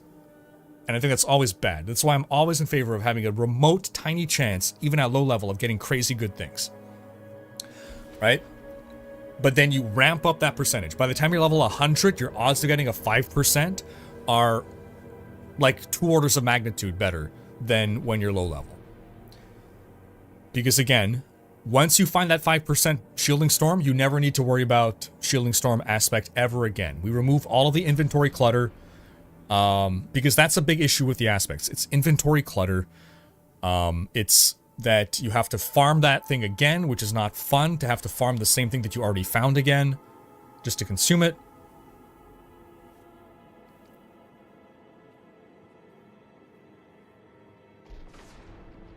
Ryan Broderick. Hey, I appreciate that. Thanks, man. Am I hopeful for the Season 4 itemization changes? I am cautiously optimistic. I am hopeful. I believe that the devs have highlighted some key pain points about the itemization system. So the fact that they recognize and acknowledge what those pain points are and are working to resolve them, that makes me quite hopeful. Nesredo saying, I really wish they would do something interesting with white base items. Me too, in a couple of ways. So first off, I know this isn't what you meant, but I think that they very successfully implemented implicit affixes on weapons. Wands have lucky hit chance. Daggers have damage to close enemies. So my choice of weapon actually matters. In Diablo 3, it's basically what piece of art do I want to look at? Now you're actually choosing a base weapon based on the implicit affix. Cool. You can argue, well, attacks per second also matter. True, fine, sure. Technically in Diablo 3, you're not even choosing that. You're just choosing whatever legendary item, or set item, but I guess that's beside the point. So they did that great. But then they did not do that in every other slot, and I don't know why. Right? There's no different types of helmets. It's just a helm. There's no bassinet, there's no casque, there's no shako. It's all just helm, and all helms do the same thing. Same thing with chest armor. Same thing with gloves. Now with boots and pants, and boots and pants, and boots and pants, they're halfway there. On boots and pants, there are different implicit affixes that can roll. While injured, your potion also grants move speed. But it's not tied to anything. It's still just pants. Why not give those different pants identity? So that instead of, hoping for pants that randomly roll whatever, just give it a different set of art and a different name. Like, whatever, Gambesons versus Shos, or whatever, come up with better names, And do that for every slot, like in Diablo 2, right? You had different base item types. Your gloves, you can have gauntlets, you can have, greaves are boots, right? Gauntlets, you can, whatever they're called, right? Leather mitts, whatever you want to call them. Have them do different implicit affixes. On chest armor, right? You can do like, okay, well, here's a chest armor that focuses on lots of armor. Here's one that gives less armor, but it gives some cold resistance. Last Epoch does this, right? Last Epoch is really good with its implicits and its base item types. So you give every itemization slot an interesting base item type. They did it with rings as well, right? Like rings can randomly roll with different resists. What does Last Epoch do? Well, here's a cold resist ring. Here's a fire resist ring. Here's a dual resist ring, right? PoE does this as well. So I don't understand why this great decision that was done for weapons was not extended to every other itemization slot, where it's supposed to be all about choices, and that choice should begin with, what is the base item that I want to equip? I want a wand. Okay, what kind of ring do I want? Well, there's no types of rings, there's no types of items, there's no types of anything else other than wand. Again, halfway there with the boots and the pants, where, okay, I want boots with max evade charges, but how about instead of having to say that, boots with max evade charges, you say, I want sandals, whatever. Better names, but come up with some names where it's like, okay, what do you want in your boot slot? You want sandals. Cool.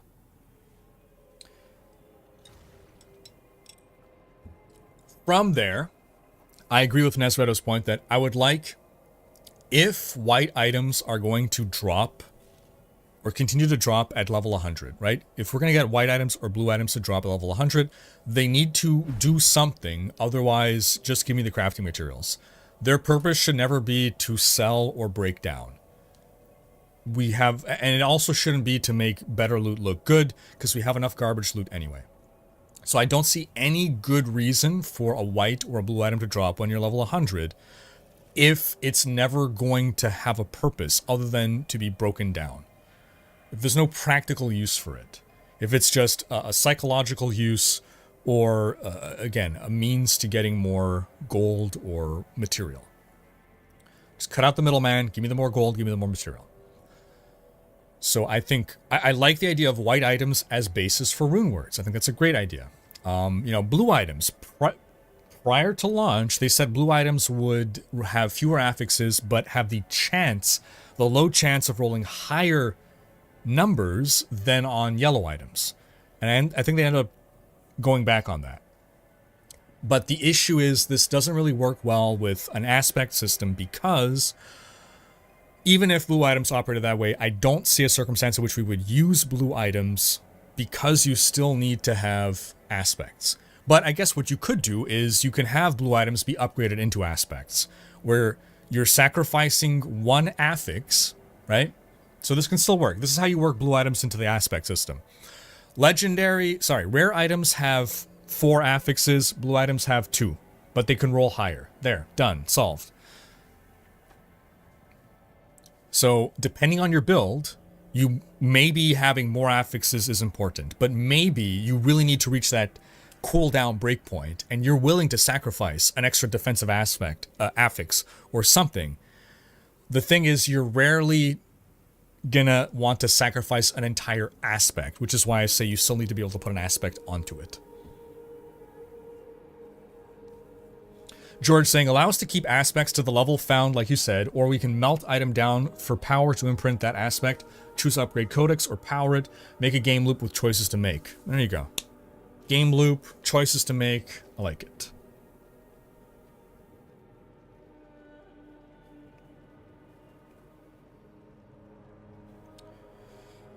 Azrael saying, not really true right now. Most aspects are trash. You're fine without them. They need to dump most of them and tailor a few towards certain builds and gears so you can have both strong builds and aspects without. So it is... I won't say that all aspects are useful, but I think all aspects that a build is using are generally quite useful. Like, my Shielding Storm is big for my defenses. Serration, like, I'm getting up to like 40% more damage there. That's huge. Juggernaut is literally keeping me alive. Like, an obscene amount of armor. Wind Striker, I guess I can do without Wind Striker. 16% move speed when I crit. Okay. It's nice. It actually is the only thing making me move fast, but technically I can do without that. Okay. I would maybe go for a rare or a blue here. Grasping Veins, I need that. 40% more damage. It's insane. Splintering. I absolutely need that. It's key for my build. It's vastly more damage as well. Exposed Flesh, absolutely super important. Like, that's all my resource generation. So, while it's true, like, a large amount of aspects go unused, I think the aspects that are used tend to be really important.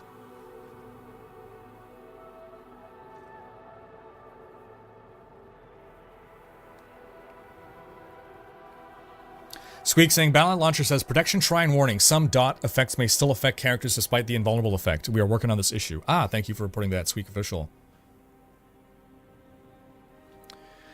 Nisn is saying, I think a major problem of Diablo is how chained it is to the lore. The devs seem too constrained in creating new and unique classes and builds like other ARPGs, PoE, Last Epoch, etc. I don't think that's the case. Diablo 3 really went into different directions. We got a monk. We had a witch doctor. I think... and Witch Doctor was kind of poorly received. So I think it's that it's not about being constrained by the lore. I think it's the D4 devs really wanted to make fans of Diablo happy, and they wanted to honor the past, which is why they launched by bringing back 5 fan favorite classes.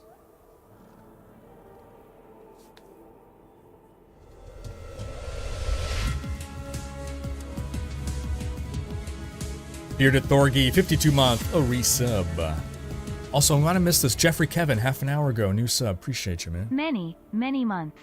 Bearded. Hey, you're almost caught up on chat. Am I? I'm still half an hour behind. So, I believe that if the D4 devs had a cool idea for the mechanics of a class, they would do it. I think the mechanics are more important than the flavor when designing a class. Not that flavor is not important, but like, things like, I want to be a demon or a fallen angel. Like, those are flavor-wise cool ideas that are problematic with the lore. But you can... anything that you can do from a fallen angel class or a redeemed demon class, mechanically you can accomplish with a different class, and I fully believe they would be willing to do that. Like, I cannot think of any example of a fallen angel class that could not be accomplished with, like, a paladin or whatever other class that is a human and not a fallen angel, right? Like, the only things that they're not going to go for potentially are lore-breaking things, but 100% I fully believe that they design first with mechanics in mind rather than lore, and that if they think a mechanic is really interesting, they're not going to be like, oh, we can't get lore to fit this mechanic, so forget it. Like they're gonna find a way to make the lore work. They added a martial artist monk in D3, right? We didn't have Shaolin monks in D3, but they wanted to do a martial artist class, and so they added lore to make it work. Lincoln Johnson saying, let's be honest, all D4 needs is skins for werewolf, werebear, fashion is a real endgame. I'm surprised they haven't sold skins for that yet.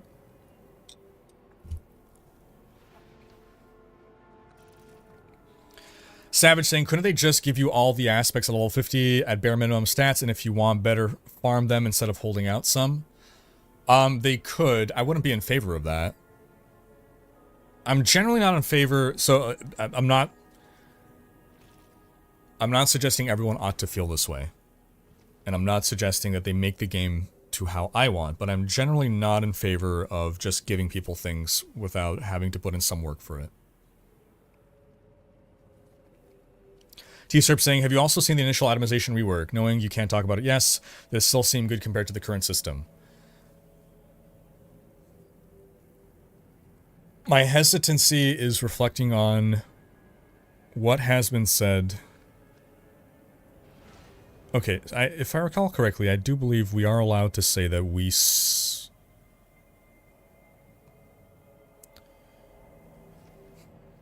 My short answer is yes, I believe they're working on some good stuff.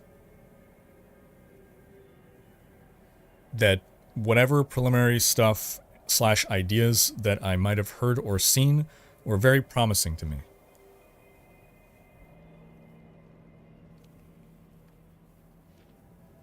That I don't know that it necessarily would solve all of my issues, but that it is a distinct improvement or has the capacity to be a distinct improvement over what we have.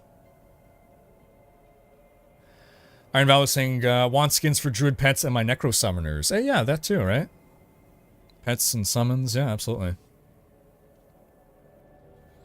Ninjerky, hey, thanks for the kind words. I appreciate ya. Come to North Florida, no snow, inexpensive housing. Dang, that's... So a lot of, like, my aunt and uncle, like, they have a place in Florida. They spend, like, now 6 months of the year there, I think. It's very inviting. Seems to be the place to be. I didn't realize housing was inexpensive, though. That's, it's a plus. Just, like, the weather by itself. Like, a lot of Canadians, it was very common, like, to go to Florida on, like, winter vacation.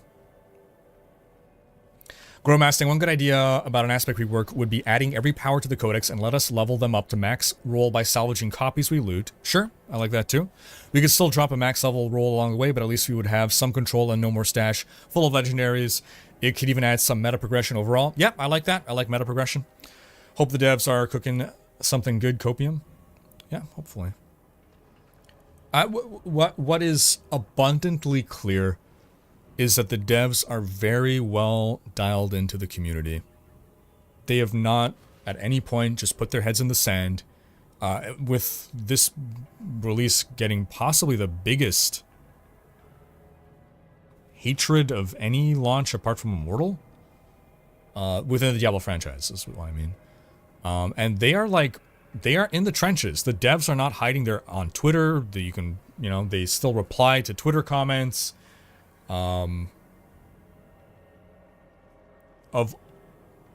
Whatever people can say about them, like, what they cannot say is that they are hiding, not listening.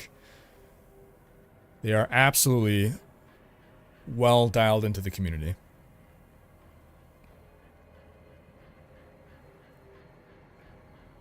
And part of that is thanks to good community management and being the bridge of seeing what people are saying and relaying that information to the devs. Does Last Epoch run indefinitely once it starts, or are there durations like 3 to 6 month seasons? There will be seasons in Last Epoch, yes. They're going to call them not seasons, but not leagues. I forget. They have some other term for it, but yeah, they have seasons, and I think they're going to be 3 months.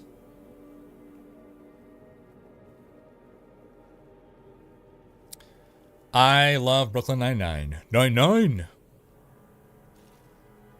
I did not get my Shaco, but I've not really been farming for it this season. I don't really need it on my Necro. Curious thing, I took days off for Season 4 already, so no delays, please. Cycles, they're called. Thank you. And Last Epoch. Vanisher saying, I feel like there should be some kind of content to do when you finally get your entire build done. Yep. Some kind of super hard boss that you can't do without your build and is there just for fun, not for loot. Some kind of achievement, maybe unlock a skin or reward or something. So that's what Uber Lilith was meant to be. Yeah, they can add more pinnacle content kind of stuff. I mean, that's kind of like what the Abattoir of Zir as well was supposed to do. George saying, inexpensive housing, no snow, a plague of boas, alligators, hurricanes, house cat-sized mosquitoes, beaches with bikini viewing. The one time I've been to Florida, I was 5 years old. Hurricane Andrew. Bam.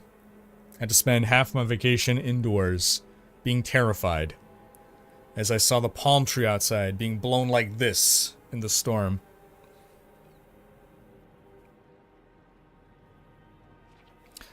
A Reg Dior saying PTR should require an NDA. If you do that, so there's pros and cons. You can do an NDA PTR, which is basically going to be a small pool of people.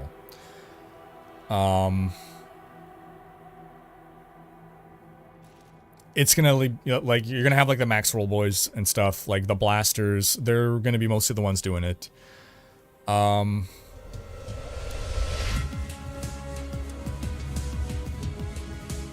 If you don't have the NDA and you can do it publicly, then you're going to get a lot more people jumping into the test. But I guess you can argue that the quality of the feedback won't be as good. But you are more likely to get, I guess, some more casual opinions. Whereas, like, if you're already, like, you know, putting people behind a barrier of an NDA, already a bunch of people are going to be like, I don't want to bother with this. Like, what is it? I got to sign a contract. This is weird. Yeah. Ziggler, new sub, welcome. That said, so I'm not necessarily opposed to NDA PTR, right? Like that. So the only issue with that is then you're going to have people feel like, well, I need to do this. Because if this is. People who experience it are going to have an advantage over those who don't, right? That's just the reality. If you beta test something, if you PTR it, you're going to have a leg up on those who don't. Because you have knowledge that other people don't when this thing launches. Even if that knowledge is changed based on feedback, you have some experience that other people don't. So anyone who cares about competition is going to have to go and do that. Anyone who is running a website like Max Roll, they're going to have to do that to keep up with the websites that aren't. Again, so this is not necessarily a bad thing overall, but it's other, considerations of things that happen once you slap things behind an NDA. Ziggler, thanks for giving this sub. Enjoy the horse cosmetic. Putting it behind the NDA as well would serve to help preserve the mystery, I guess, and excitement of the new season. So there's certainly, like, significant advantages to doing the NDA.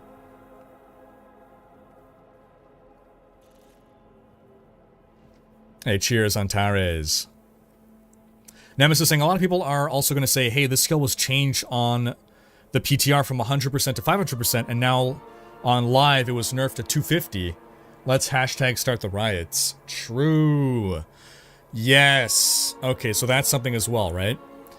People under NDA, streamers under NDA, then get to control the narrative post-launch. They get to say, well, okay, in fairness, the NDA could extend indefinitely. It could be that you're never allowed to talk about what was the PTR state of the thing. That would actually curtail that. And if you break NDA, then you're not going to get invited to the next one, kind of thing. Nick saying, regarding NDA, there really isn't anything to be worried about being spoiled or leaked about a season PTR. That's kind of how I feel. They announce all the details ahead of season time already. Yeah. Like, I think whatever spoiling of surprise is vastly outweighed by the benefit of the PTR. Matematica Humanista, hello from Brazil, hola. 55 years old, played Diablo since D1. Hey, thank you so much, Matematica. I appreciate you. Best wishes, best wishes, best wishes. Jeff saying, I did the humanitarian service act Hurricane Andrews while in the army. Oh, no kidding, wow. Awesome, man. Awesome. Did you see the WoW news? I did not. 10.2.6 is going to have no PTR before release. They want to have no data mining and no spoilers. First time in many, many, many moons. That's kind of exciting because it sounds like they're doing something really crazy with the story.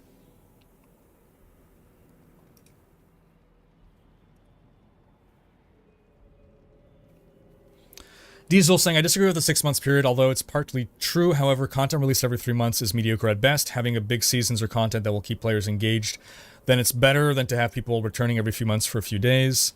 I haven't played since July, August, and the game seems to have minor improvements. Best thing they changed is the mount and a couple of quality of life. Yeah, so...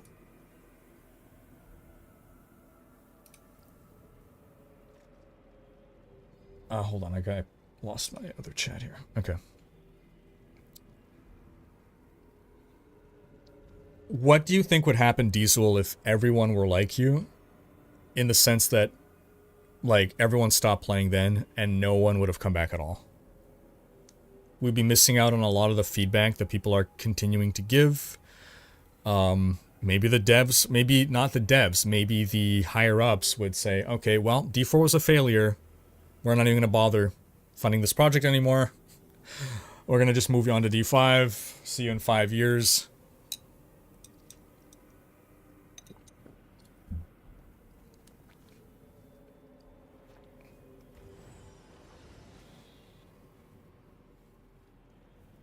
Underpowered saying, D2 came out when there was no cell phones, only boomers who play.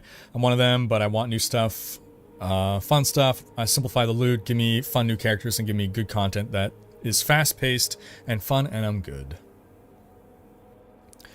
Grove saying, needs an armory like in D3. Yeah, I think they're going to do that. Kona saying, honestly, the only way to get rid of aspects is putting more upgrades into the skill tree. Yeah, you would have to move that stuff, basically. Move more power onto the skill tree, or the Paragon tree for that matter. I guess they can do it in Paragon nodes. Give us more Paragon nodes and more Paragon points. Jade saying, what a lackluster event. Blizzard made a whole video promoting it as something big while it's being completed in 40 minutes.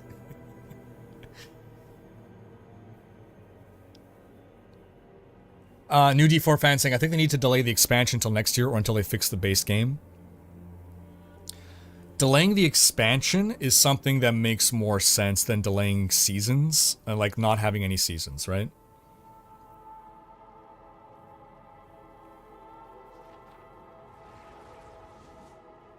I think delaying the expansion to ensure that the expansion launches when the game is in a good state would make sense. I think for now, like, they have their deadline of, like, you have until expansion launch to, quote, fix the game, as people will say.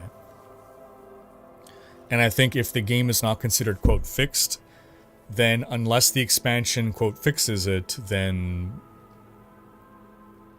delaying the expansion would make sense. Because if the expansion is not, like, if expansion releases and people are still complaining about what's being complained about today, then I think the people complaining, the people saying D4 bad, they're gone forever. I think if we have one bad expansion launch and the same complaints exist, they're gone forever. And I think a lot of people that have been holding on and still playing also will give up on the game. Because now, like, seasons are seasons, right? An expansion is something paid.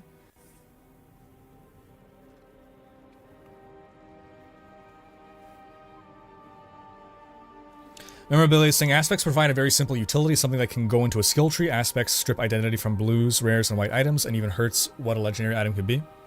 Yeah, so I think moving, if you can move aspects onto the skill tree or the Paragon tree or something, and give us ability to take it there, then that would be one way of giving us back rares and blues as potential gear that we'll wear.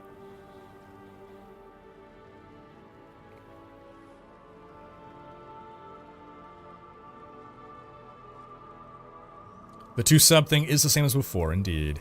T-Serp saying aspects need to be detached from gear, and then we can make rares actually rare, and blue and white will have a purpose when yellows are rare enough to not automatically have them in every slot. Also scrap legendary gear completely and make them into aspect drops that allow upgrading aspects in Codex. Okay, so we still have aspects, but you don't apply them to gear. You just kind of like pick whatever 5 aspects you want. Oh, yeah. Oh, yeah, that works, yeah. Bearded saying, I'm honestly not a fan of how powerful legendaries make us. I'd like a lot more of our power to come from leveling /stats /paragon and have legendaries /aspects add small power boosts that primarily add unique changes to gameplay. Yeah, wouldn't be opposed to that. Codename saying they are, but all they say is we're listening, but they're not until it's unplayable. I do believe they're listening. I think so they're listening, right? That's not a false statement. We are doing everything that you say is not what they're saying, and it's not what they're doing. I do believe they are listening, and I do believe they are aware of what the criticisms are and what people are griping about. How quickly they're able to act on that feedback, or whether they do at all, is a different question. But I think in general they do respond to feedback, and feedback, yeah, when things are unplayable is when they respond as quickly as they possibly can. Because it's like priorities, right? It's like, okay, I'm in a house and oh shoot, like this pipe has sprung a leak. Okay, well, I'm gonna go address that. The toilet's not working, but we're currently flooding with this leaking pipe. And oh shit, the oven's on fire now. Well, let's go actually deal with the fire first before we deal with this leaking pipe. The toilet, whatever, it needs to be fixed, but like, you know, no one's dying from a lack of a toilet. They can poop outside. Alan's saying, look at games like Stardew Valley that have had a few patches throughout the 8 years or so it's been out, but maintain incredible popularity. I think D4 can achieve it. D3 is getting closer. So, the difference is Stardew Valley is in a state that people are all happy with it. What I'm saying is, if we leave Diablo 4 in a state that people are generally saying D4 is bad, and you do nothing for 6 months at all, then no one cares about your game anymore. So, small improvements with something happening is better than nothing at all over a prolonged period of time. If everyone loves the game and it's wonderful, then yeah, you could stretch it longer, right? Now I'm saying, don't fear that poster of the wall. Oh, don't tear that poster on the wall. That's a load-bearing poster. That clown, yeah.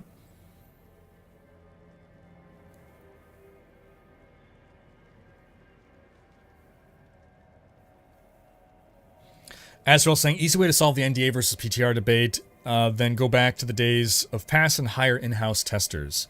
They have in-house testers. D5 in 5 years, you say? No, it's going to be a bit more than that. But less than 10. Between 5 and 10, in my opinion. Muffin saying, what if we drop aspects altogether and embed them into the skill tree and or other unique items? Yeah, that's an interesting way of doing it. Hopefully D5 has fishing. That's what, if D4 would be perfect if it had fishing. Will I play Last Epoch? Absolutely yes. Hola Mariano, ¿qué tal? ¿Cómo estás? Nick saying aspects should be done in a more interesting canized cube. They can't keep adding new aspects and uniques. We don't have more slots to put them on. Taking them off gear would be awesome. In my opinion, forget talking about the expansion. They need to get the itemization overhaul on Season 4 perfect, or nobody will care about the expansion in the face of Last Debug and PoE2. So here's the thing, right? You have like a team of like 400 people working on D4. And these are separated out into smaller teams, where you have one team working on the expansion. You got one team working on odd number seasons, you got one team working on even number seasons, and you got one team working on the base game. I know people are like, well, everyone should be working on fixing the base game right now. That's priority 1. Okay. How do you get... like, at some point, it's just too many cooks in the oven. What are 400 people going to do to fix the game right now that, like, a team of 10 people couldn't do, or a team of 40 people couldn't do? For whatever, you know... At some point, more people is actually detrimental rather than helpful, because now you need to run things through 400 people. You're going to have 400 different opinions on do this, this, and that. Like, having one person with a clear vision and getting support from people, or a few small people be able to have like these powwows. Like, I don't think leveraging 400 people onto one thing is necessary. So then the question is, okay, well, let's say we get our team of 100 people, for argument's sake. A team of 100 people are working on the base game right now. Well, what do you do with the other 300 people?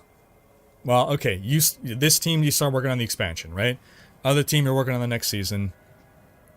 The only issue is whatever they're working on might get completely screwed up from major revisions to the base game.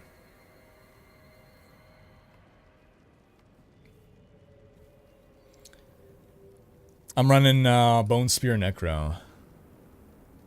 Alan's saying, yeah, I'm with you. Slow and steady is totally appropriate for a game that is trying to live up to a legacy. I think the bones of D4 are brilliant. Now let's add some fresh meat. Well said. Martin's saying, it's moving while the shop is open. You have to work twice as hard. It's moving while the shop is open. You have to move. Yes, exactly, exactly. What I mean is, if the itemization overhaul isn't amazing, the game isn't going to survive to the expansion. I agree. You don't need 400 people working on itemization. The game won't survive. Yeah. Like, the itemization overhaul is going to be a make or break moment for a lot of people. If it is successful, it's going to bring people back. If it is not successful, and if it makes the game worse, or stays the same, then a lot of people are going to give up and not bother with expansion 1. Yeah, exactly. If the itemization overhaul is bad, no one's going to keep playing for the next 9 months, yeah.